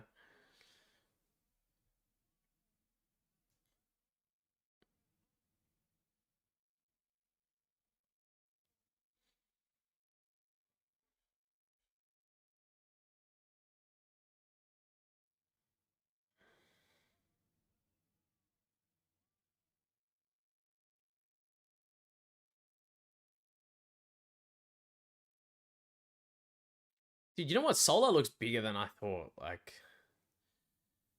I don't know what the UFC does with heights sometimes. I feel like they get them completely wrong.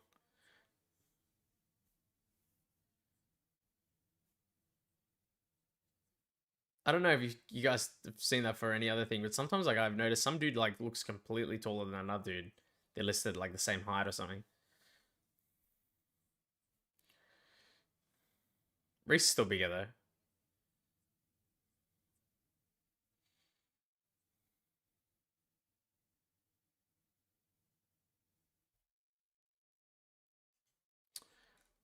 What is this? QQQ says, nah, I'm kidding. I never watched you, my bad dog. I don't understand. I didn't see you. I didn't see a comment before. I appreciate it, brother. I can see you're so fucking beautiful. Appreciate it, bro.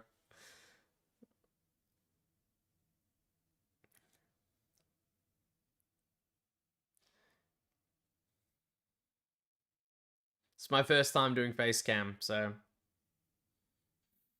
definitely going to be something I'd have to get used to more. Ooh, they clashed together a bit. Kalong Sikri says Lopez for silver full card prediction when you dropping it.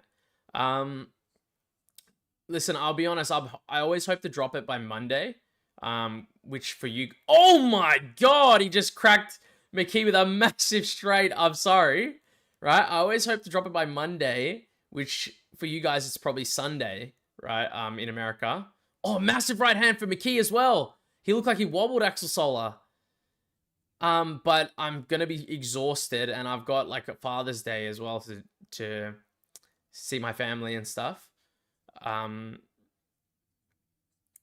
So maybe Tuesday or Wednesday. I'm hoping Tuesday though would be the best time.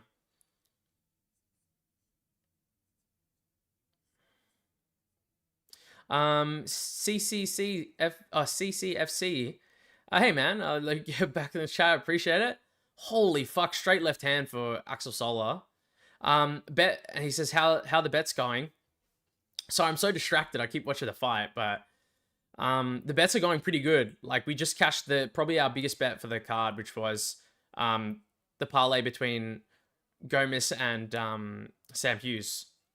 So bets have been going pretty well. I think like I'll need to double check them, but if as long as Modestas Pekauskas wins, I think we're Gucci gang as well. Geez, good takedown from Axel Sola. But McKee's straight back up. Nice, thanks, man. I appreciate you asking. So, but dude, I was so nervous for the Gomez fight. I needed him to win, and I was getting nervous like he might lose by decision or something. But yeah, we had like 4 units on that bet, but I need to double check how well we've done. I believe in total we should be like 6-7 units out of like wagered like 9 units on the card, and we still have a lot of bets on. CCFC said, I had a unit on Gomez decision. Got stressful very fast. Yeah, dude. Congratulations, though. Great stuff.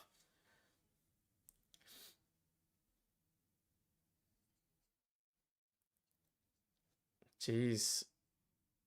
Guys, I'm not gonna lie, I've been very distracted. I know it's been a high-paced fight, but I haven't seen like every single shot here. Don't grab the cage, Rhys McKee.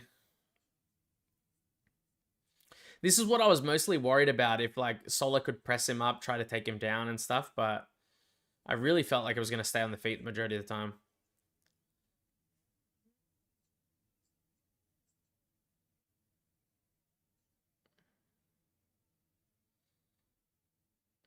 Dude, Rhys is still landing shots from like somehow, I don't know.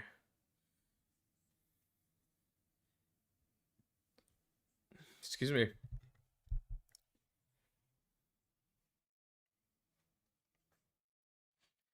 Dude, I got freaking short arms. That there is no way I would be able to like stand like that, like Rhys McKee standing, and then swing behind me and somehow hit the dude in the head. It's actually insane. Nice job. He needs to get the underhook though. He might have got his hands locked.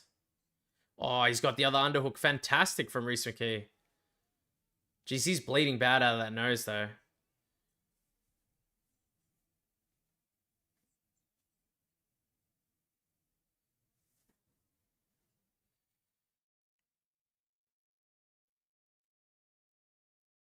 I need you guys to tell me who you think won this first round, because I have no fucking clue. I saw some big shots, but I'll need to watch more closely as soon as it gets to the second. So, oh, I forgot to start this fight clock, guys. I'm so sorry.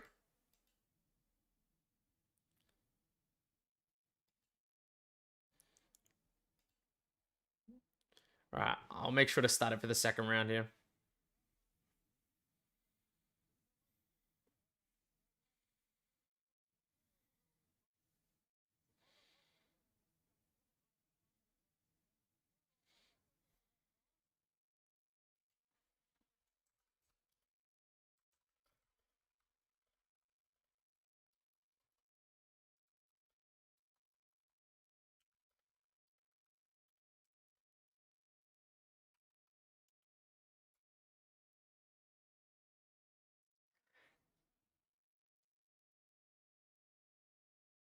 Oh, all right.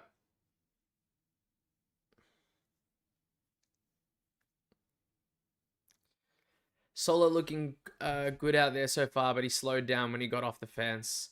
Round one Sola for sure. Okay, perfect. I was probably going to edge it to him anyway, just off like more damage, visible damage especially.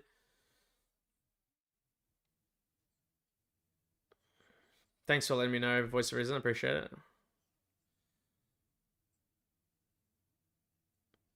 Oh, nice shot to the body from Rhys McKee.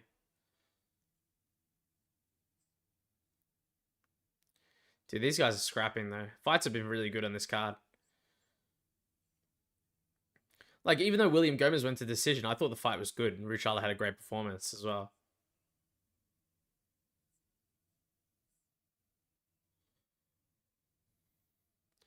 Oh, nice hook for Rhys McKee. Left hook. Ruchala, I think, yeah. I was about to say, Axel Sola keeps covering his eye. It looks like his left eye is a bit swollen, maybe.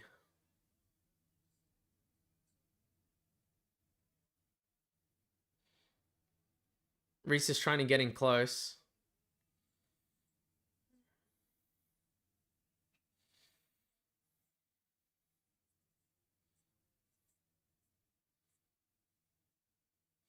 Dude, Rhys is so tough, though. He's going to be hard to put away.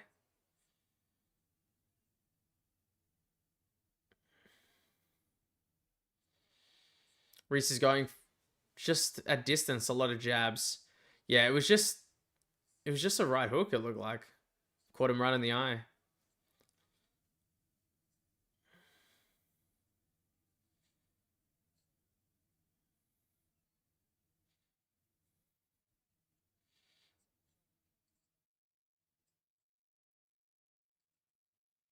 Good punches for Axel Sola.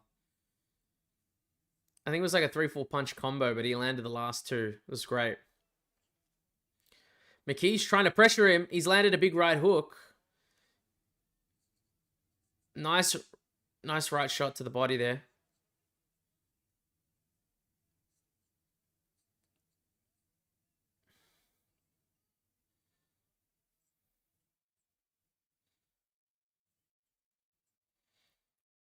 Dude, Axel Sola landed a big punch on Rhys McKee right there. Guys, no one told me to start this clock. It's alright, guys. It's alright. How can I blame any of you when I blame myself? Alright, we're about 2 minutes 19, 2 minutes 18, 17. We're perfectly synced right now.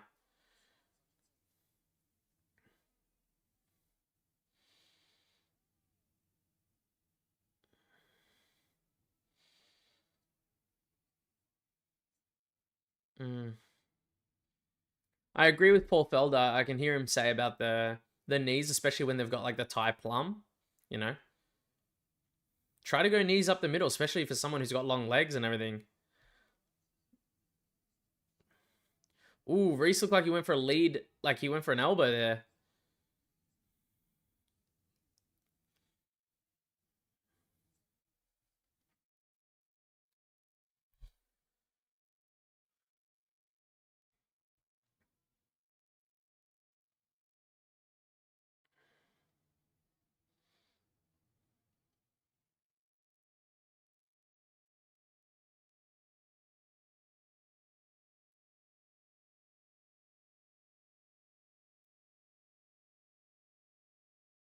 Dude, Sola's looking very impressive. But he does look like he's slowing down.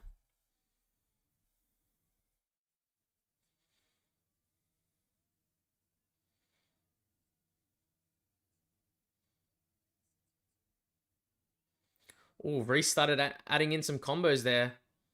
Looked like he caught Axel Sola for a little bit. Nice body shot from Axel Sola, but Rhys McKee did a bunch of uppercuts there. Nice right hook for Rhys McKee.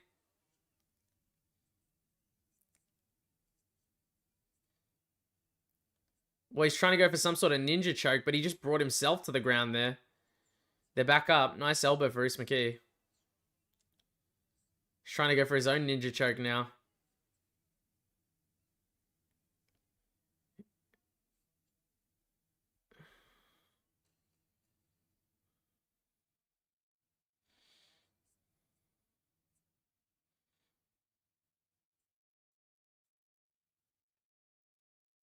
Jeez. I don't know. Sola's probably been more active. It's hard to say. I think he's just been more active. They've both landed good shots, though.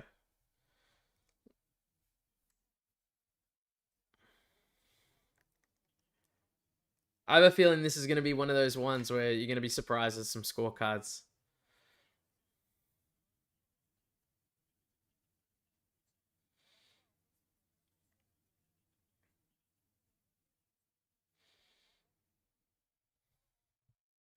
Oh, yeah, I was going to ask this question, guys. I'll put it in the chat as well. Give me a second.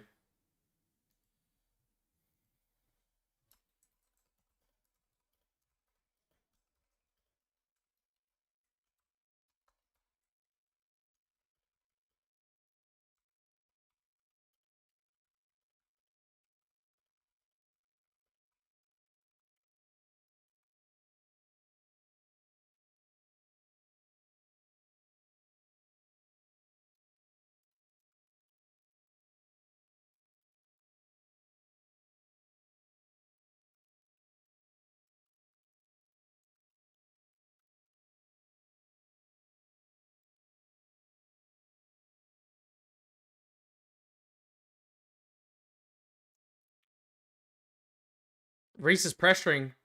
Big hook on Axel Sola there. Oh, my stomach, man.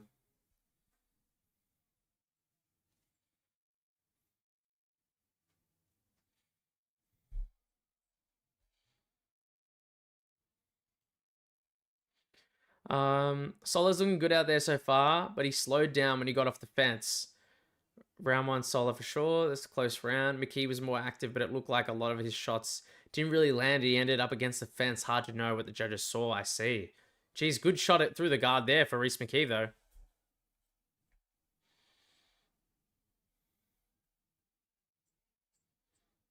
Oh, nice. jab and then straight for Axel Sola.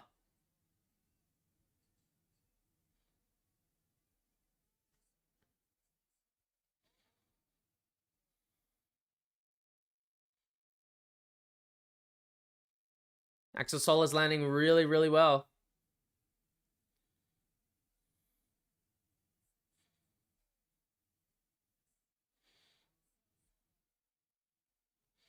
Irish Potato says face cam usually more engaging for people. Yeah, I know, I thought so. It's just, yeah, it's not something I'm used to fully, so. Originally, I just got it for the live streaming. Maybe I'll try it out for a few videos and stuff. I just listened to the video, so it doesn't matter, but Facecam might help you. Algorithm, oh my god, I missed it! Did he drop Rhys McKee? They stopped the fight? What happened there? Dude, what the fuck happened? I didn't see it. I missed it as I was reading. Dude, another finish. Alright, I'm sorry, guys. That's a bad fucking loss right there.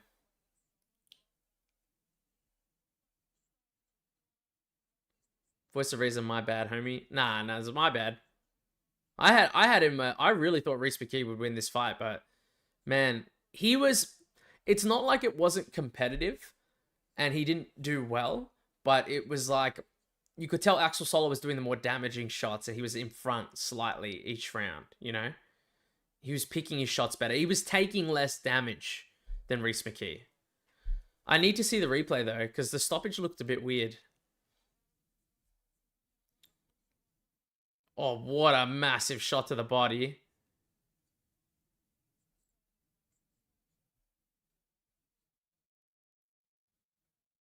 I didn't even see it. Did he land another shot to the body?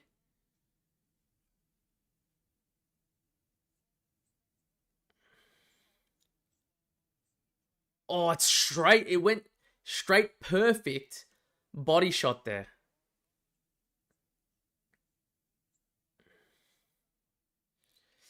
It's a little bit shaky, personally, but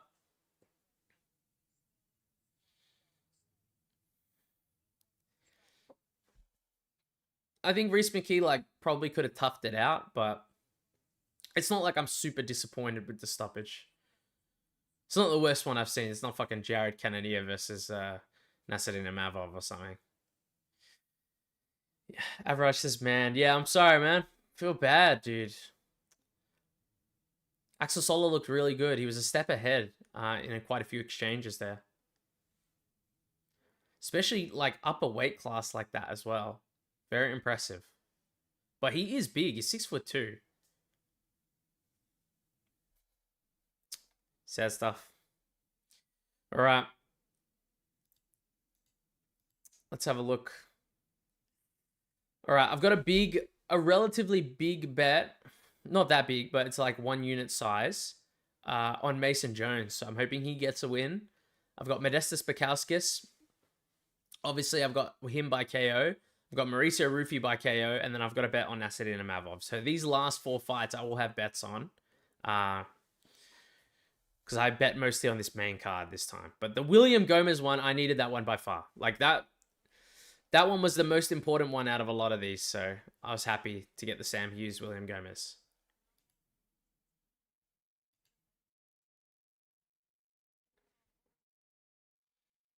Average says, bro, if a fight is a little close, it is definitely going to Oki. I can see that. Oh. But he's not French, right? He's from Belgium.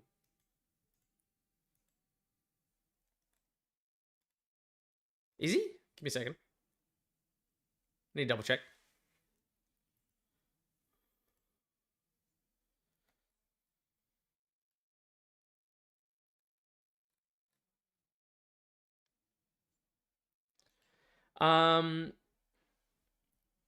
Voice of Reason says it's tough for Rhys McKee. You can't really have a long career as a fighter that needs to take a lot of damage before you can get into the fight. It's true.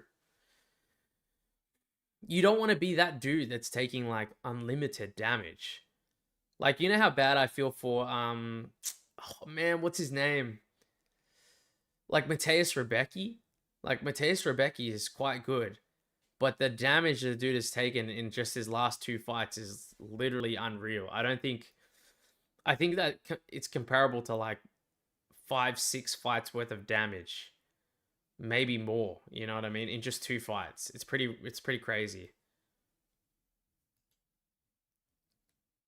Yeah, Voice of Reason says Rebecca. Yeah, you knew who I was talking about as well. Yeah, at least not a long career where you don't end up on a losing streak. Yeah, dude, you can't take that much damage. Like he's always ended up taking quite a bit of damage, Rhys. But he's tough. He's durable. But that shot to the body was pretty crazy. It was right dead center as well.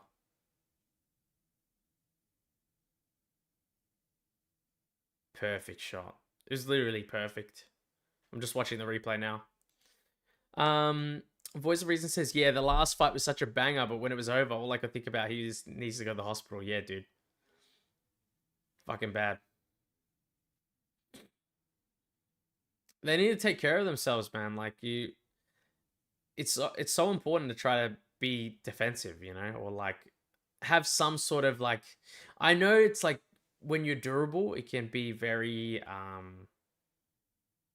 do you say, like you can just want to like walk through punches and then try to get off your own, but man, it's not good for your long-term health, you know.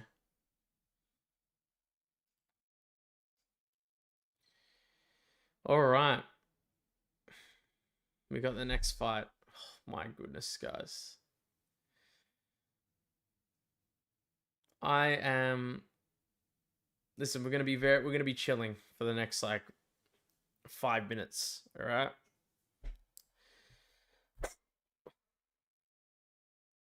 I'm chilling down here. I actually been sitting up. Would you believe I've been sitting up this entire time for 4 hours? So maybe I'll lower the webcam.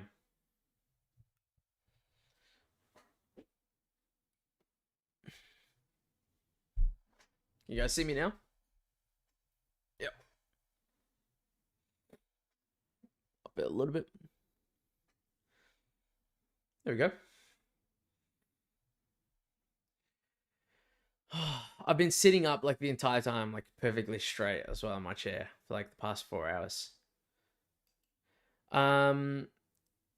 Average says last fight we saw of Oki was him being cautious after hitting a strike. Was being cautious after hitting a strike, not rushing towards finish, and Jones gets hit. So if Oki keeps fighting on the feet and avoid being taken down, doesn't mean Jones has it. Oh, it doesn't mean Jones has bad hands, but still Jones' path to Vic is taking down Oki. I think there's truth with what you're saying for sure. Like, especially Bolaji, is like he's probably gonna have the speed advantage early, or for the majority of the fight. But I think Mason Jones might struggle in the first round, maybe in the second a bit, trying to get him down. But I think he'll look better on the feet than what we think he will. Do you know what I mean? Early on. And then as it gets into like the end of the second towards the third, I think Oki will slow down more consistently. And then Mason Jones might be able to like pour it on a bit more. So I'm thinking maybe second, third round, Mason Jones decision win. Like he gets those 2 rounds. But it could like, we'll see how it goes.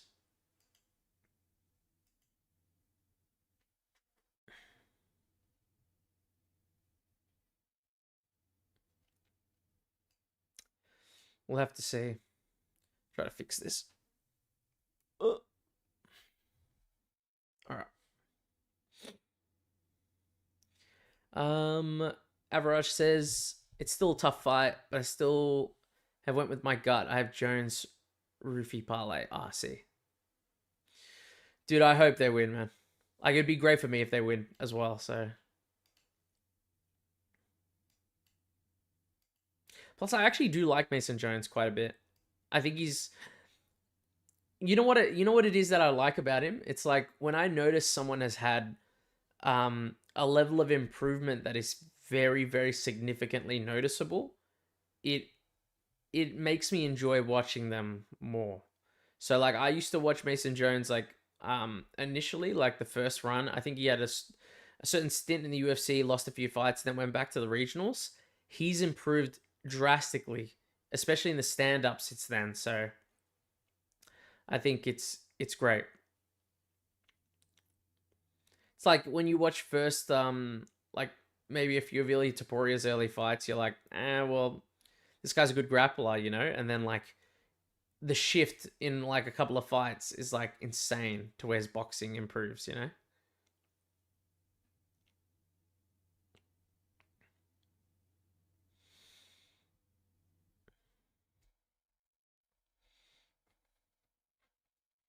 Dude, I'm gonna fucking fall asleep in this chair. I'm not gonna lie.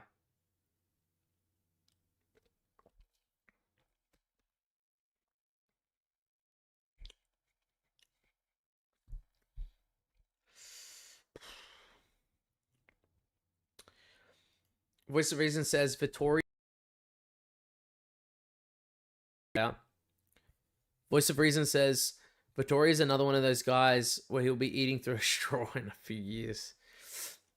I know I'm laughing about that, but it's something that could happen because the dude just like he's probably the most durable fighter I've ever seen. I'll be honest, probably the best chin I've seen on a fighter. Um, but man, the beating that he took from Jared Cannonier, he's got to have some lasting effect after that. It's like when you watch Tony Ferguson take the beating he took against Justin Gaethje, you're like, this guy's probably not winning another fight again after this. You know what I mean? It's a career changer type fight.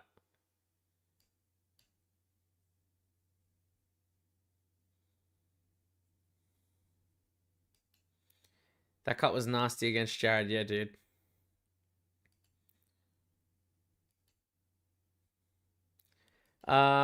Voice of Reason says Tony beats Sol Poppy. I'm ready to throw him in with Ilya. Yeah. All right, man. Keep him away from Ilya, bro. Please, for the love of God, bro. I can't handle Ilya. Ilya's knocked out like all my favorite fighters so far. Like him knocking out Volk and then going to knock out Max and then knocking out Charles was like you gotta keep an eye on me basically. I don't fucking for the next however long, dude. I was bad, bro. I was pretty sad.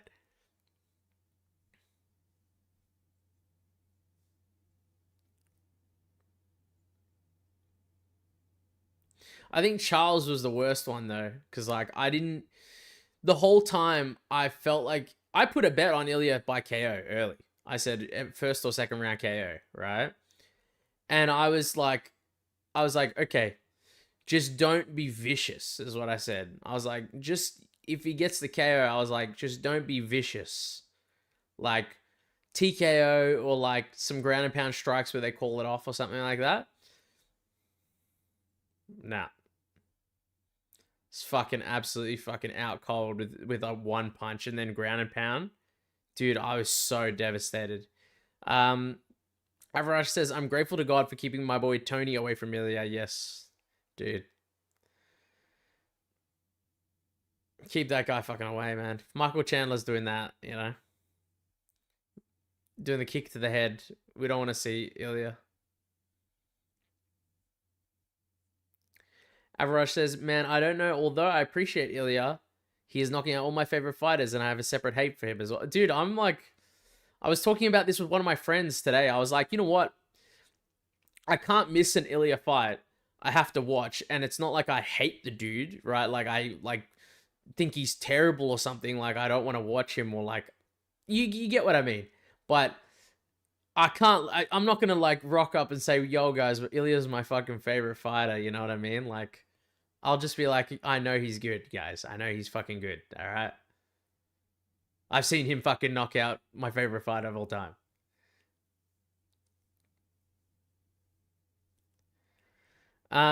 Ilya's also there at the right time where all these greats are losing a step after long careers, Voice of Reason says.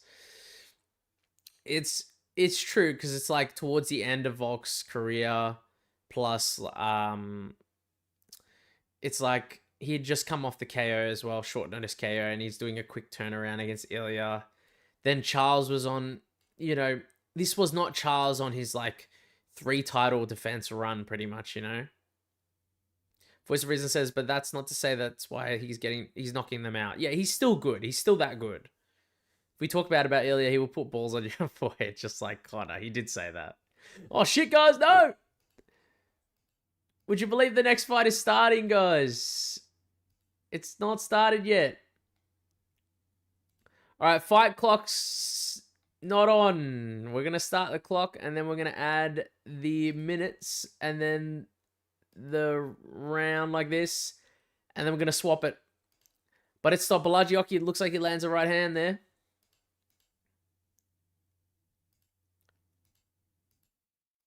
There we go. All right, I've got it all set up. And then I'll minus a couple of seconds, because I believe we're spot on with the time right now, guys. Oh my god, he dropped Mason Jones. Bolaji dropped him twice. Holy fuck. Oh, be careful, Mason Jones. You cannot take these ground and pound strikes, man.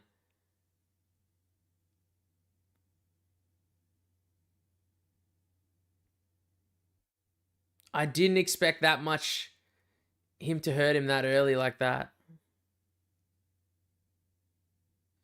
Don't try to keep your distance, Mason Jones. Oh, he's going to get put away by Bolaji. You got to keep your distance or try to grapple, man.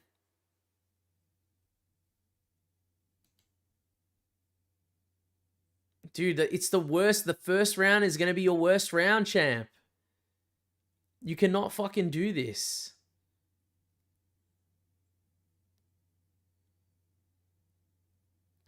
Bolaji's just swinging like crazy.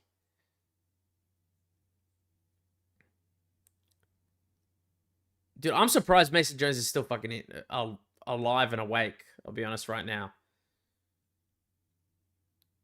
Dude, if that was me taking some of the fucking ground and pound strikes, I would have been out the first strike. He must have a rock solid chin, I tell you that. Dude, he's hit him so massive. It's some shots there. You know what? Mason Jones is doing good returning a few of his own strikes, but he's just taking too much damage, man.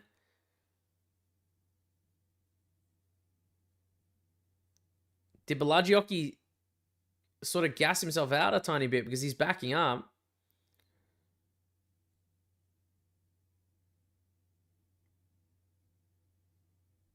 Yeah. Voice of Reason says he needs to level him up. Yeah, dude. Oh, he hurt Bolaji! Oh my god! He clipped him. He's gone for the guillotine. He doesn't have the angle for the guillotine, but he can go for the elbows. 12-6 is legal, man. Holy fuck, what is going on?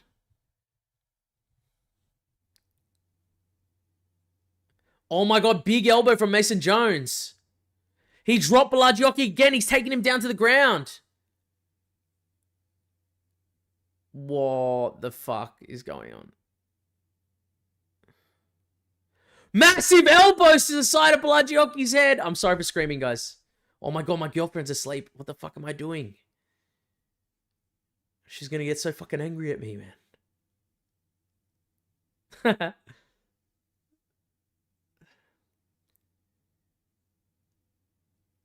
Oh, he's got north-south on Bolaji. Guys, this is insane. 1 minute 19 seconds, 1 minute 18.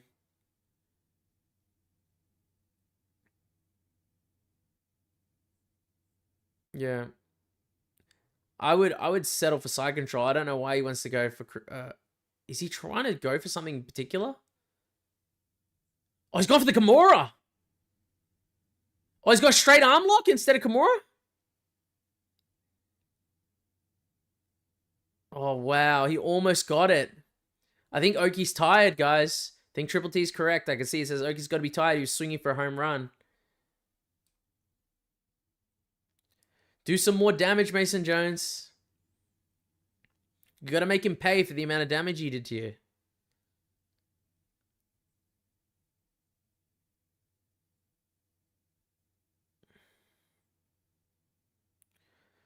Oh, he's trying to pin that arm. Dude, he full muscled out of the fucking Kimura that he had him in. He's going for it again, though. He's isolating the arm.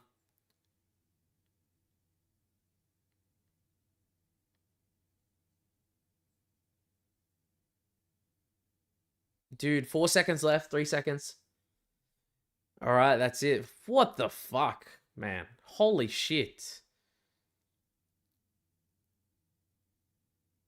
Dude, guys, what the hell's going on? Dude, we call the teabag submission, says Triple T. And then Voice of Reason says, holy shit, how did he get out of that Kimura? What a fight. Irish Potato says, round one Jones. Round one Jones, says Irish Potato. Do we... Oh, that's right. You know, you got to give it to him. I was thinking like the amount of damage that he took and how he dropped him, you'd give it to fucking Bolaji. But then he dropped him, got on top. So then... I get... Yeah. Okay. Dude, they're fucking pissed at Bolaji for just going for home run strikes, man. What a banger of a first round, though. I knew that the first round was going to be the toughest for Mason Jones. I did not think he would get fucking rocked and dropped like that in the first round straight away. Dude, holy fuck, man. This is insane. I'll reset the clock. I'll put the total rounds down. There we go. Second round. I'll start the clock in a second. Jones 10-9, I think, says average. You know what? I can agree. We're starting the clock. Nice leg kick for Mason Jones. My initial prediction was just like, he can break him as the fight goes on. Maybe third round, but we'll see how we go, man. They're both dangerous. Jones 10-9 says Voice of Reason. What they're going to say for sure, yeah. I'm surprised he can come back and win a round like that when he was almost completely out. Like, to win a round like that is pretty insane. Oh, he just clipped Bolaji again with a nice left hook.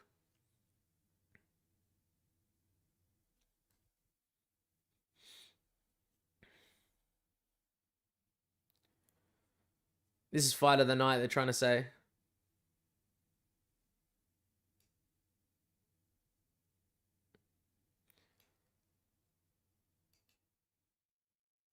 Man.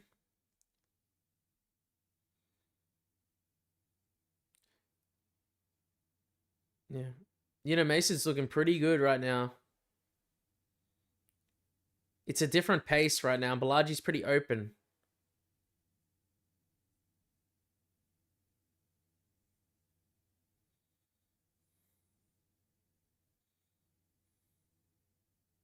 Big right hand for Bolaji there.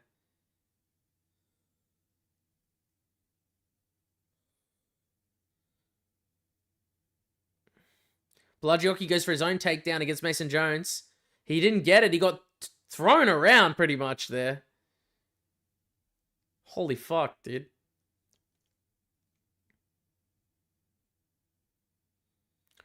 Oh my god. Massive trip into a throw for Mason Jones there. He's on top of Bolaji right now on the ground.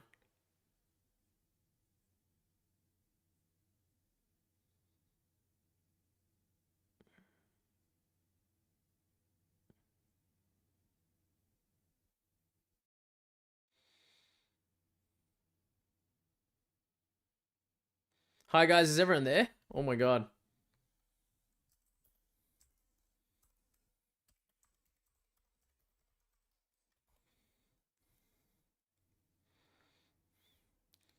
I'm just asking because the stream looked like it disconnected for a second.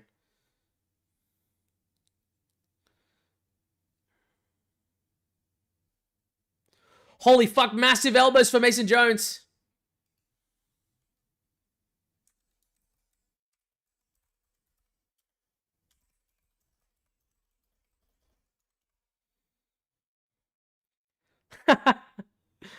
Jeez, massive shots for Mason Jones. Triple T says, I thought your girl pulled the plug on you for a second. I wouldn't be surprised if she fucking did. It's 6:30 a.m. She's going to be fucking fuming at me later. Oh, they stopped it. Fucking Jesus. Let's go. Mason Jones.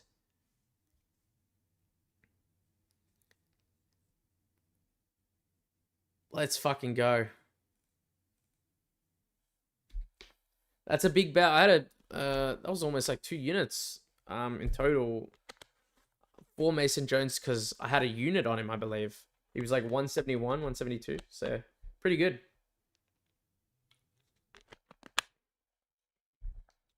Dude, that's one of the more impressive wins I've seen, dude. Like to win as dominantly as he did as well. Like to not only be rocked, look like he was going to be completely get finished, to turning around, winning the first round, and then coming back in the second to pretty much destroy Bolaji was insane.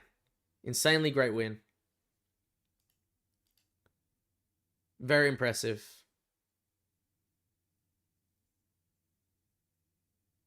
Dude, he's impressive, man.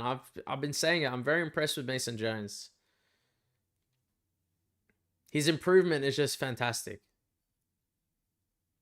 Voice Reason says, wow, what a win. Yep. Yeah, apologies for the stream disconnecting, guys. Like, my internet. Dude. Gotta get new internet, man.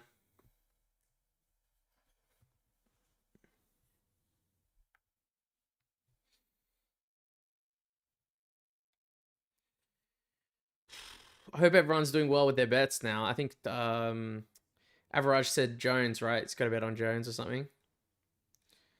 So congrats to you, man. Average says those elbows were nasty. Yeah, dude. Fuck. It's insane. Like, I'm as hyped up as you could be, you know? It's fucking 6:30 a.m. right now.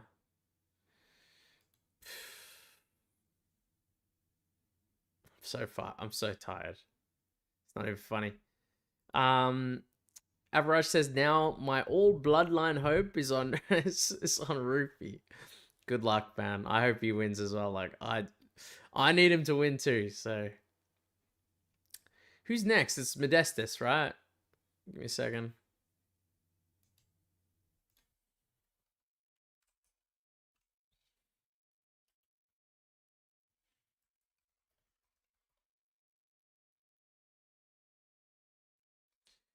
Sweet.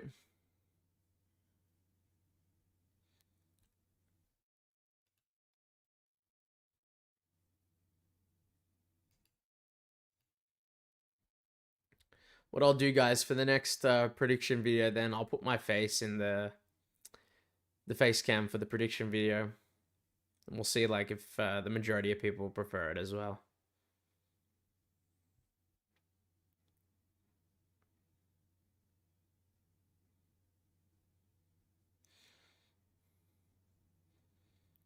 Mason Jones here.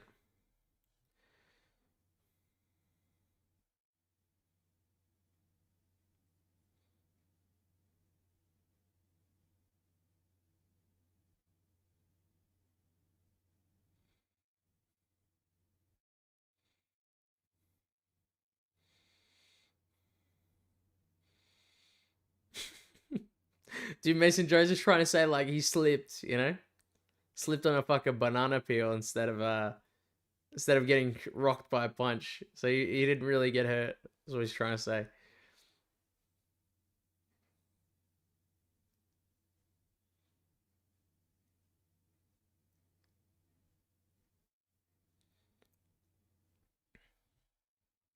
Insane though. Average says, now my 3 parlays are alive and dependent on Rufy and a money line bet on Imavov. Man, holy fuck. Good luck, dude. I wish you all the luck.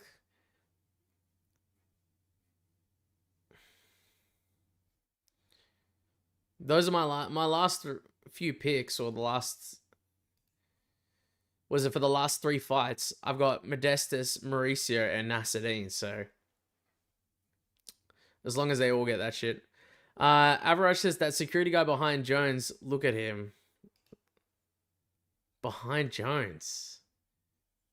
I can't see him because Jones is sort of blocking him right now, but I'll rewind it.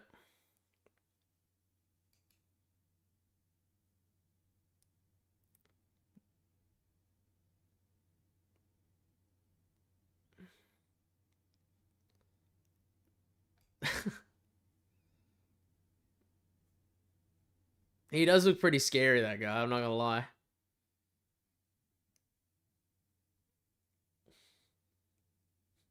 Average says he's like, finish this shit. I want to go home. Yeah, true. He does look like that. He doesn't give a fuck, like, you know?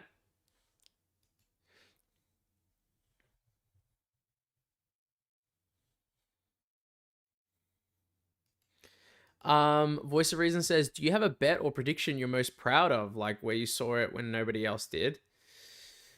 I would say like one that I was most proud of was like, I remember, or at least one that I can think of was probably, Oban Elliott versus Seokhoon Ko. I think I've talked about it before. Oban Elliott was like a massive favorite over Seokhoon Ko, and I saw literally no one pick Seokhoon Ko, and I was like, this feels weird because even though he's such a big underdog, I think the guy's fantastic on the feet. I think he's got fantastic grappling, and I thought like this fight's. I actually thought he was going to do really well. I didn't even think the fight was going to necessarily be like super close or razor thin. I was like, okay, he's going to do pretty well.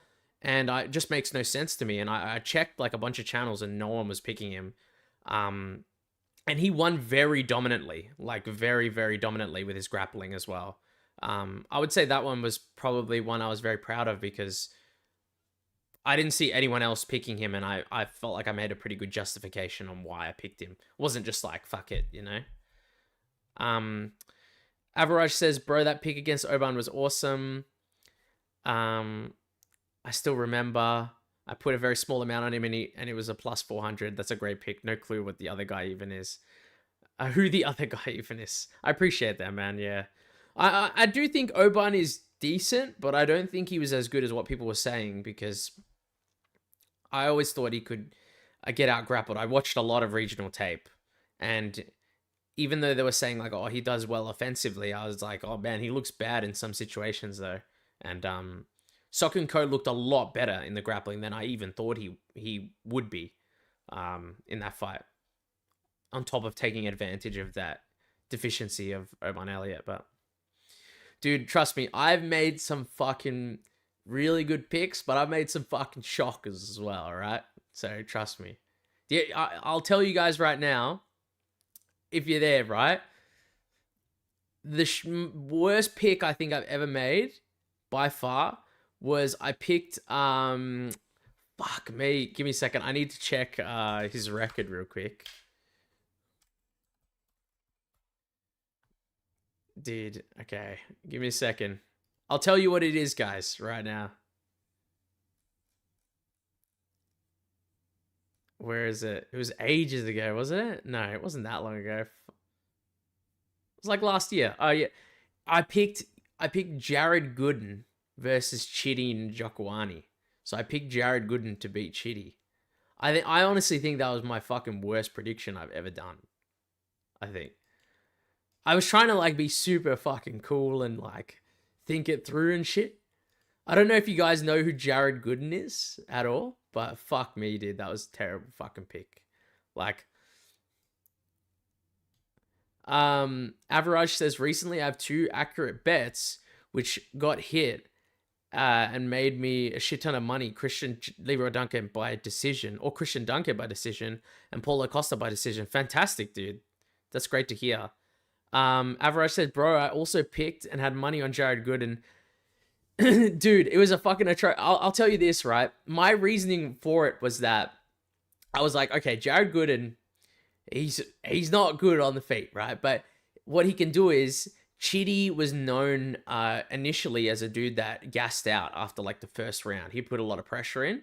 So I was like, okay, Jared, what he's going to do is he's going to, you know, do pretty poor in the first round, but then he's going to start establishing his wrestling a bit more in the second and third, and then end up like winning the fight, potentially even getting a finish in the later rounds, because Chitty's not going to be able to do anything. But then Chitty ended up starting, like, around that time, he started doing better with his cardio, and he just, like, fucking pieced him up, and Jared was dumb as... Jared pissed me off so bad that fight, because he actually secured a takedown in, like, the second or third round, and he finally got one. And then he decided, he's like, you know what, let this fucking guy back up, because I don't need this shit. I don't want to win this fucking fight right now, you know? Man. Voice of Reason says, Chris Duncan was a good pick. Everyone was picking Rebecca. I remember that. Honestly, like, I picked Rebecca as well, but I did mention quite heavily, I was like, this guy's been an underdog in a lot of fights. He's done incredibly well. He looks pretty good on the feet. I didn't want to... I think people were picking Rebecca and they were super, super confident, like confident picks sort of stuff. But I had Rebecca nowhere near confident picks. I just said I leaned towards him to win this fight. But man, Chris Duncan's been looking pretty solid. Average says that guy came at a staring contest. Let's see. All right, they're getting started soon. It's the light heavyweights, man. Oh my god. I need Modestus to win this, man.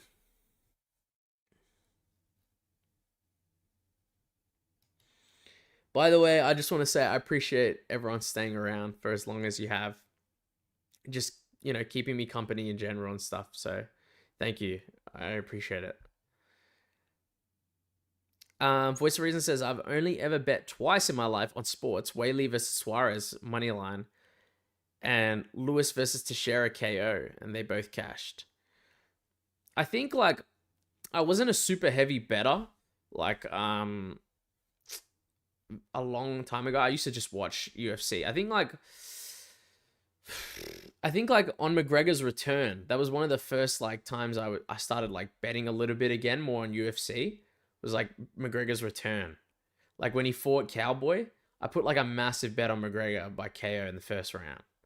I just was like, oh dude, this is going to be the easiest fucking money I've ever seen. But yeah, I don't think like, I wasn't that big of a bettor before. Now I just, obviously I make my videos and stuff. So, and people were asking for it or what my bets are and like what I like to do. So,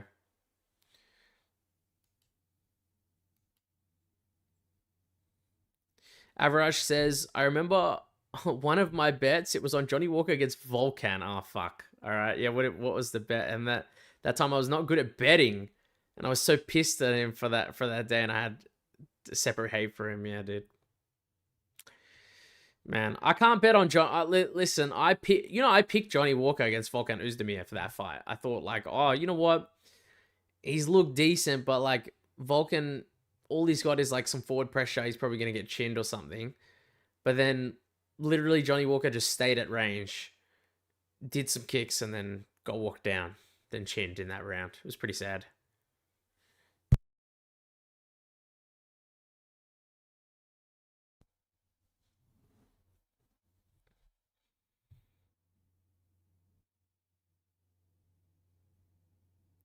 Average says, bro got slept, and I felt so embarrassed. Yeah, man.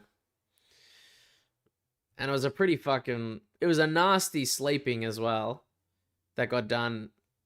And it looked like he was, yeah, sad as it sounds, it looked like he was getting up. Like, he's like, you know, like, what's going on, guy? And then he just got slept again, like out cold. He obviously got rocked. And then as he got rocked, he was like getting up. And then he just took another shot to the chin. He got completely stiffed. Average says, your views on Lopez versus Jean. Yeah, I was talking about it a bit earlier, and I do think Jean Silva's probably going to win that matchup. I do wonder how Jean will do if the fight ends up like going further into like the third, fourth, and fifth round, because Diego still hits very hard. He's still very durable as well. But I just think... I think style-wise and just how technical he is compared to Diego Lopez, I think it's going to cause him a lot of issues. I could honestly potentially see him hurting Diego in that fight because even Volk was able to stun him somewhat, you know?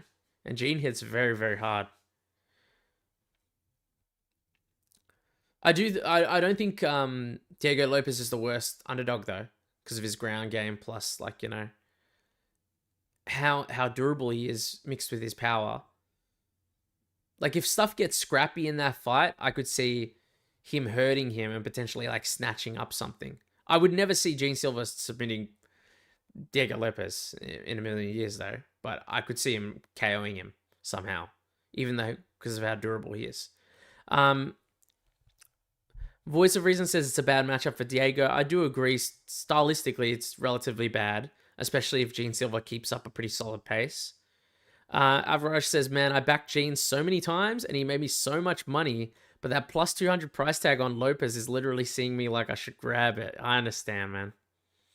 Dude, I've done that before, bro. It's fine. Okay. Last card, I had fucking money on Weston Wilson by submission, you know, like some sort of fucking idiot, you know? It's fine. I think Lerone Murphy could beat Silva, tripping or nah. No, I don't think you're out of your mind or anything like that. I agree with you. That probably sounded like I wasn't going to agree with you, but I do. I think Gene has shown that he can struggle with certain styles and shots. Like even against Bryce Mitchell, I was like, oh, Bryce is looking pretty good, landing a few kicks and this and that, you know, and I think someone with a better stand-up game would give him some trouble there. Especially someone who's kick heavy, like someone like Lerone Murphy who can move pretty well. Avarash says, even I also had bro, we're in the same boat. Yeah, man. Update the graphics. Oh, I'm sorry. Give me a second. Where is it? There it is. Dude, I appreciate whoever said upgrade the graphics. Who was this? Triple T, bro. I appreciate you so much.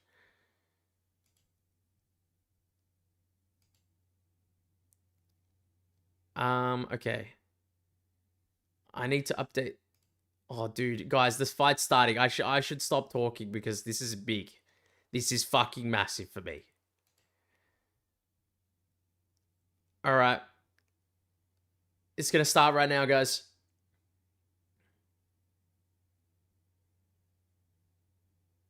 I'm putting the fight clock.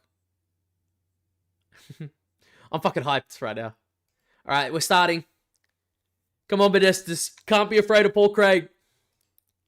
He's got the kick. All he does is a fucking cheeky body kick is what he has a majority of the time. He's fucking storming after Paul Craig and then he ran away. I don't know, Paul Craig used the force or something. He just walked at him with the beard.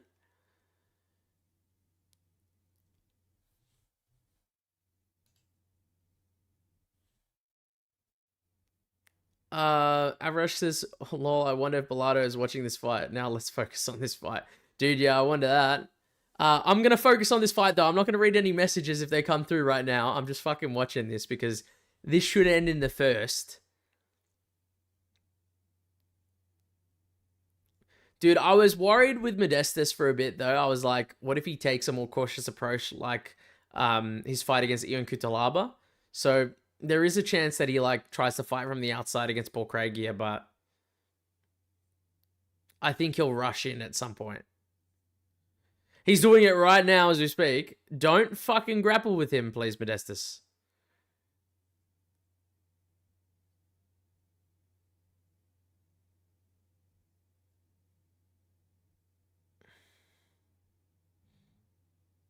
Dude, my stomach's so bad.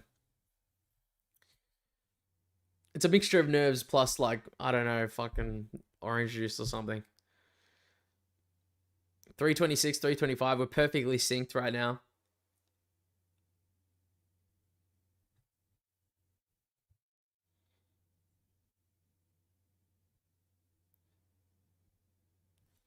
Hopefully, nothing's disconnecting for you guys, like stream-wise for me.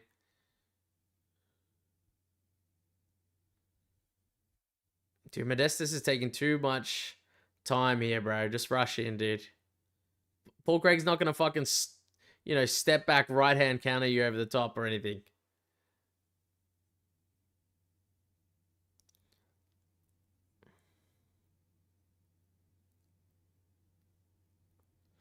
Right hand over the top for Modestus. He's taking his fucking time, though.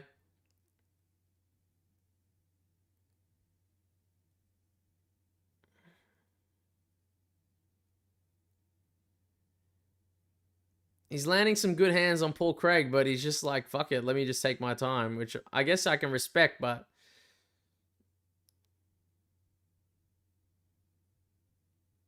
Nice high kick for Paul Craig. Good knee stomp for Paul Craig.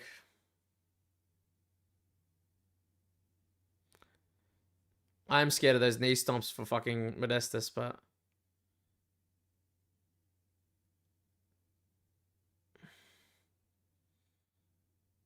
Dude, what is going on, man? I need Modestus to fucking break this clinch.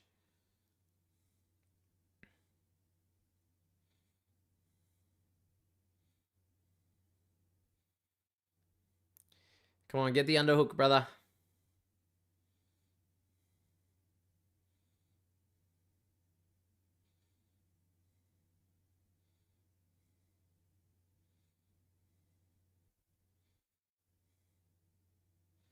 Paul Craig's trying to drag him to the ground. They're against the cage right now, but...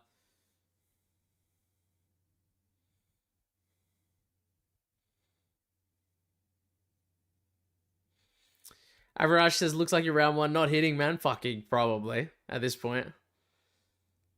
But, like, I'm telling you, Modestus, he just needs to land one fucking good, solid shot. I don't know why he's clinching so much. Dude, can we stop clinching, Modestus, mate? Break the fucking, the clinch, please.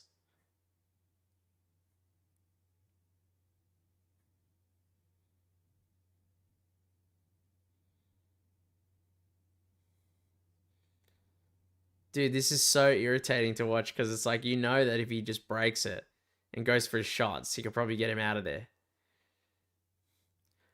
He jumped guard. Oh! He landed massive shots on Paul Craig. Modestus.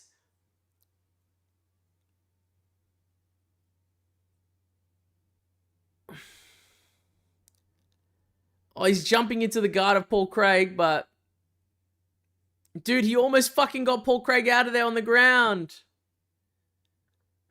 There's a few seconds left. He can get Paul Craig out of there. 3 seconds. Massive shot to Paul Craig. It's over. He's out. He's out cold. It's over, guys. First round. He got it the last second. He got it the last second, guys. It fucking hits. Dude. Holy fuck, that was massive. Oh my god. Dude, I was like, oh, it's not happening anymore. He's probably going to land a couple of shots, but it fucking hit at the end. As soon as the bell rang, he was out cold. Oh my god, that fucking last elbow. That sounded really bad. I wouldn't be surprised if something fucking cracked on him, I'll be honest.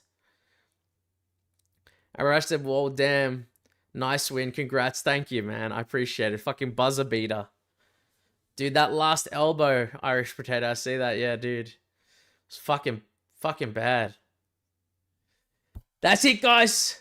That's it. Now we just need Mauricio Rufy, and I think we fucking won through the roof on this card, honestly. Like, for bets. I think a lot of our other bets, like... I think a lot of the bets cash. I need to fucking check, I'll be honest. I'll check my, I've got Canva and everything on my phone. Holy fuck. Voice of Reason said, I think beating Silva and Prates, you need to dance around the whole time and strike from the outside like Gary. Same blueprint for both. Excuse me. Beating Silva and Prates. Yeah, you need to have pretty high fight IQ. And you need to have great footwork. And an ability to nullify one of their strengths, which is what Ian Gary did, which was, okay, I need to take away this guy's left hand. I'm going to glue it to the side of his head and constantly kick, you know what I mean? And keep kicking that side. Prates also looked bad on the back foot against Neil. Yeah, because he's more of a heavy pressure guy, you know? Like, you could tell he wants to move forward and have his own momentum, you know? All right, so I'll check for you guys right now how we're doing. Holy fuck, can't believe he got it, guys. Oh, dude, I'm so pumped. I was like, okay, it's fucking over. There's no chance he gets this now. In the first round. Holy fuck. I appreciate you guys giving me props as well. Thank you very much. I'll let you guys know how we're doing. I'm pretty sure we're doing very well, so. All right, so. Oh, man. Was Tavares versus Bryczek, was that over 2.5 rounds? Or did that finish before that? Because it finished in the third round.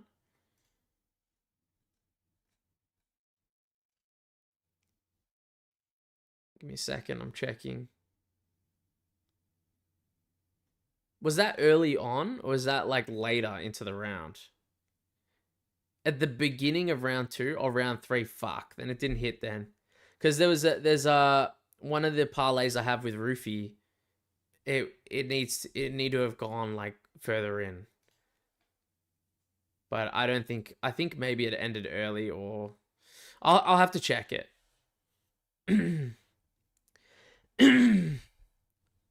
I had a bet on Sola and McKee to go under 2.5 rounds. But I think that fight might have gone... I'll need to check that one as well. Because I know that finished in the third.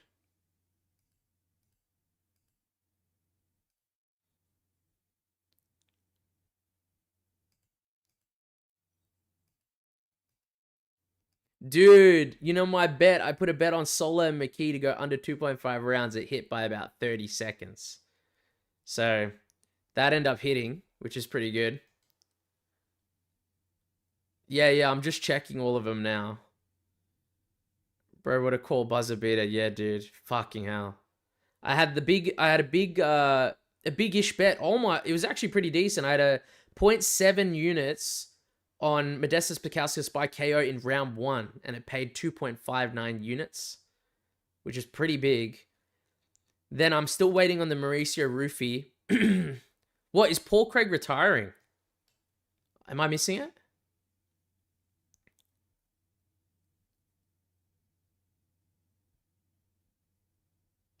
Fuck, man.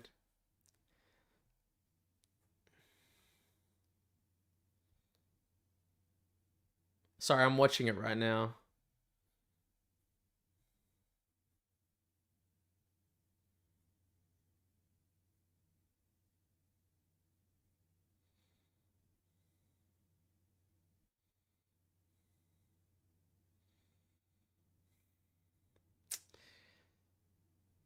Listen, seems like a cool guy, you know. Obviously feel bad for him, you know, but if he doesn't need to fight anymore, man, save yourself from more damage, you know. Good for him though. Like, I'm happy. Yeah, I can see that in the chat. Same thing. Good for him. Azamat versus Modestas would be a good fight. I think so. But I'll keep telling you guys, I'm just reading them right now. So I had the main card parlay. Obviously, it didn't hit, but all the fights have been correct except for Rhys McKee. Sam Hughes plus William Gomis. I had 2 units on. It paid out 3.94 units. And now I've got Bukauskas plus Roofy. If this cashes, it pays out 4 units of profit. I had a bet on Rhys McKee for half a unit. Obviously, didn't cash. Trey Waters obviously didn't cash for half a unit. I had Rinat Fakhretdinov. I had a half a unit. Mason Jones. I had a full unit on Mason Jones. And yeah, that like random parlay I had because of the bet booster did not cash anyway. But I'm pretty sure like, yeah, let me see. 1, 4, 5, 6,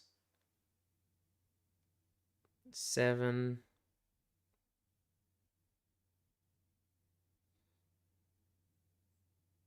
Yeah, we're already in profit, I'm pretty sure. Like, even now. Like, I wouldn't have to hit the rest of this. So, pretty sure we're already in profit, guys. So I'm happy. It would help. It would help out drastically though. Like it would be insanely good if fucking Mauricio wins this fight, especially by KO.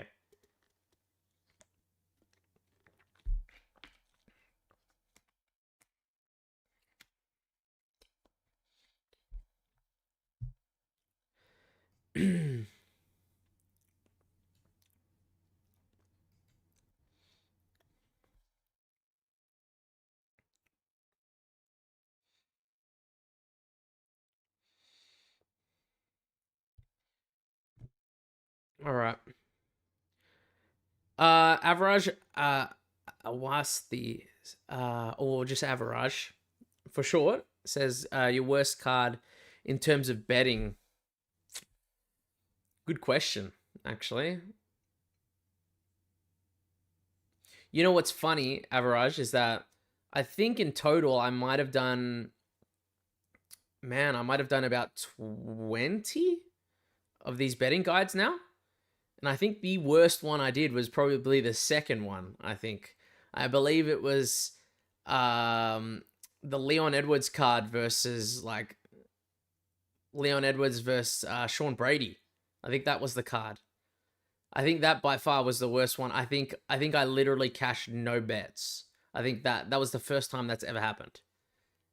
And it was my second ever one. I was so devastated. I was like, oh guys, I didn't expect all this to happen, That's never happened to me again, like at all. But that was my second one, I'm pretty sure, and it was horrendous. I'm pretty sure I had a decent bet on not Lerone, on Leon Edwards. Pretty sure. I'll need to go check back. I've got it somewhere. Voice of Reason says, man, I hope Benoit doesn't go out too bad. I went to his YouTube channel and all his fans are going crazy for him. I was reading the comments thinking they're gonna have a rough night. Yeah, man. I'm pretty sad, man. Like, I don't want anyone to get fucking flatlined. Especially when they're good people and stuff. But Average, if you're still there, dude, I just pulled it up on my phone. I had 5 bets on. So this was back when like I just started making the guide. So I was thinking, oh, maybe I'll do like some 5 major bets that I do on each card. And then instead I just decided, you know what, I'm just going to put all my bets that I might do on here. This is what I did, right? I had Molly McCann to win as an underdog. She fucking lost, right? And I thought she was really going to win that fucking fight. And I put a unit and a half on her. I was like, she's going to win. She did not win. I had Nathan Fletcher to win in his fight as I believe it was like even money. And he got robbed. I'll say it right now. He got robbed. He should have won that fight. I think he was versing fucking Callan Loughran, something like that. And I thought he clearly won, in my opinion. And he lost, which lost me a unit there. Then Leon Edwards to win. He lost against Sean Brady. I had Jordan Vucenic to win, who was a massive favorite. He was versing Chris Duncan. And Chris Duncan pulled off a fucking upset submission against him, right?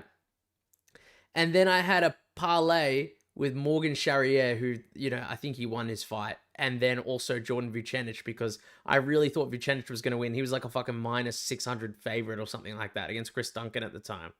So those were my 5 bets I had on that card. They all fucking failed. And I lost like 4.5 units. That's my worst loss, I think.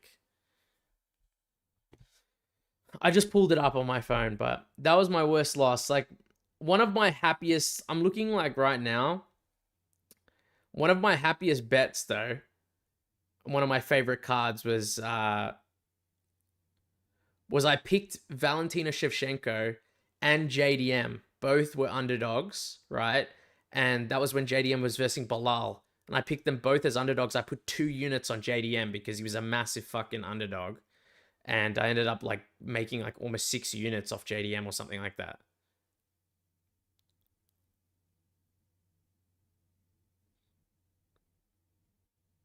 Average says, yes, I also thought Morgan could have pulled off. Yeah. I think, he lost. Man, he lost his last fight. I think it was it Nathan Fletcher or something? I think it was. Average says, mine was UFC 312. I got only 3 fights correct, plus no bets were cashed. I still remember that Duplessis versus Strickland too. I didn't do any research for that card, Dave. That's fair enough, dude. The research really does help. Like, I remember it was a tough robbery, West Reason says. Yeah, that was about that. With Nathan Fletcher, right? I remember that it was a tough robbery. Money on Molly, yeah, dude. Oh, so stupid. Yeah, that card was rough in general. I also thought that, yeah. I know that Shevchenko fight had you sweating all the way to the score. Dude, I was fucking nervous as fuck. I'll be honest. I was big time fucking nervous. Bannon made it pretty close. Like, I was worried. But dude, I made so much money on that. That was probably one of my bigger cashes I made. Because not only that, I had a full confident picks list. I had Navajo Sterling, Benoit Saint-Denis, and Natalia Silva as well. And I put a full unit on all 3 of them to get a win. I think I also had Daniel Santos and Beksa Almakan by KO as well. Dude, I'm fucking so worried for Benoit here. It's ridiculous.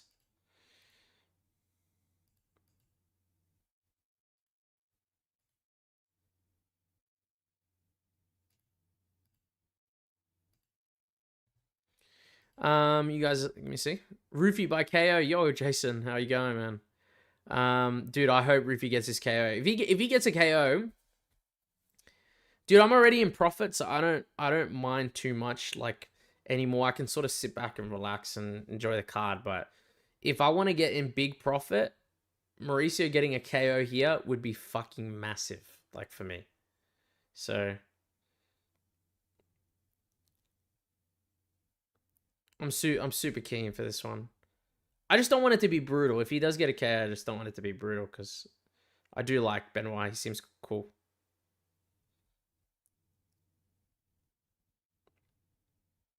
Yeah.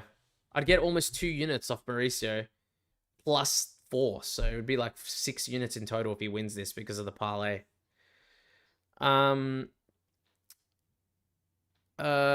Average says, my best card was Imavov vs Izzy. And on that card, Fereziam, Imavov, Vinicius, Lockdog, all 3 were good underdogs, and all of these made me money. Nah, solid, honestly. I picked Imavov on that card as well to get the win. One of my best cards to date. Nice job, dude. I think Vinicius was always a good underdog there to pick. I think I might have picked against him. If that was the one with Said Nurmagomedov, I think I picked against him for that one. But I've been picking him for every other fight, I believe. Except for... What's that one called? That fight. One of his first fights against fucking Ricky Simone, I think. I think I picked Ricky by... Like, I thought he was going to wrestle him. Bexat looked great that fight. He's underrated prospect, I'd say. Yeah, dude. I honestly think he's very good. Very dangerous.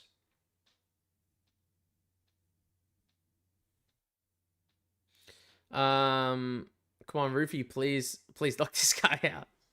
Says Average, yeah, dude. Knock him out. Let's go.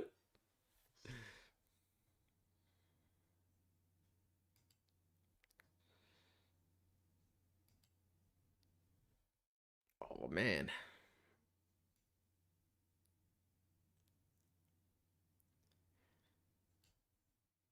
I don't know if you guys can believe it, like I said, but this is me. There's no coffee. There's nothing. I haven't had any caffeine. Absolutely nothing. And it's 7 a.m. right now. Would you believe it? Okay. It's 7 a.m., guys. I've been live for 5 hours.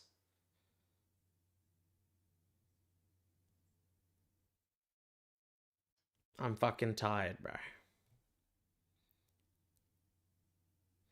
Average says, buddy, I will be here after Ruby knocks BSD. Wish me luck. Catch you, man. You look like you're gonna sleep great after this. I've seen you get more tired as the night goes on. Voice of reason. Yeah, dude. I appreciate it. Honestly, like, just keeping me company, like, just like this, I just appreciate it, bro. Like, it helps out. Like, because obviously I'm getting to talk to people. Like, if no one was here, I'd fucking fall fucking asleep in my chair. You know what I mean? So it keeps me active, like, keeps me thinking, you know?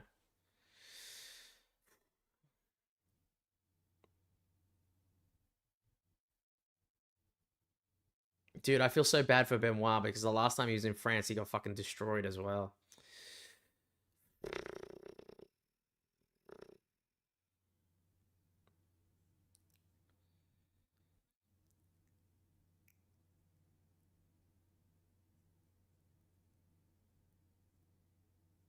Dude, BSD, his face always looks like he's gone through fucking the absolute ringer, man.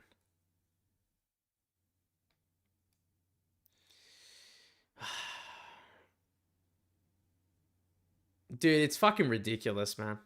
Yeah. I saw, like, I can see your comment, voice of reason. Benoit went from Joel Alvarez to Rufy, yeah. Dude, it's ridiculous. I feel like sometimes they don't care with some people. Like, they just match them up against fucking killers and shit. Like, even, like, Brendson that was on this card, right? Brendson versus Oumar Sy, right? And then he was versing Dia Nergaze or whatever, right? And then what? Before that, he versed, like, Ming Yang Zhang. And then, like, the dude's just like, if I go through Brenson's career, like, the guy's versus very, very hard opponents.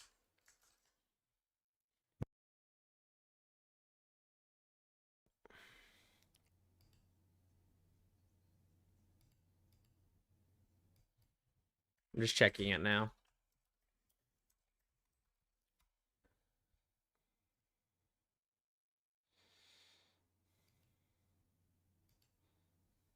Sorry if the stream's been disconnecting at all, guys, as well.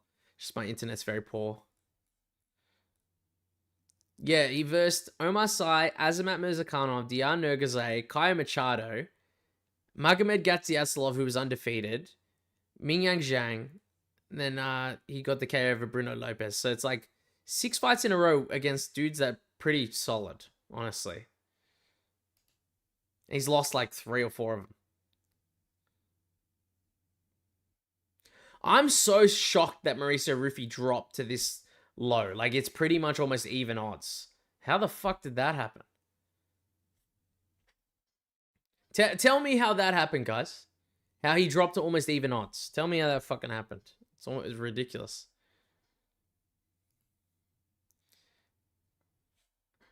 Triple T says, Larry, your main card parlay is still good, right? Oh, you're not wrong. I thought I had Rhys McKee because he was in the main card, but I didn't. Dude, Triple T, you're right. It's still live then.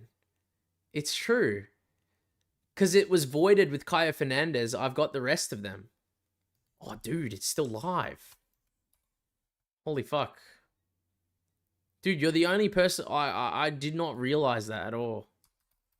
Give me a sec. I'm checking it right now.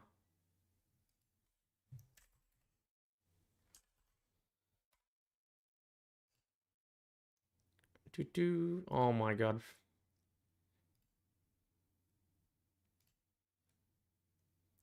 Dude, you know why it's live? Lucien Keto got voided. Kaue Fernandes got voided. So now it's Mauricio Rufy and Nasruddin Imavov. So it is live, yes.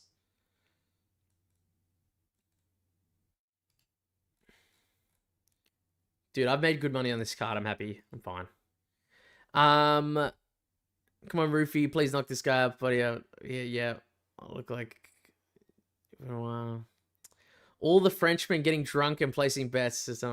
Dude, it's about to start, guys. It's about to fucking go down, as they say. I got all your bets written down with others in mind. I appreciate it, man. I appreciate it. You're tracking them better than me, I'll be honest. I should start tracking my own ones a lot better. All right, we're starting the clock, guys. Holy fuck. I feel like Benoit's going to come out very, very quick and try to, like, take him down. Oh my god. I said something. I said Rufy's speed was going to cause Benoit a lot of issues when he's trying to go for the takedown. I said I felt like he's going to be able to avoid the takedown attempts just purely based on speed. And it seems like that might be the case. Oh, Benoit's... oh, he can't avoid it, though. He got him down to the ground, guys. Maybe I don't know what I'm talking about here.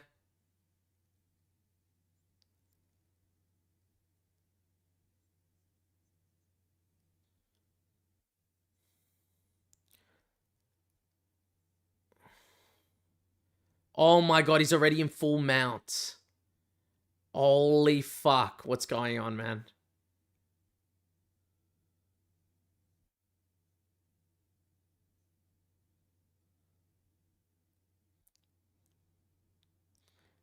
Dude, you're gonna have to fucking do some sort of hip fucking bump, man.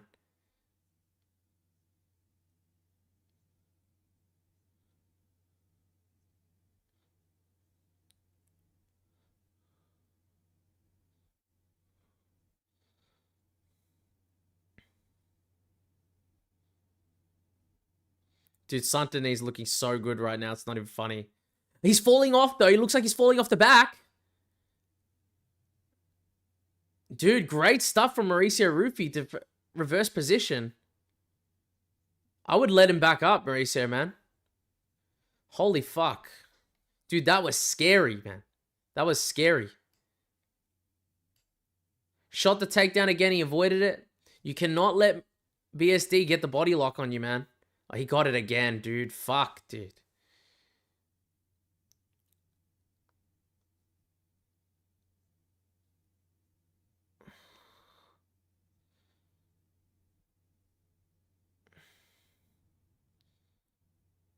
It's that wrestling of BSD. I did not think he would be able to take him down like this, but he shooting in the open is not working. But as soon as he gets in close, he seems to get the body lock very easily.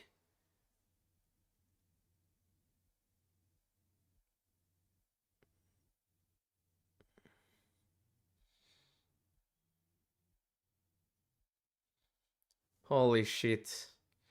He's got him flattened out. Yeah. I'll give it to Mauricio. He's moving pretty well with the progression of the grappling, but being able to be controlled and hold down for like this is not good. He's trying to do the head and arm choke. He got out of it, though.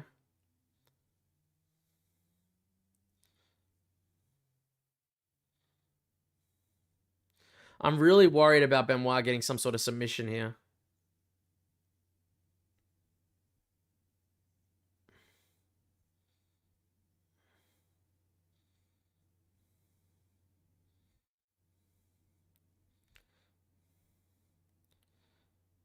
Benoit's looking good.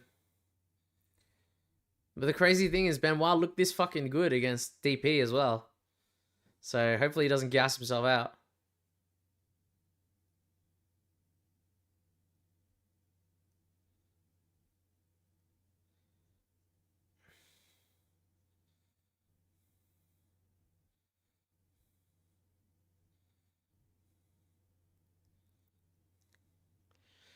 Was there groin strikes in there? Really?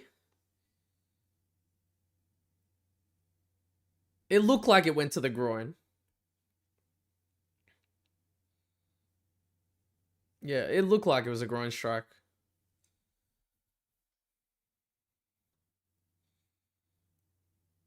Dude, fucking Mauricio needed this shit bad, man. He needed this bad.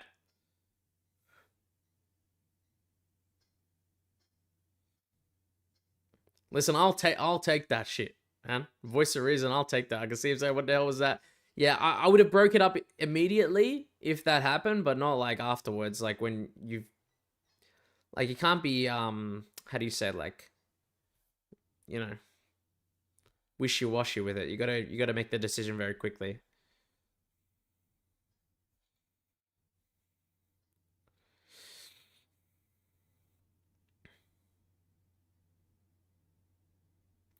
Dude, Rufy's really trying to fucking take his head off. He's pressuring him again. Going for the knee. Mauricio, I'll give it to Mauricio. He looks leagues faster than Benoit here. Like, at least 2 levels above him in speed. But the fact that he's still getting close to him and still being able to get the body lock is pretty concerning.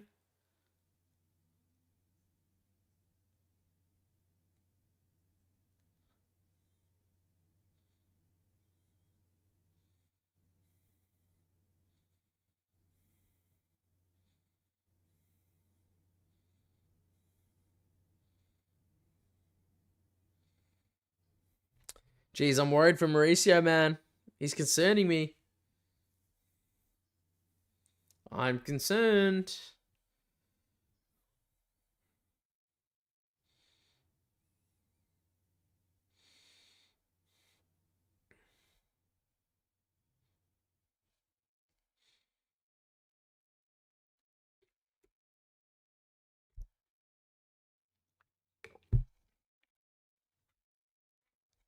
Voice of Reason says, I'm rooting for BSD, so I'm happy.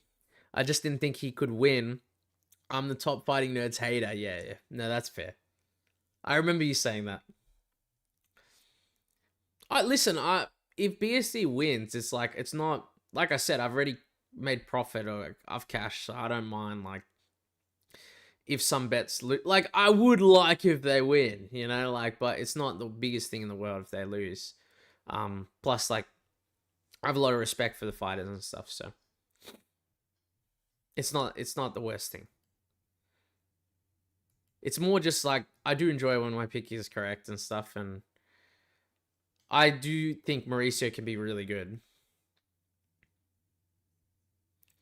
Dude, 100%. It feels like you can just put him out at any time.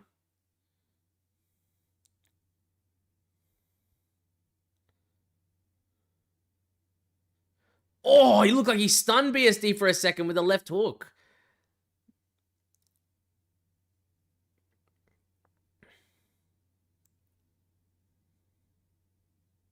Oh, knee! Dude, he just jumping kneed Mauricio. Mauricio jumping knee BSD. Oh, nice lead elbow. Benoit's getting in close, though. He's trying to secure a body lock again. Don't get taken down, Mauricio. He's trying to reverse position. Oh, he's falling over. He reversed it again to end up on top. Great stuff from Mauricio Rufy.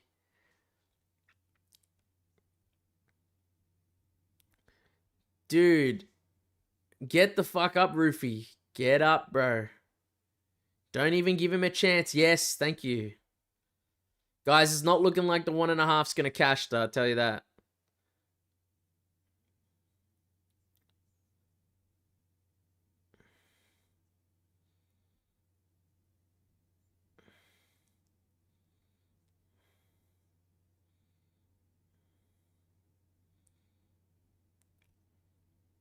He hasn't got his hands locked against Rufy, though.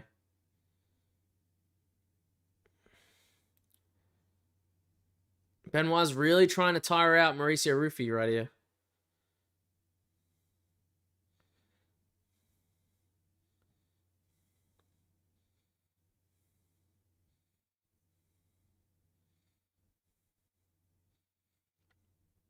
You can tell it's getting to Mauricio right now.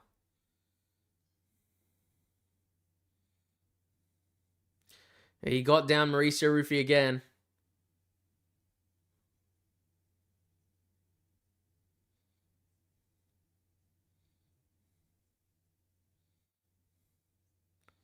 Dude, he's got the back of Mauricio again. He's trying to go for a rear naked.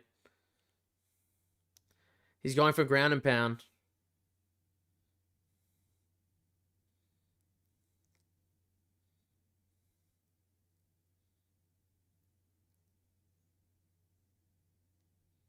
Dude, I think he's going to get him. I think he's going to get him out of there.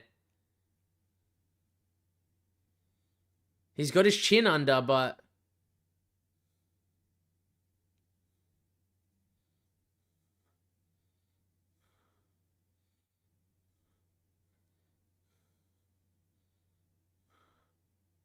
He tapped! Oh, fuck, guys. Benoit's done it. Holy shit. That is why the odds were fucking getting closer, huh?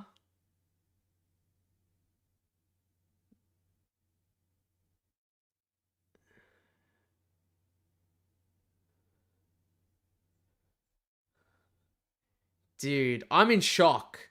Like, I'm actually in shock.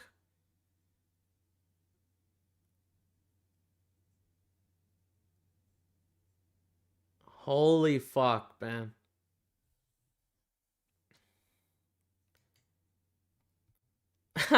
Voice of Reason says, yeah, a happy guy, dude. Dude, I'm in fucking shock.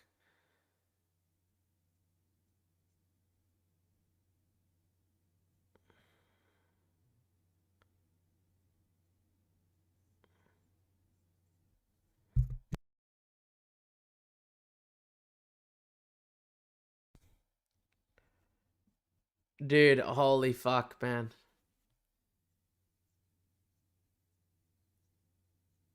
It was more of like a fucking face crank, neck crank sort of thing, but holy fuck. I did not see that coming.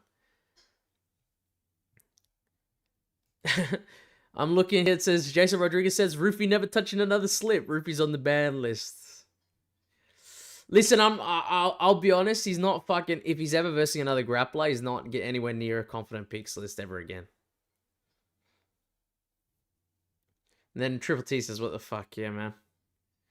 Voice of Reason says, "I'm gonna have to go apologize to some French commentators. I told BSD would get slapped." Yeah.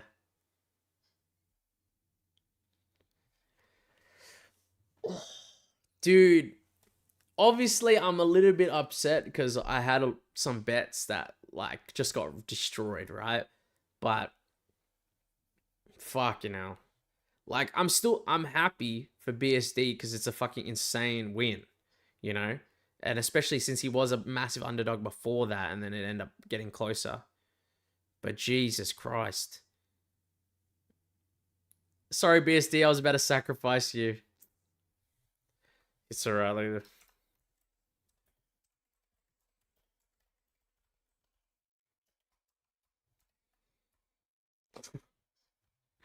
many parlays shattered is what I'm gonna say. Sad face.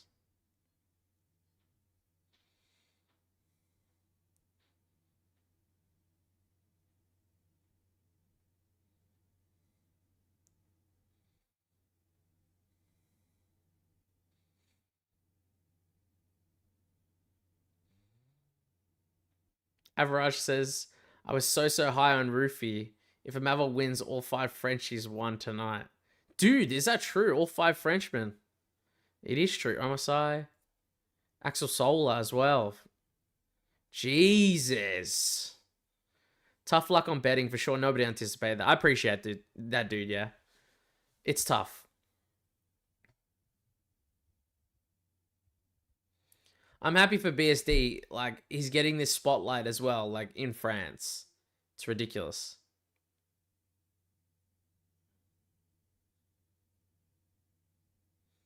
Crazy, crazy. Like I said, I'm pretty certain we've already made money, but fuck. Would have been nice.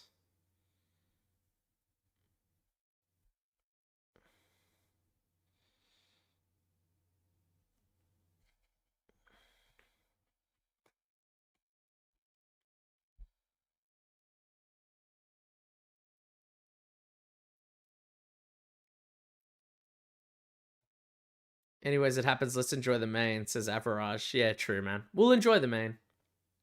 100%. Super happy for BSD. Alright, guys. I'm not gonna lie to you. Like I said, it's 7:30 right now, so I need to go to the bathroom real quick again. So I will put this fucking thing back on. And then before I forget, I will change these.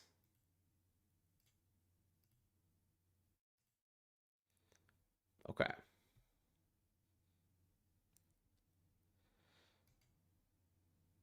Yeah, I'm just listening to the thing, yeah. So I'll literally be right back. Probably give me like 5 minutes or something, but then we can do the main and then I can go to sleep. All right, I can go to bed. All right, so I'll be back. Give me 5 minutes.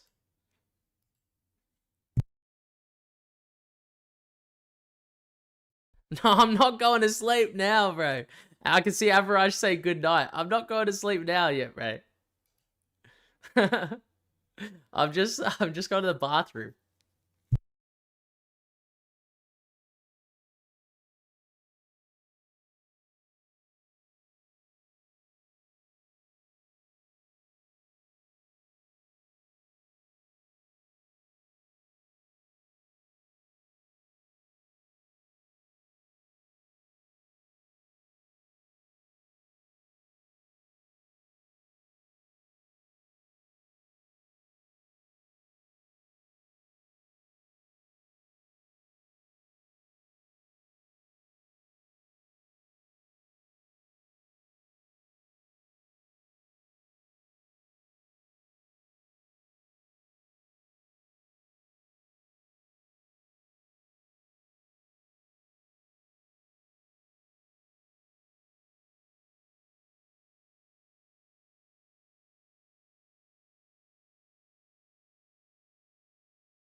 I'm back, guys.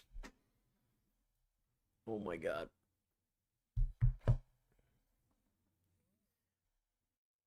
I was not gonna lie, I went to the bathroom and I was like, I swear I could have fallen asleep straight up. Don't fall asleep in the, yeah. It's pretty much what happened to me. I hate to say it, Magic words, but that was a fraud check. Pretty much, man.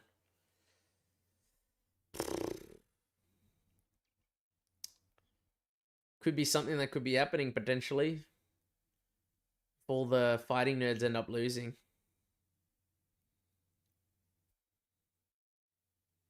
Yeah, man. But I'm growing through it for one more fight. It's only one more, right? 2 a.m. to 8 a.m. We got this.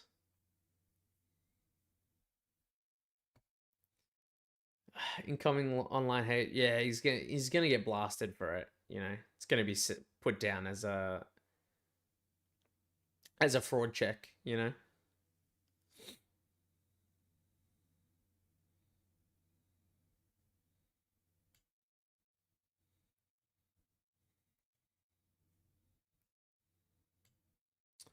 Average says in my country 9:30 p.m. to 3:30 a.m. Fuck, dude.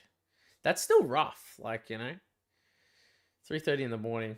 Maybe maybe like obviously I'm saying it's rough. Like maybe not as rough as what like I'm doing right now, but I appreciate your time, dude. And then Average says, I won't say fraud check. He is good. He just needs to work on the grappling. But it's more just because like I think it's because people expected him to be able to dismantle BSD just because of how BSD looks on the feet. But I think you're right. It's not like his striking is now terrible or anything like that. It's more just he needs to work on that grappling aspect. Seems to get taken down pretty easily if someone gets the body lock. So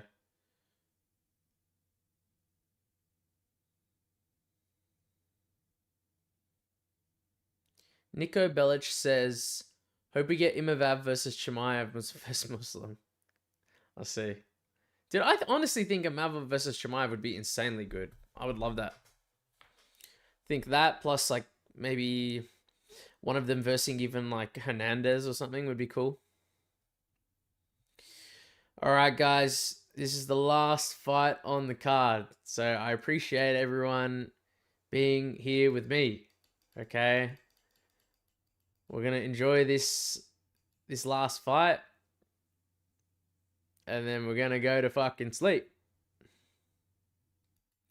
Average says, yep, I'm disappointed, but not going to be a hater on anything in next fight. Who knows? We get Rufy as a dog. Dude, if he's an underdog against like a shitty sort of wrestler striker, dude, that's free money, I think, honestly. Nico Belic says, never seen a Dagestani versus Chechen before the UFC. Yeah, I was trying to think. I don't think it's ever happened, I'll be honest.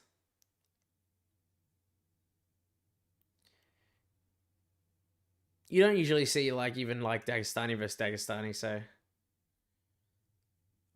The chat of my Russian fight stream is going crazy on the Fighting Nerds right now. They are not happy. Come on.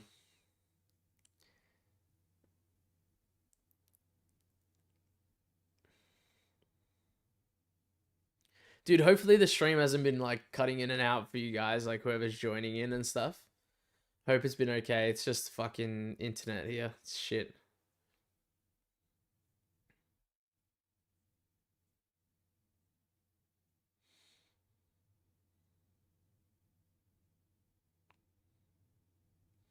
Prates and Mikal are going crazy. Yeah, dude. Average says there are like, bro, you gotta take revenge from this Frenchman for our brother. Yeah, dude. They want this win bad. Like, this would be devastating for them. Big time. Stream's been fine for me, says Voice of Reason. I appreciate it, man. I think it cut out once. Like, I saw my OBS say, like, stop streaming. For, like, it lasted, like, a few seconds. Average said stream is good, bro. I appreciate it. Thank you.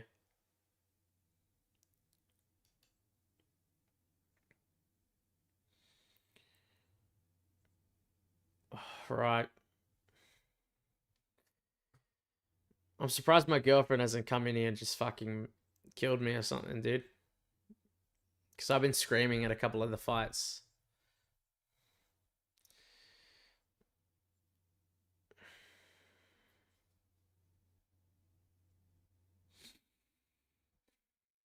Let's get it. Dude, they're going to go crazy for Imavov as soon as he comes out. Average says, in 2 days, my exams are starting and I'm giving time watching UFC. Fuck, man. Probably study up, dude.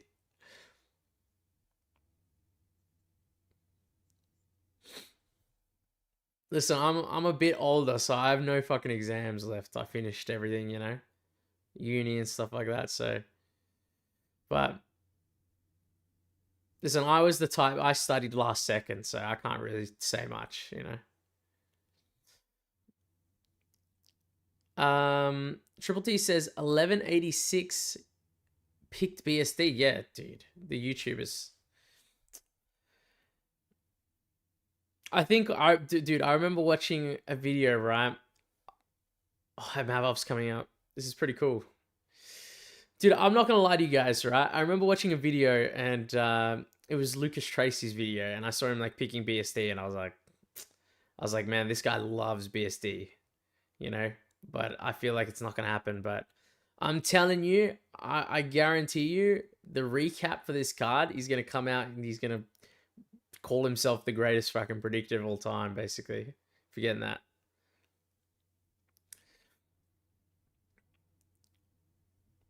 I was like, I'm 14 days. I have not gambled properly. I need this adrenaline, says Everrush. Yeah, dude.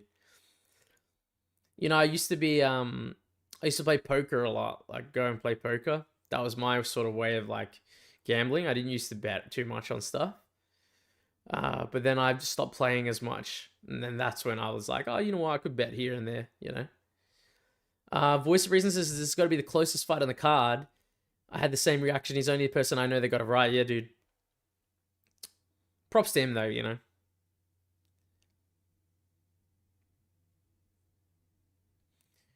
Dude, this is going to be a fucking close one, I reckon. My prediction was pretty much like a split decision win for Imavov. Because I really do think it's going to be back and forth somewhat. But there could be something very impressive here from one of them. Like maybe something will really stand out here, you know?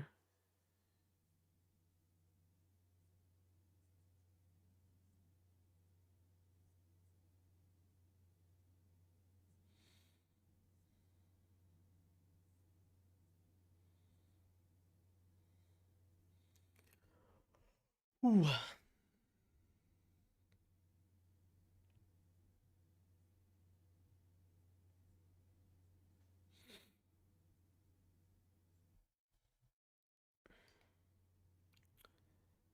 All right.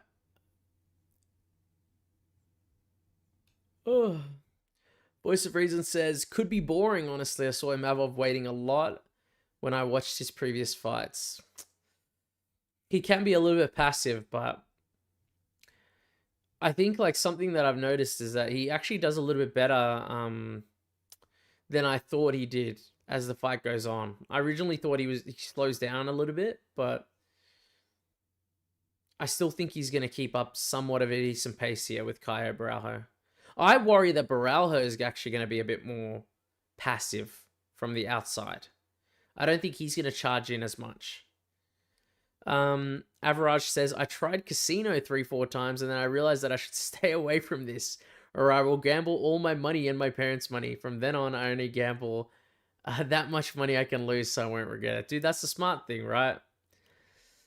I think that's important. Like, I have money that, you know, I set to the side and I'm like, all right, this is money that's like out of whatever, like, you know, work money. It's like, this is what I'm happy betting. And then that's it. You know what I mean? And because the last few cards have been, you know, doing relatively well, it's like I've been able to bet a few more units here and there on like some of the fights. But yeah, it's like pretty. You should always bet like what you can, not over the top. You know. How did they say? They always say like bet responsibly. You know.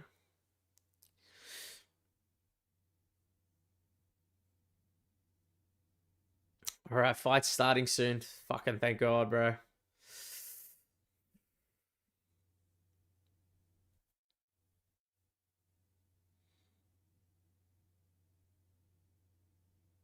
All right, Bruce Buffer's always got to speak French here. That's good.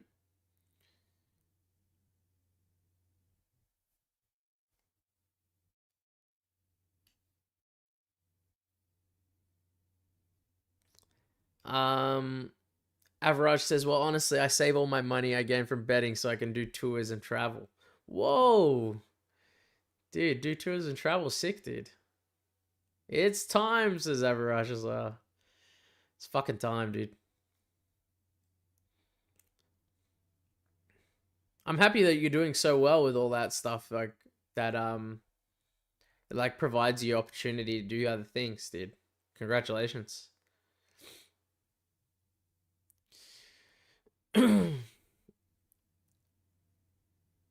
That's how I sort of am, like, not like, I wouldn't say I'm earning anything, but it's like I'm sort of am like that with the YouTube stuff. I'm hoping like one day, like maybe it can earn like a bit of money and stuff like that would be cool.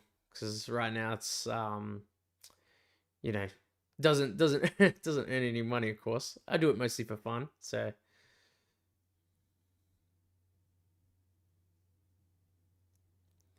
Dude, he's doing it.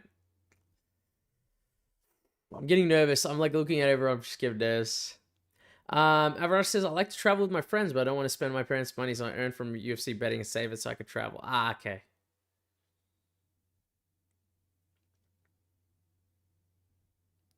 Yeah, I had a friend that did like similar thing. Like when I was younger, he just like saved a lot of money. He was very good at betting because he just nonstop was a basketball guy. Just obviously constantly tracked basketball.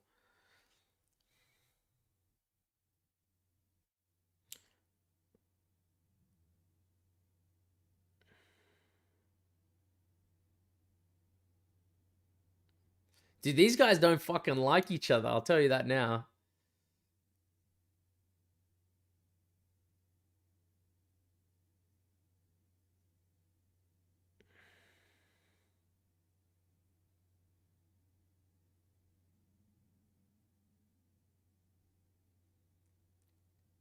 Yeah, voice of reason. I was saying, yeah, they don't like each other. I said they don't fucking like each other, dude. It's true. They have bad blood, I think.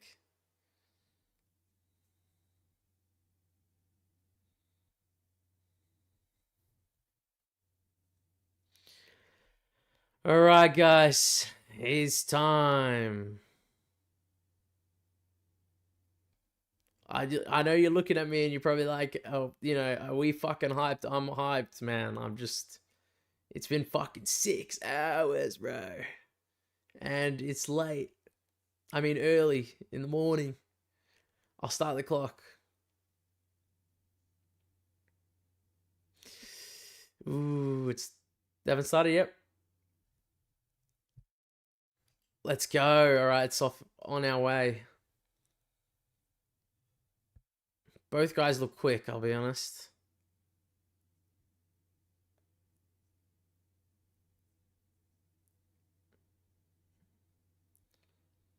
Imavov's trying to pressure Borralho back.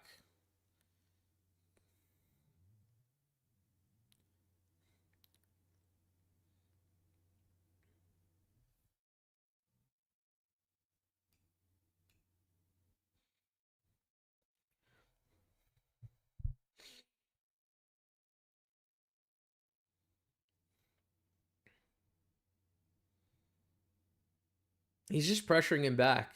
They haven't really done much yet.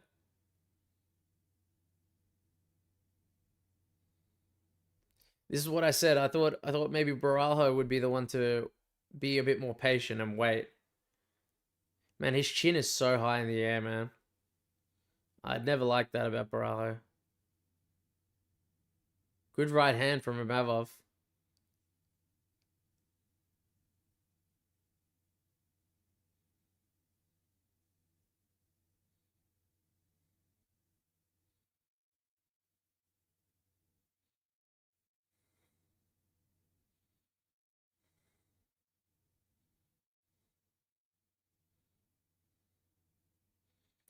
Dude, that kick from Imavov, it looks so quick.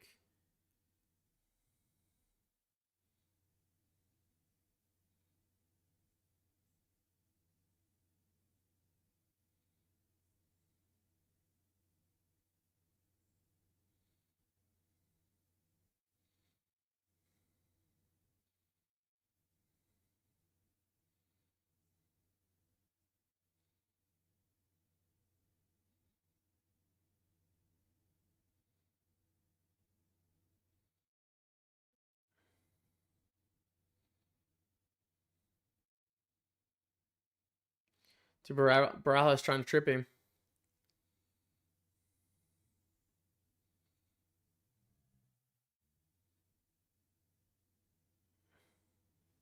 Dude, I'm so fried. I need to focus, man. I'm fucking falling asleep. Imavov's looking good though, I'm telling you that.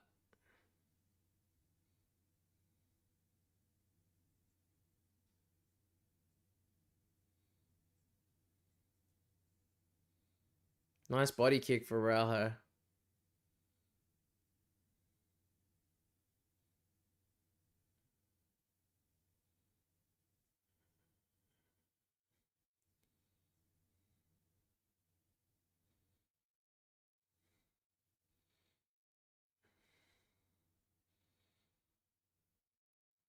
Imavov's doing a good job pressuring Borralho back, but not much has happened.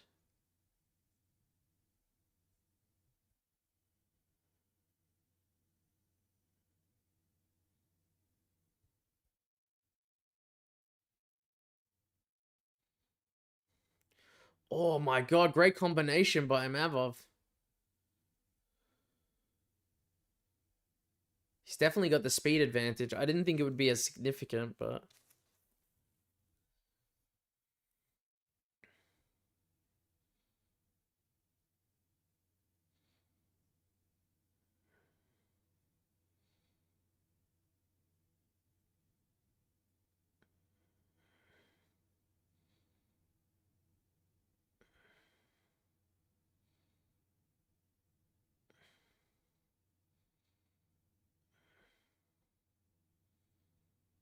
He's just clinching him up against the cage right now.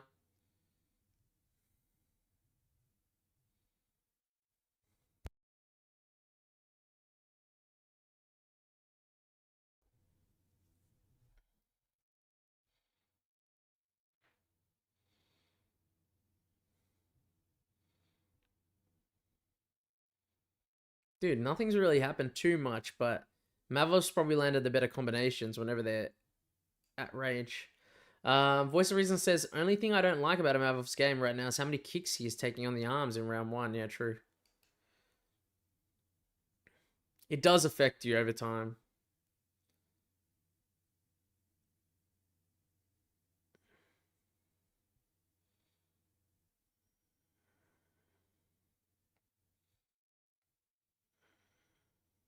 Sheesh. Dude, I'll be honest, guys, I was fucking falling asleep. So I don't know.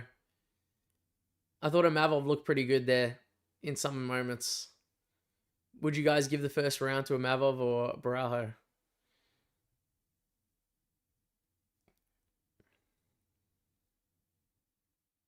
No idea who won. I see.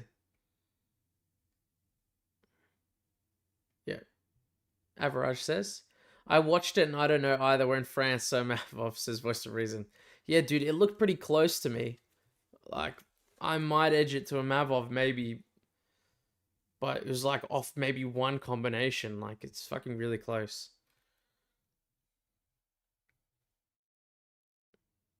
But it is in France, so 10-9 Imavov. We'll just put it down as 10-9 Imavov and we'll think about it.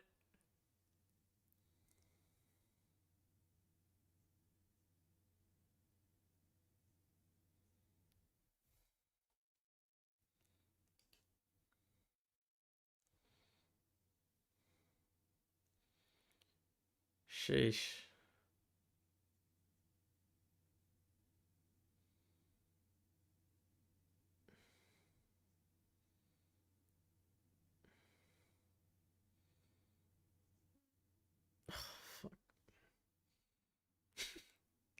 Dude, I'm going insane. Like my brain's trying to fucking shut off right now, I'll be honest. But we'll keep watching for a bit until the main event's over.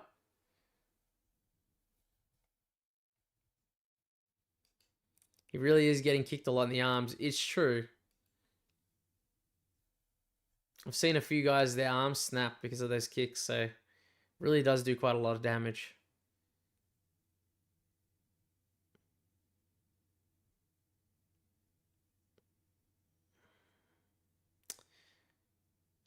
Looks like Borralho is landing a lot more strikes according to the stats, but it is those kicks to the arms. Yes, voice of reason, I agree with you. I think his game plan is to tire out Imavov leading. Yeah. It's true.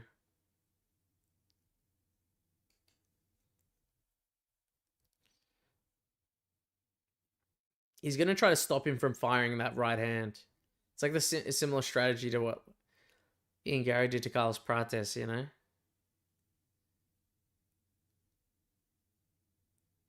They want to nullify one part of their game.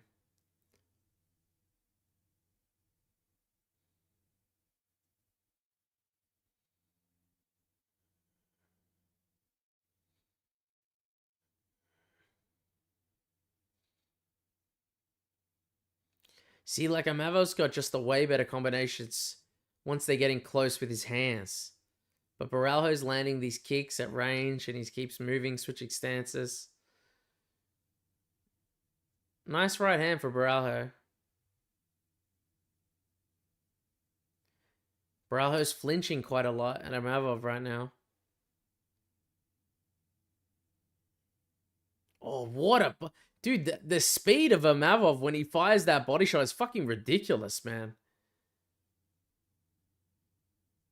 Oh, he tried to pull back and he landed a big right hand there. Imavov is biting on the hip feint hard. I think his arm is hurting. No, I agree with you, dude.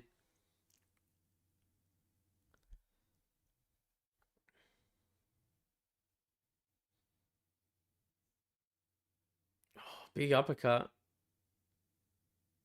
He's still having a lot of success with those hands. Maybe it'll only take effect later towards like the third, fourth, fifth round. Because right now it's not hurting him enough. Imavov's looking pretty good in the second.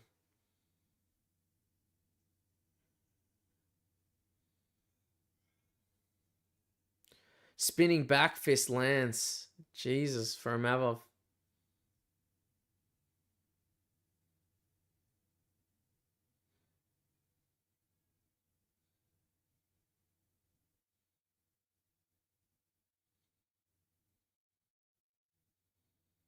Kaue went for a takedown. Forgetting what they're fucking called right now.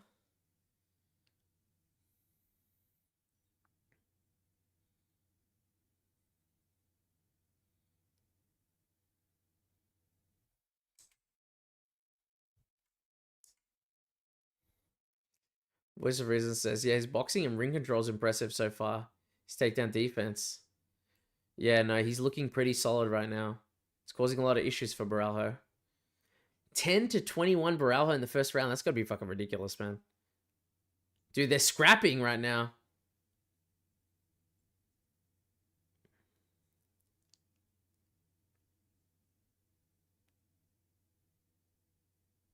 Guys, the timer is not on, by the way. It's alright. Just know that it'll be round 3 in about 25 seconds. 22, 21, 20.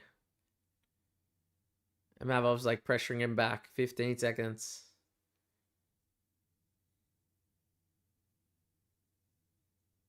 Dude, I'm fully switched off. I can see Voice of Reason. You're barely... Yeah, dude. I'm sorry, bro. 3, 2, 1. Yeah. I don't know why they're booing. It was pretty solid fucking round.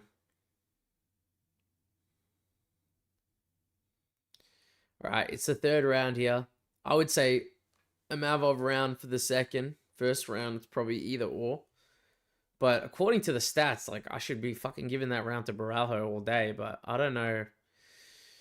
I don't know if those stats were super correct, but I'll have to suss out, rewatch the fight maybe when I make the recap.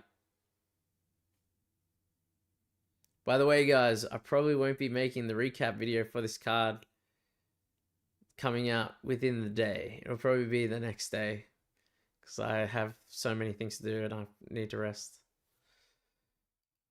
Average says, man, second round goes to Imavov. Yeah, I think so. Good fight. This card is great. I agree. Voice of Reason. I think the card's been fantastic so far.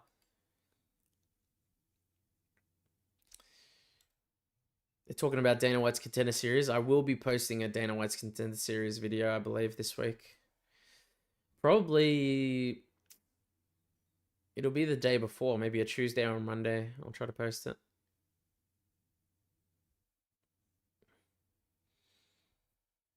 Average says, no problem, mate. You can take your time, make a recap whenever you get your time. You're fresh. Thanks, man. I appreciate it. Sheesh, stop 5 o'clock, you say. We've forgotten about it. All right. Don't worry, I'm minusing the time. Oh, Mavov let it. He rocked it bad. Oh, my God. Please, the time is fucking, it's synced perfectly. Massive right hand for Imavov again. They're clinching up, though. Dude, I was fucking syncing the clock. I didn't see it. I saw the fucking right hand, though. Oh, nice left hook for Imavov. Jeez, the boxing is just too good. It's too much of a difference.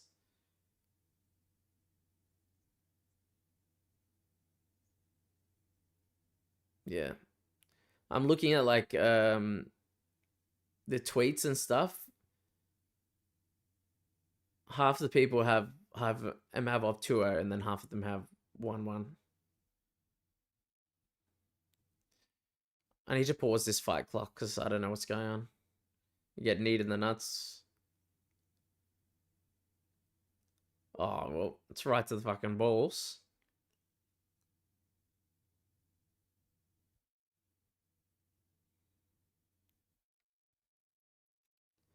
Voice of Reason says, Imavov boxing him up. Yeah, I agree. And then Average says, both these guys hate each other, bro. Yeah. They've been talking too much shit, you know? But they're trying to say it's 1-1 with the stats tweets.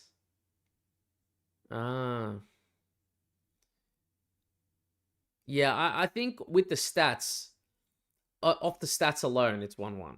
100% off the stats. I think if, like, just from watching the first round, and like I said, I was half in and out watching it, it was probably, like, it was pretty even round to me. But Imavov clearly won the second. And I've got to start this clock. 40 seconds. There we go. Plus. All right, we're perfect. We're synced.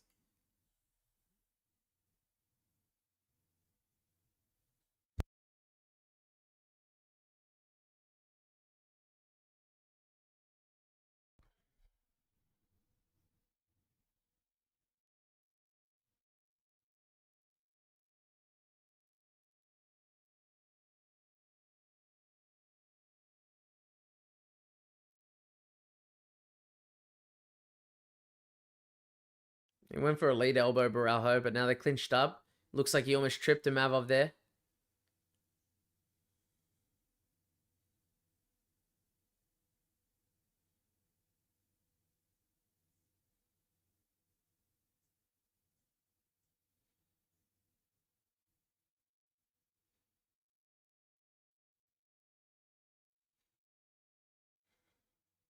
Oh, he stumbled Imavov pretty bad with a fucking left hand, I believe. Biggest shot from Borralho over the fight so far.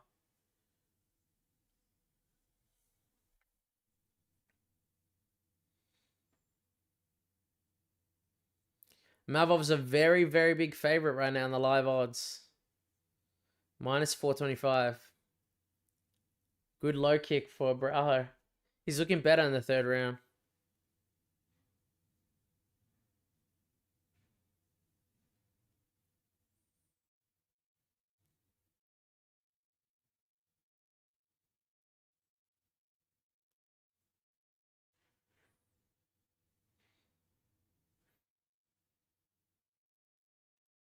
Imavov lands a good right hand.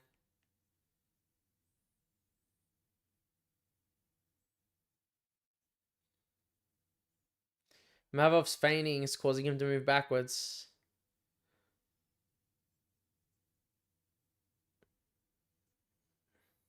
Good left hand for Borralho, but I think he gets eye poked.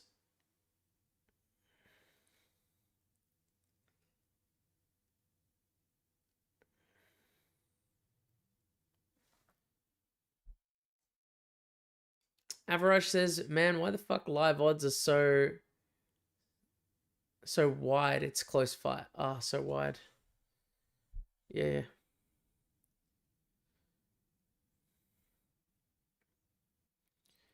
Oh man, I gotta redo this this clock timer here.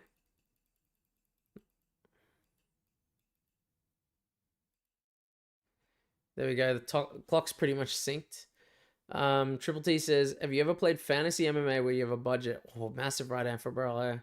Have to fill a roster of 6 and each fight has a set salary, 1 roster per event." I've never played fantasy MMA.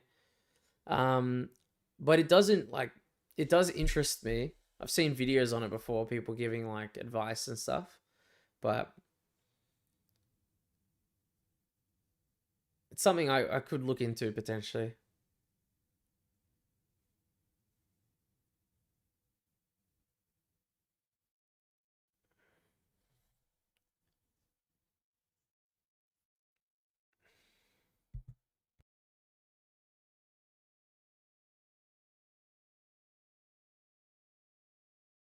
Good reversal for Imavov in the clinch.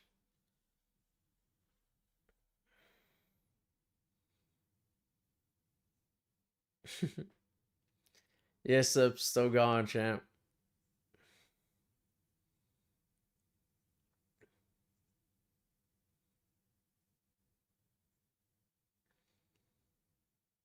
This is the last fight, so we're almost done.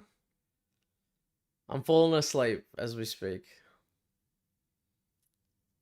All right, guys, that's the 3rd round.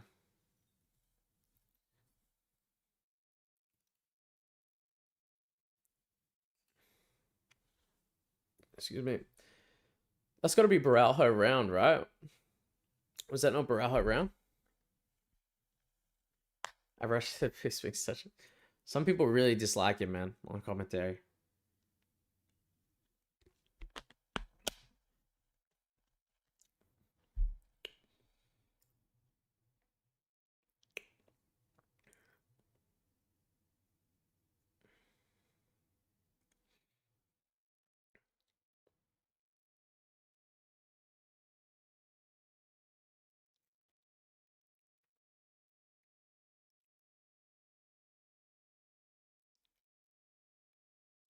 So it's potentially like 2-1 to either guy right now. In my head, personally. 2nd round Imavov, 3rd round Kaue, but 1st can go to anyone. Yeah, I agree. Avarush, I agree with that.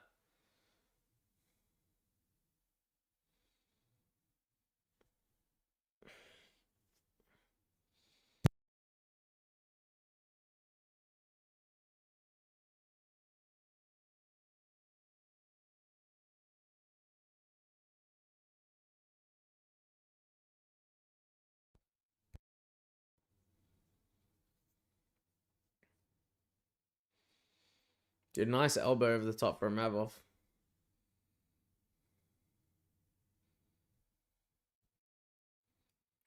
He landed some really nice right hands, Imavov did.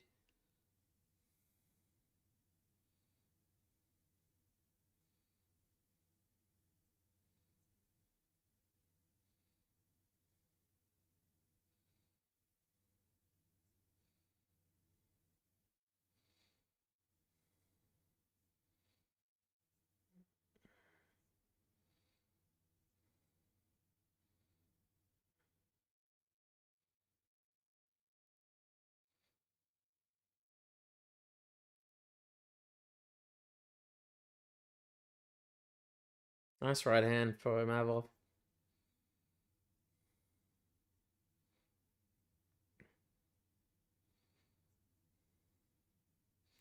Dude, what are all these fucking fouls?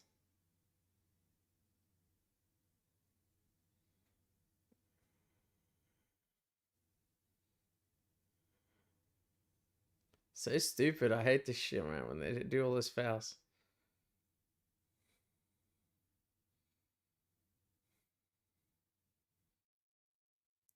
Nice lead elbow for Imavov.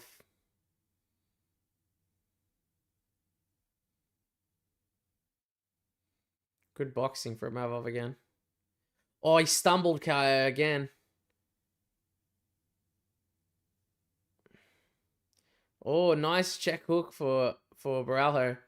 Oh, Imavov landed a great body shot and over the top to the head again. This is a great fight so far.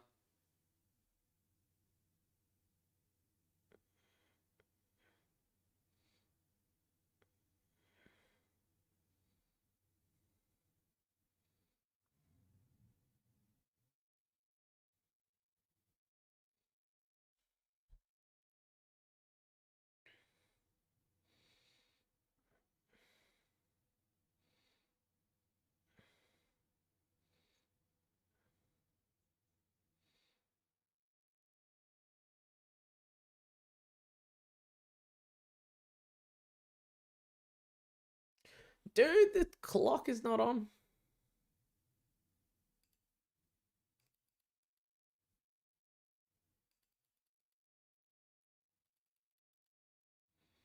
Imavov's really doing good with the boxing right now. About 2 minutes left, guys, in the round. So I love how both fighters are fighting to control each other's hand in the striking, yeah. It's the lead hand a lot of the time. But they're in opposite stance, so...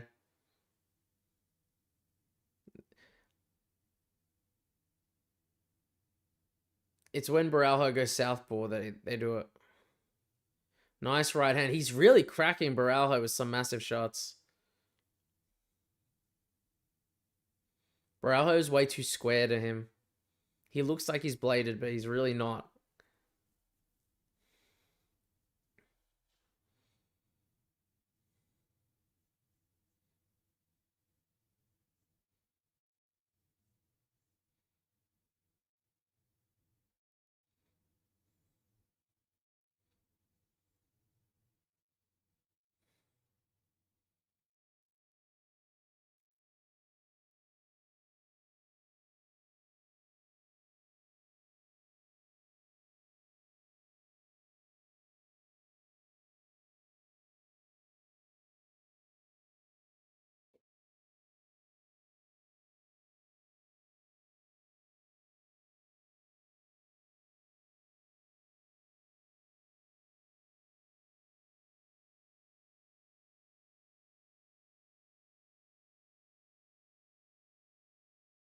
They're clinching right now. 20 seconds left. Normally I'd be commentating this war, but I just can't, man. He's got him against the cage though. Imavov's really unloading in these boxing combinations.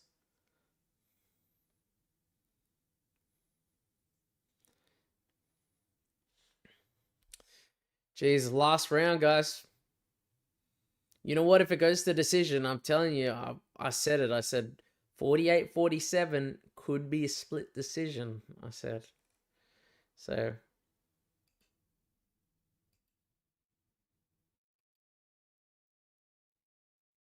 So his corner thinks it's 3-1, huh?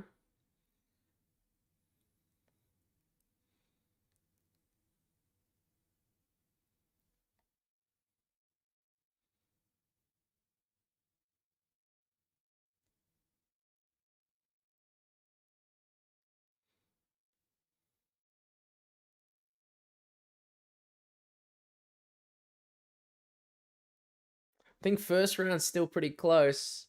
Second round Imavov, third round Kaue, fourth round Imavov.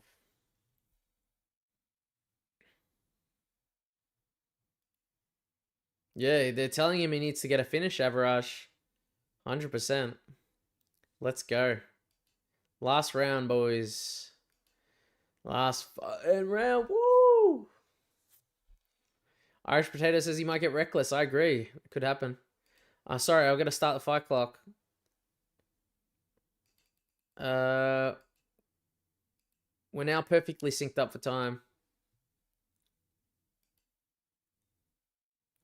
Oh, very good combinations.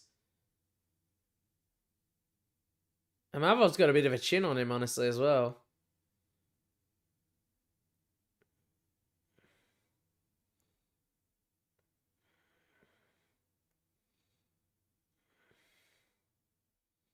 Nice right hand over the top.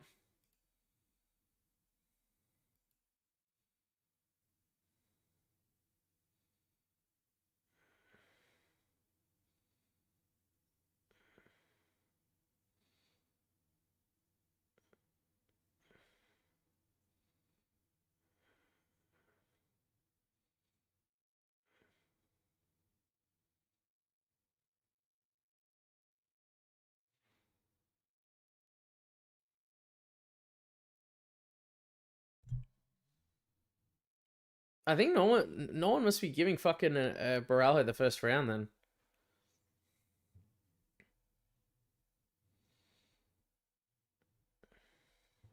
Oh, what a right hand.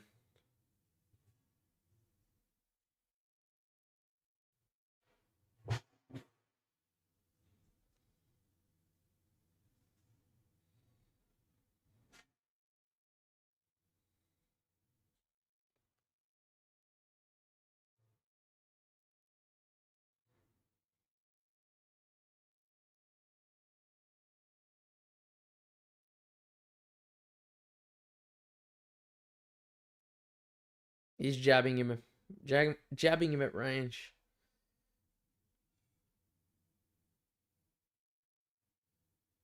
Oh, nice right hand from Imavov, man.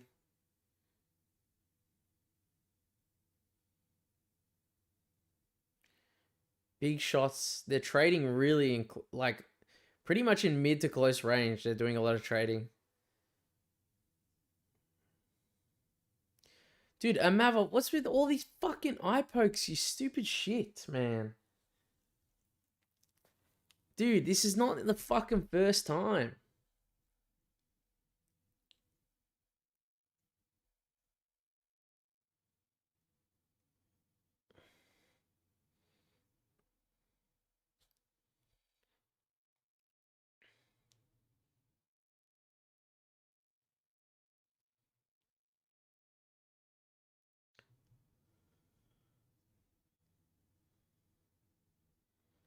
Dude, it's an eye poke.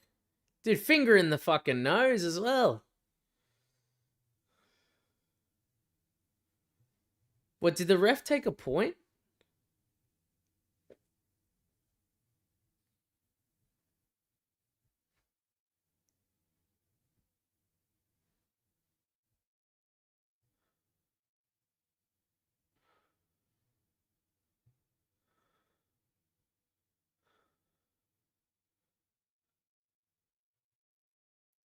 Hard warning that he's not going to take a point.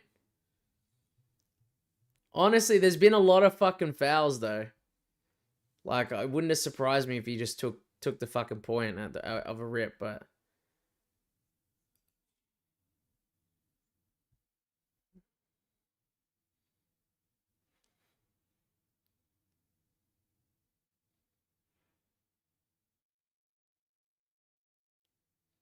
Please, Imavov, close your fucking hands.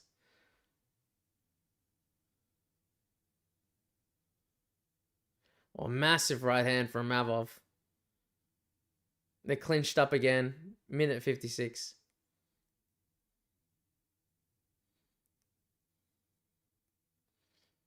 I don't know what Bispic's talking about. I feel like this is a Imavov round again, isn't it? Am I crazy? They've had some good exchanges, but Imavov's like landed some massive shots.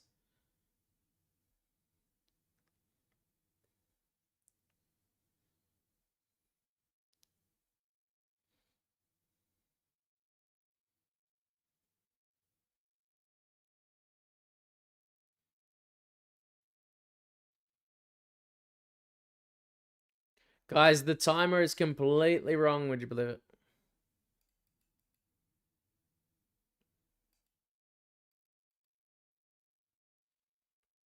We've got a minute left, pretty much. Minute left right now.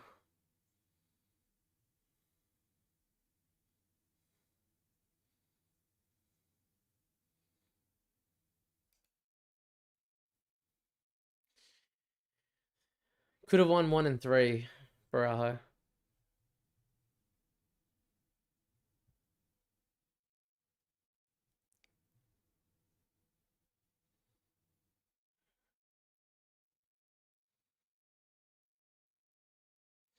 Jeez, Imavov's really got fucking fast hands. He did not slow down.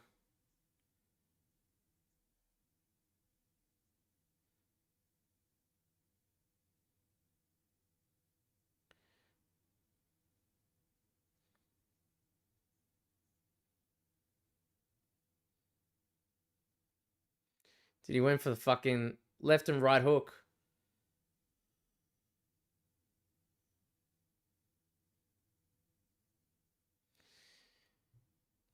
Jeez.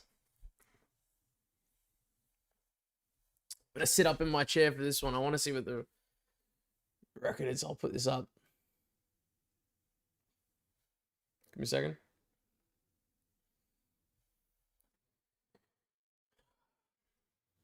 That's got to be... It's got to be at least 3-2 minimum, right? For Imavov. You give him rounds 2, 4, and 2, 4, and 5.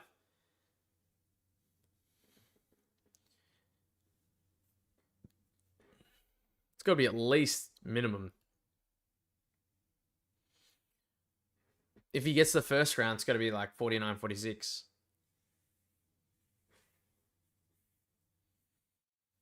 Listen, you got, excuse me, I've got hiccups. You guys are saying GG's in the chat, right? But you don't know what the scorecards can say, man. I've seen the most terrible scorecards I've ever seen. Man, I'm taking a leave. We enjoyed. Thanks, buddy, for the picks. No hurry for recap. Have a good sleep. I appreciate it, Average. Take care, dude. Take care, man. Got to be Imavov all the way. I'm not sure Kaue went around. See you, Average. Yeah. Take care, Average. I think he could have won round 3. I think it was. Was it round 3? I think he looked pretty good in that round. But wouldn't surprise me to see 49-46. I thought it was going to be a lot closer, honestly.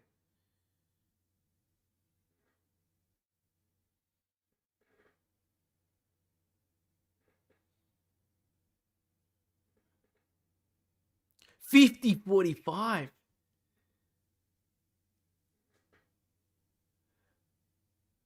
Shit.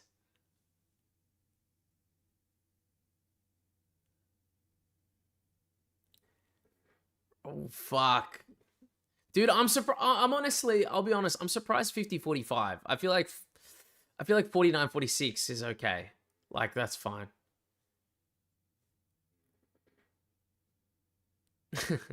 He's Michael Bisping just what Nazardine, mate.